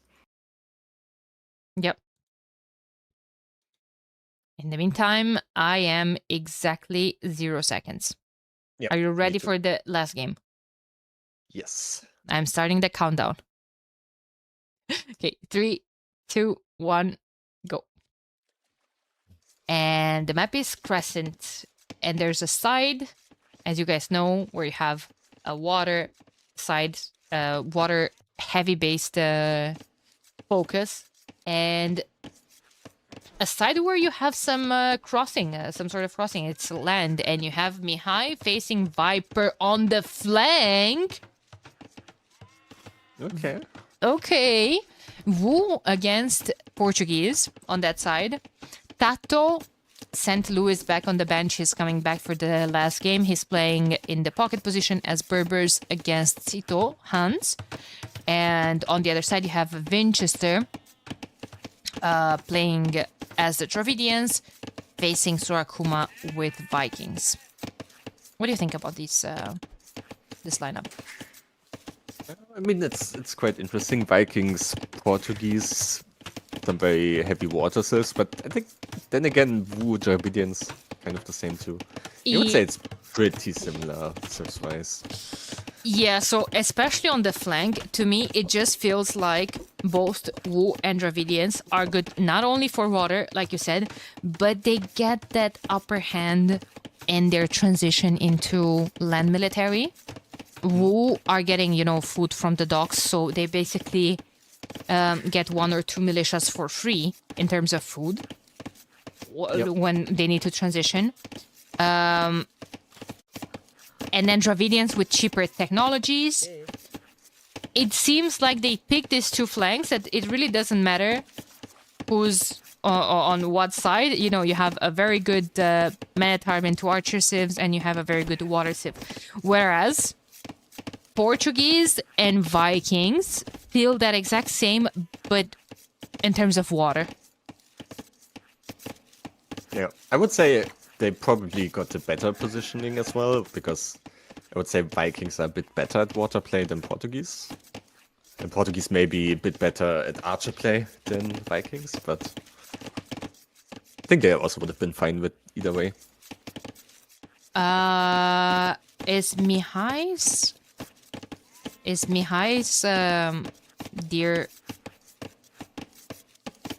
bug here? Oh, like it.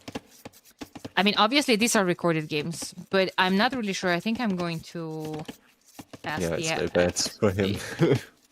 Yeah, so I think in situations like this, I think Mihai could have paused and asked for a re because of that. I'm not sure. Like, it's not bugged or anything. It's not missing deer, but is extremely disadvantageous. Is that a word in English? I hope it is. Don't ask me. In the meantime, he does have very, very good wood lines to close the maps. His map, I mean. Yep. Almost Black Forest for him. Yeah. 3 scouts forward from Team Tag, and there might be killing a Vil here from Viper to deny the barracks. Delaying the barracks. Yeah. Very important. I think that's also interesting that Viper's not going for man-at-arms with Wu. Like, maybe that was his plan, but I think that was the plan, but that's completely delayed now. Yep. That's pretty nice. Mihai is going to have militias earlier on. Let's take a look at the dock. Sora Akuma putting down his second dock. Interesting. Docks at the back because that's where Sito's fish is, at the back. For both of the flanks. Whereas, you know, the opponents went for the middle first. Nope. Now Very they're... different approaches. Yeah, now they're transitioning in the back. Also important to talk a bit about the pockets here. Yeah, that timing for Viper, by the way, it's very slow. That was really good for Team Tag. The pockets, I kind of like Berbers compared to Hans. I think they have better eco bonuses. I think they can get ahead quite nicely. Is Tato going feudal? It seems like it. While Sito is Omega fish booming with 3 dogs at the back. Stable. Yeah, he's not on gold yet. He's gonna go scout. Yeah. Yeah. Nothing wrong with a couple of scouts, but this might be Sito's chance, you know, to come back or to make up for that advantage that Berbers have over Hans. If he doesn't take any damage, or it could turn extremely ugly for Team Tag. Yo, he has so much fish. It's crazy.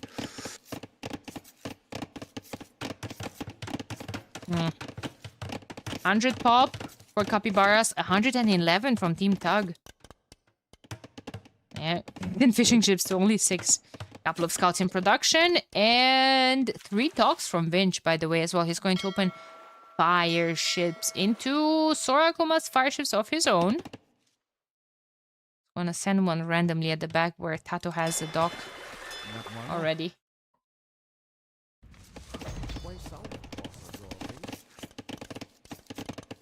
Okay.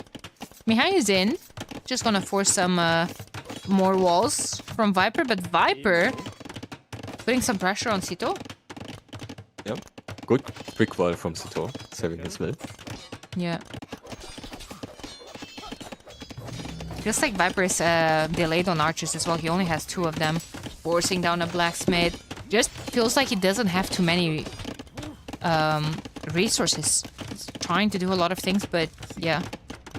Yeah, and they are also like, they have to do pressure in feud age, right? Because Yeah. Sito is going for the fast castle. Walls in the middle. Okay. Not sure how I feel about that because reinforcements are already forward from Mihai. They might be caught by Tato scouts though. Oh. No, he's fine. I think that was really a really good job to mix in a spear with those Metatarms. It can be easily sniped by the archers, but if he's paying attention and if he's not losing it to the archers, that kind of slows down the scout engagement.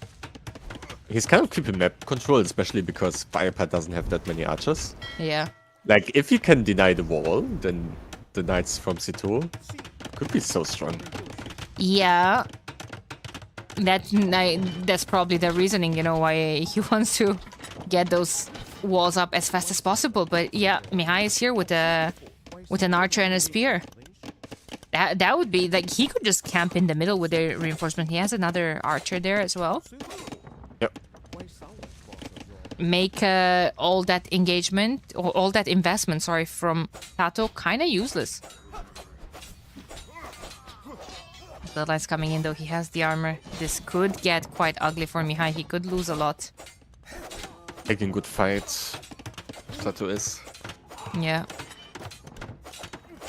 A lot of those scouts are weakened now, and Sito actually started the production of a couple of knights of his own. I don't mind that because he's getting the upgrades on the way up. He's gonna get knights in about 30 seconds. 2 stables, I presume. Yeah. I don't think that wall goes up, and if it does, I want to see Mihai queue up a transport ship. Yeah, for sure. I think it will go up. They have enough army there, but they have enough water control to always do that. Yeah, a transport ship would be really good. C2 can at the same time just boom behind it as well, since he's up so much faster. Yeah, in the meantime, on the other side, Sarakuma manages to sneak 3 more fire ships straight into Tato's fish. Tato on the way up to the next stage. Knights on the field, coming forward. Needs to pay attention to not just lose them to military. Yep. And instantly dropping 2 extra GCs. Yeah, he has a very nice fish eco behind all of this as well. Can take the whale from the corner of the map. Just needs to wait for +2. He could clear this up. Some random men-at-arms. It's a good job though from Onimaru so far, keeping Sito in on their island. Yep. Also, like, getting the wall up. Yeah. But, you know, just buying time for their own pocket. That's like, right now, there's a transport in the queue. And Sito ended up clearing up everything. Right now, they're going to have to deal with this. But right now, it's fine. Because Tato is Berbers, he can always add camels right now to just compensate. Yep. But actually, Tato is going for the medium warship. He's going to help on water. Especially because he's getting raided by Sorakuma. Yeah, very good job by Sorakuma. I guess that's also the disadvantage of Winch building his docks in the middle, that he can't protect Tato's fish that easily. Oh, what's Viper doing with this Ville? That was the Dogville. Could put 1 or 2 outposts. Feels like you have to expect the transport and you need to see it coming. Yep. Oh, that's so much military. Mihai is about to hit the next stage as well. It's going to be a tiny bit later than Viper, but Viper only has 2 archers. He's going heavier into water. Has nothing on land, and well, there's Tato opening camels. But I don't think he has enough of them. +2 is not even in. Yeah, once Mia gets his upgrades, it'll be very hard for Tato to clean that. Ooh, Mihai, I think he's trying to go straight for Tato's base.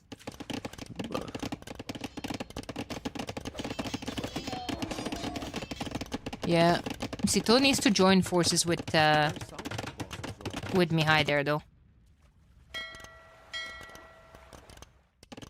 Medium warship coming in from Mihai. He's getting crossbowmen. I think Tato sees that.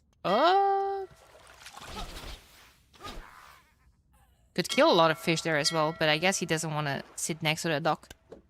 Get some arrows. Yep, true. Yeah, I think Tato needs to start adding in a couple of knights, and he is. He needs to clean that military up. Without the knights from Sito, it's going to be tricky because they basically split their military. Sito's military can go down to camels, and Mihai's military can go down to knights. So all in all, it's a tiny bit of a weird communication there between Mihai and Sito. Yep. Especially Mihai, like, he's trying to do so much at once. It seems a bit hard on his eco. Nice raids from Sorakuma in the middle on Tato's fish. Tato doesn't have a lot of fish. He was fighting in the back of his base as well. I mean, look at that. 17 fishing ships to 34 from Sito. Yep. What I also really like is Sito is already building some fish traps in the back. And because his fish is so safe, like, he can do that freely. And he's up to imp. His imp, yeah. Crazy. He's up to imp. In the meantime, Mihai is just putting more pressure as well. I saw trade cogs. 1 trade cog from Viper. I wonder if that was a misclick or what is he doing? Water is not secured yet.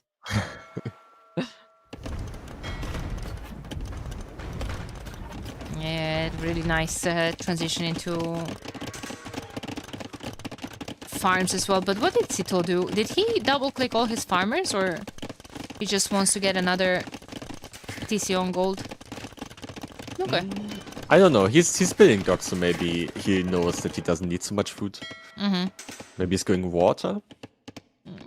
But paladins are juicy. He's not making more. He is going water in the middle. Yeah. But then I would like to see a university and the upgrades. Oh, there's Oh. Listening. Clinker construction, careening.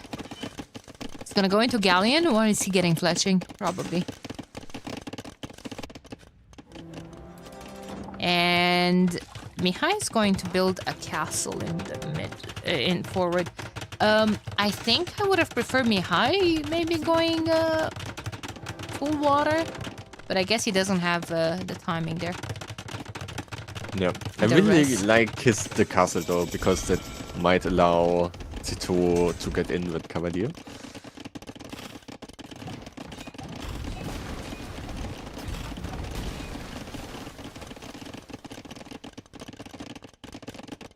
I mean, we haven't talked a lot about Suakuma Winchester as well. Yeah. But I'm just seeing that Winchester's so far ahead in eco. Like maybe Suakuma did more damage on water, but and it's also against Vikings, right? Like I feel like it's so easy for Vikings to get ahead in eco on land because of all the handcart, wheelbarrow for free. Yeah. Cheaper ships as well. Yeah, exactly. But really great job from Winchester. I mean, Dravidians have a lot of bonuses on water as well, but yeah, now Sito is getting Cavalier on land as well, and they're all in Viper's base. Yeah, Sito is getting raided a bit at home as well, so that's awkward. He should be able to clean that. Yeah, really nice quick walls there. Oh my god. But the imposter opened the gate. Happens.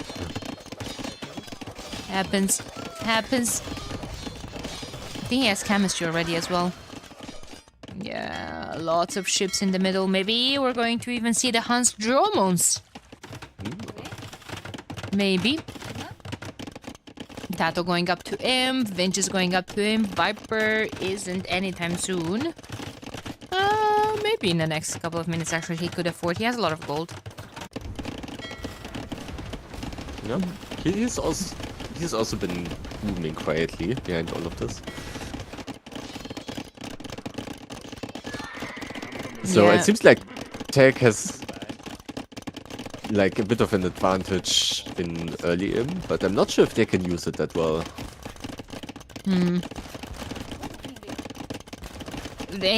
The thing is, Sito has to do damage, and my question is, how come Sito feels the need to go water here? Like, feels like that should be Sorakuma's job. Sorakuma does seem to be quite behind, though. But it just feels like you should... I think maybe it would have been better for him to prioritize Paladin. Yep. Do you think it's not that important because opponent can go into heavy camels? Now, I'm not sure exactly. I mean, especially with Hans, they're not the best navals, right? You kind of want to apply land pressure, especially if you plan on Mihai building that castle, so you get in. I think I would have liked more land pressure more as well. Yeah, and now the thing is, his fish is going to be pressured. A Viper is pushing on water.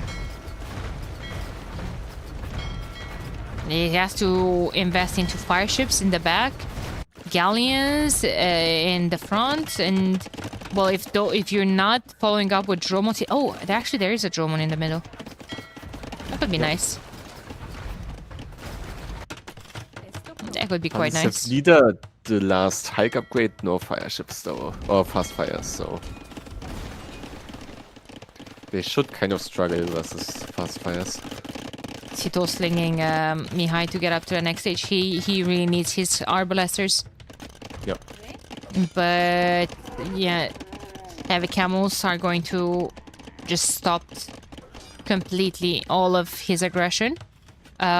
the thing is, Mihai is gonna go up, needs to mass the arbs, and Viper already has military.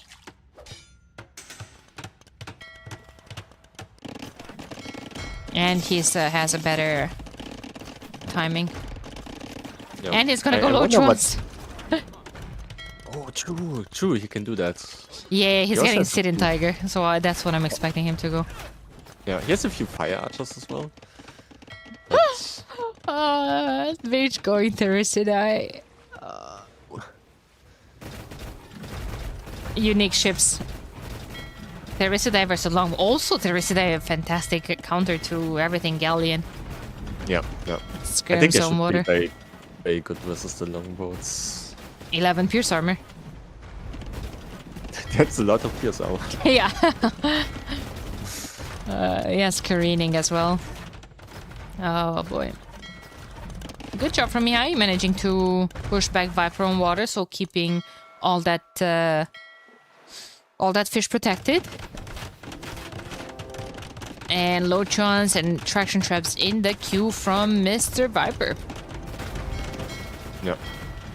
Capybara is kind of controlling water everywhere a bit. Now they're getting a crop rotation. They're getting ready for the long game. But Tank has a whole lot more military. Capybaras, 30 more eco. But yeah, not entirely sure here on how Hag could push. Maybe still on land. Maybe Arbalesters and Paladins, maybe? but what Paladins? There's only 2 Cavaliers Yeah. and that's it. Yes, Yep. Sito being this heavy on water makes no sense to me right now, I feel like. But in the same Yep. time, Mihai could be pushing along with Arbalesters in like against the military that he's facing. For now. Who says that Tato cannot add Cavaliers of his own? Look at his resources. Yeah, very good resources. It's kind of funny to me how, like, Winchester builds so many towers that it's very awkward for Sorakuma to push out at the bottom. Yeah, he needs a lead Callan Galleon for sure. Mihai getting those arbs that we were talking about. And as soon as he's getting, you see the Cavalier up switch from Tato. It's now the army is equal, and yeah, eco is starting to be a whole lot more ahead. Yeah, they're also starting to water trade. Capybaras, so yeah, nice. I think Team Tag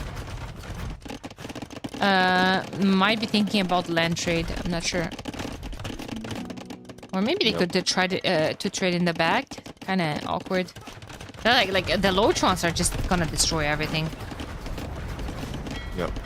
Lochans are also so annoying because you just, like, if you push because you just kill all buildings. Yeah, especially with Sitting Tiger. It's just Yep. my man has 8,000 damage, 9,000 damage on them, 5 units. That's all you need with Lotrons. There's so many Teresidae from Avenge. You need the fast fires here, but I don't even think Hans get No, it. they don't get So it, Hans no. don't get it. Vikings don't get it. No. Right. Portuguese Portuguese don't get it. it. Oh. Well, Vinge also has 7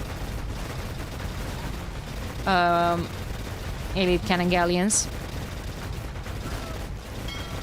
No. Sorakuma is building some Carracks, which seem to be doing not too bad versus the Teresidae maybe. Yeah, but Teresidae also have like 14 pierce attack. Yeah. And They also have so much HP that it's Yeah. so hard to kill them. They really only die to fast fires, I feel like, or heavy demos. But anything else they should absolutely destroy. Now Viper is going to absolutely demolish everything that's behind Sito's base. Sito still has his navy forward, but yeah. Castle from Mihai went down, and Mihai is now camping the hill. Shipwright, like capybaras don't mind taking this in the long game. Tato is making heavy demos.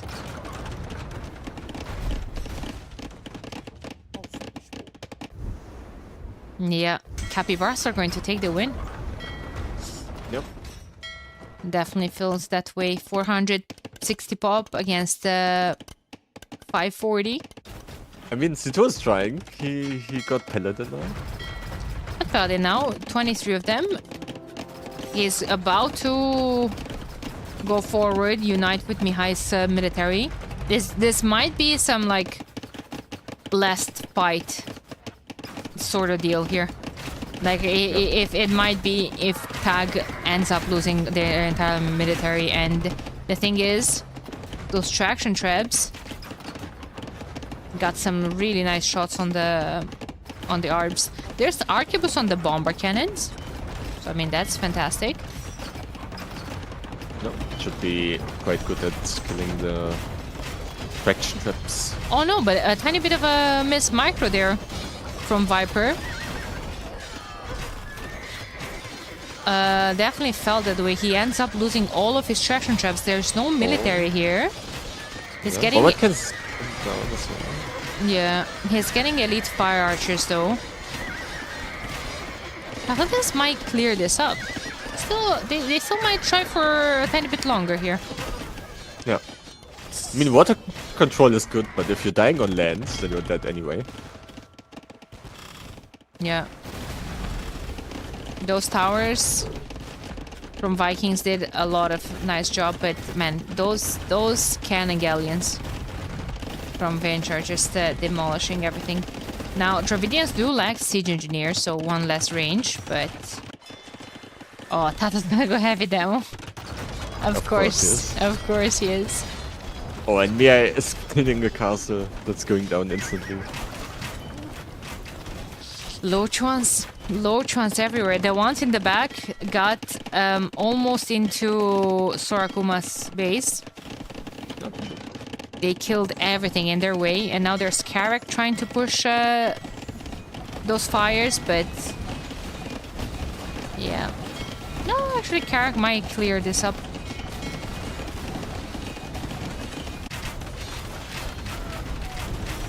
Elite Camel Archer from Tato.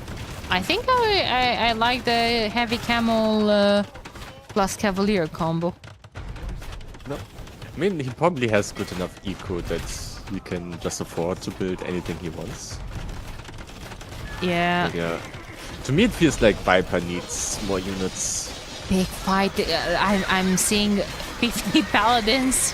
That's how can you afford so many paladins? His eco is fantastic on land. Like it doesn't even care about the backfish anymore. And they actually build trade on land, but that is not a great trade route. And it just seems like builds in the back from Tato being built in the trade from Tech. That's so annoying. Oh my god, and he has a 64 military. He can't even afford new ones because everything is in the middle. Like I was talking earlier about those 50 paladins. There still is a lot of them here, 49 on the field.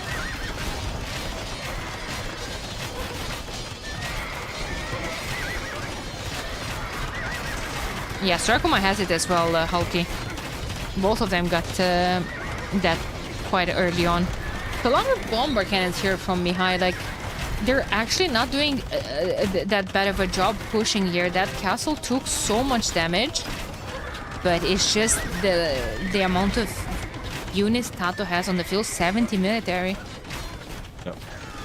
Tag kind of has to push, but it's so hard to push up the hill versus Muchans. And now all the reinforcements discovered the stables, and they're actually focused on taking the fights there instead of sending paladins forward. There's only 15 paladins forward, and now all of a sudden, Yeah, Witches does one water footy as well. yeah, Thericidai everywhere. Now he's even going to kill the markets that they're trading with on land.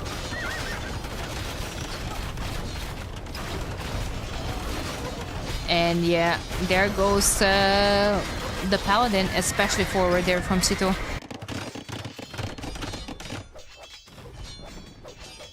Yeah, army count. Lot more for our team Capybaras. GG's called, and Capybaras win the set 3-1. Pretty decent series. Yeah, for sure. Both teams playing very good. I honestly thought that Tato going feudal military might be a mistake here. Yeah. I mean, it felt like Tech was a bit ahead after that, but Witches just did a very good job on water and on land. They got their walls up. And the late game, if you go like, if Viper is allowed to surround with Loach ones, the enemy's base is they're just so hard to stop. Yeah, yeah. The Thericidai as well. Just everything being so good. 3-1. No, I think that means that Capybaras, like, they're sitting very comfortably now after Tag 1 versus Vitality. So 3-1. 3-1 means 4 points for Capybaras, which are currently at 4 right now, which puts them at 8. They're still on position number 5 technically. Yeah, but they are also missing a set, right? Compared Correct. to some other teams. Correct. They're also missing attack. A match. Sorry. My brain is not braining anymore. Yeah, they had a bye round number 2 actually. So I think in the last 2 rounds we're going to have a couple of very, very, very interesting interesting matches. Interesting sets, yeah. Because then, like, you know which results you need to get to top 4. Exactly. Thank you so much for joining me today. It was a pleasure. It was a pleasure co-casting with you. And let me see when you guys have the next match. You don't. You played yesterday, didn't you? Yeah, but we play on Sunday. I think live. Ooh, versus Tag. Yeah, versus Tag. First set as well. Ooh, good luck. I almost wanted to say congrats. Well, wait a second. Good luck. Thank you. Guys, I promise nothing is staged, okay? Yeah, totally not rigged. But yeah, thank you. And also thank you for organizing the tournament. It's been a lot of fun. Thanks for playing, and I hope you guys definitely have fun. It's been a couple of very, very interesting matches from Nocturna. Yeah, no. We are trying our best. Okay. Yeah. Bye. See you, homie. Bye. Have a good one. Man, everyone, please make sure you give Turs a follow. He's a fantastic player. He's one of the members of Team Nocturna. Of course, you guys have seen his wrath of Arbalesters, especially on Shrew and Ball Magazine and Traction Travs and whatever other ARBs civs he has played. Thank you so much, and go Nocturna. Nice. 2 quite unlucky games, and one should have been a re. I think Tag should be a top 2 favorite. So you're saying that it should have been a re because there's no pawns on Nomad. What do we think about that, chat? No pawns on Nomad. Is that a thing? I don't think it is.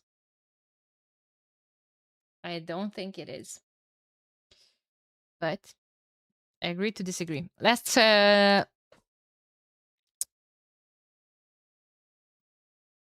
Let's see what's up. Tag, Lingyuan, and Nocturna Esports. Position number 1, technically, tied at 10 points. All of them played 3 sets. Wonders following closely with 9 points. Onimaru with 8, Capybaras, that is. But only played 2 sets. Vitality, Vanguard soon after with 3, same as Vitality. Vanguard and Vitality are going to face each other on Sunday. So that should be able to put some more difference in here. Dark Side, 3 points as well, and Souls with only 1, unfortunately. Oh. Thurs is a homie. Thurs is 100% a homie. Correct. Correct. Guys, that was end of round 3. This right here. End of round 3. Tomorrow, we're starting fresh. Lingyuan versus Wonders. Onimaru Capybaras versus Souls. Tag, Nocturna Esports, and Onimaru Vanguard versus Vitality. Round 4 is going to be an absolute banger. You are 2 out of 2 for very good co-caster so far. Do you want me to tell you something? Do you want me to throw someone under the bus?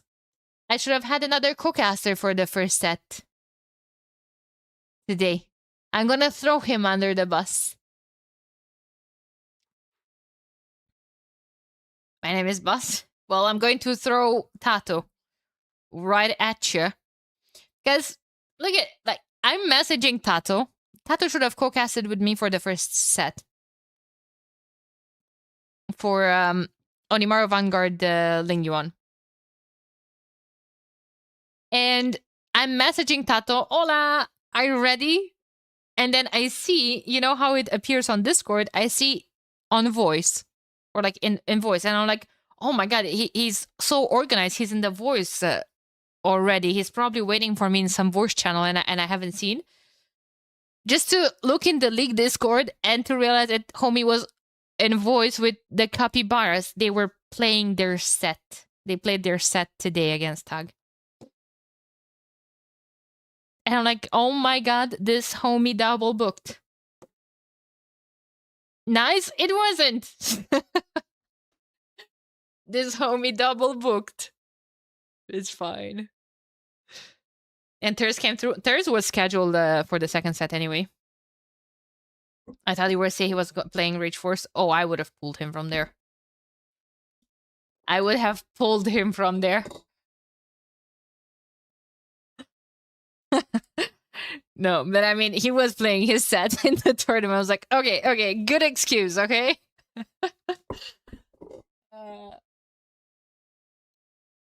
But yeah.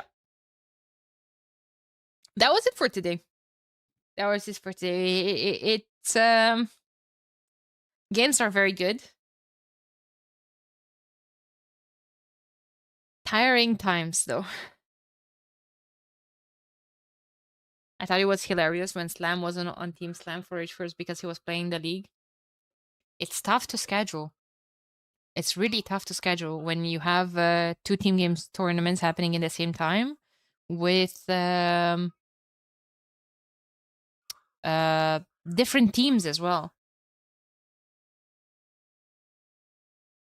When is the next time when you're live? Tomorrow, same time, 15 GMT, because until 15:30, when the game starts, we're going to run the interviews. We're going to just talk a tiny bit with chat, chill, you know, and we're starting the day with a banger. Lingyuan versus Wonders, Sals versus Onimaru Capybaras to end the day tomorrow as well.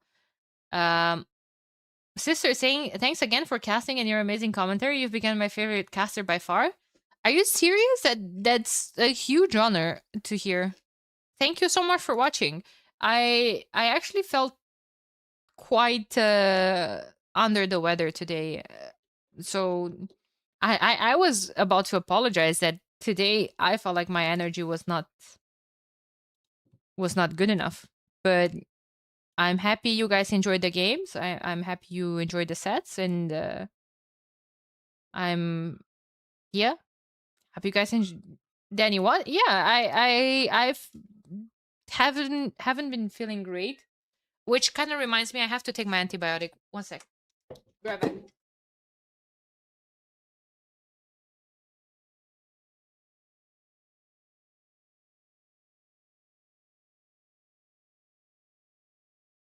Like I'm not even sure if you're supposed to have any sort of like side effects from antibiotics, but I've been feeling very, very mellow this past week. And I feel like every single time when I'm taking one, yeah, exactly. Like doozy is the exact word for it. Like I'm just feeling slow and tired and like some slight headaches here and there. Yeah, it's been like that. That can be normal. Okay. Okay, so that makes sense.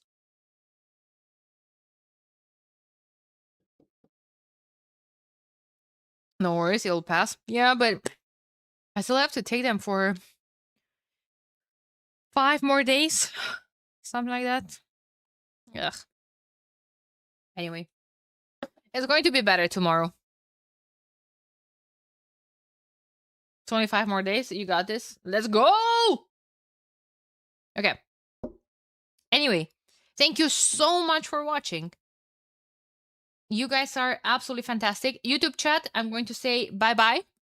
Thank you for watching as always. I'm going to end the stream there and look for someone to raid on Twitch.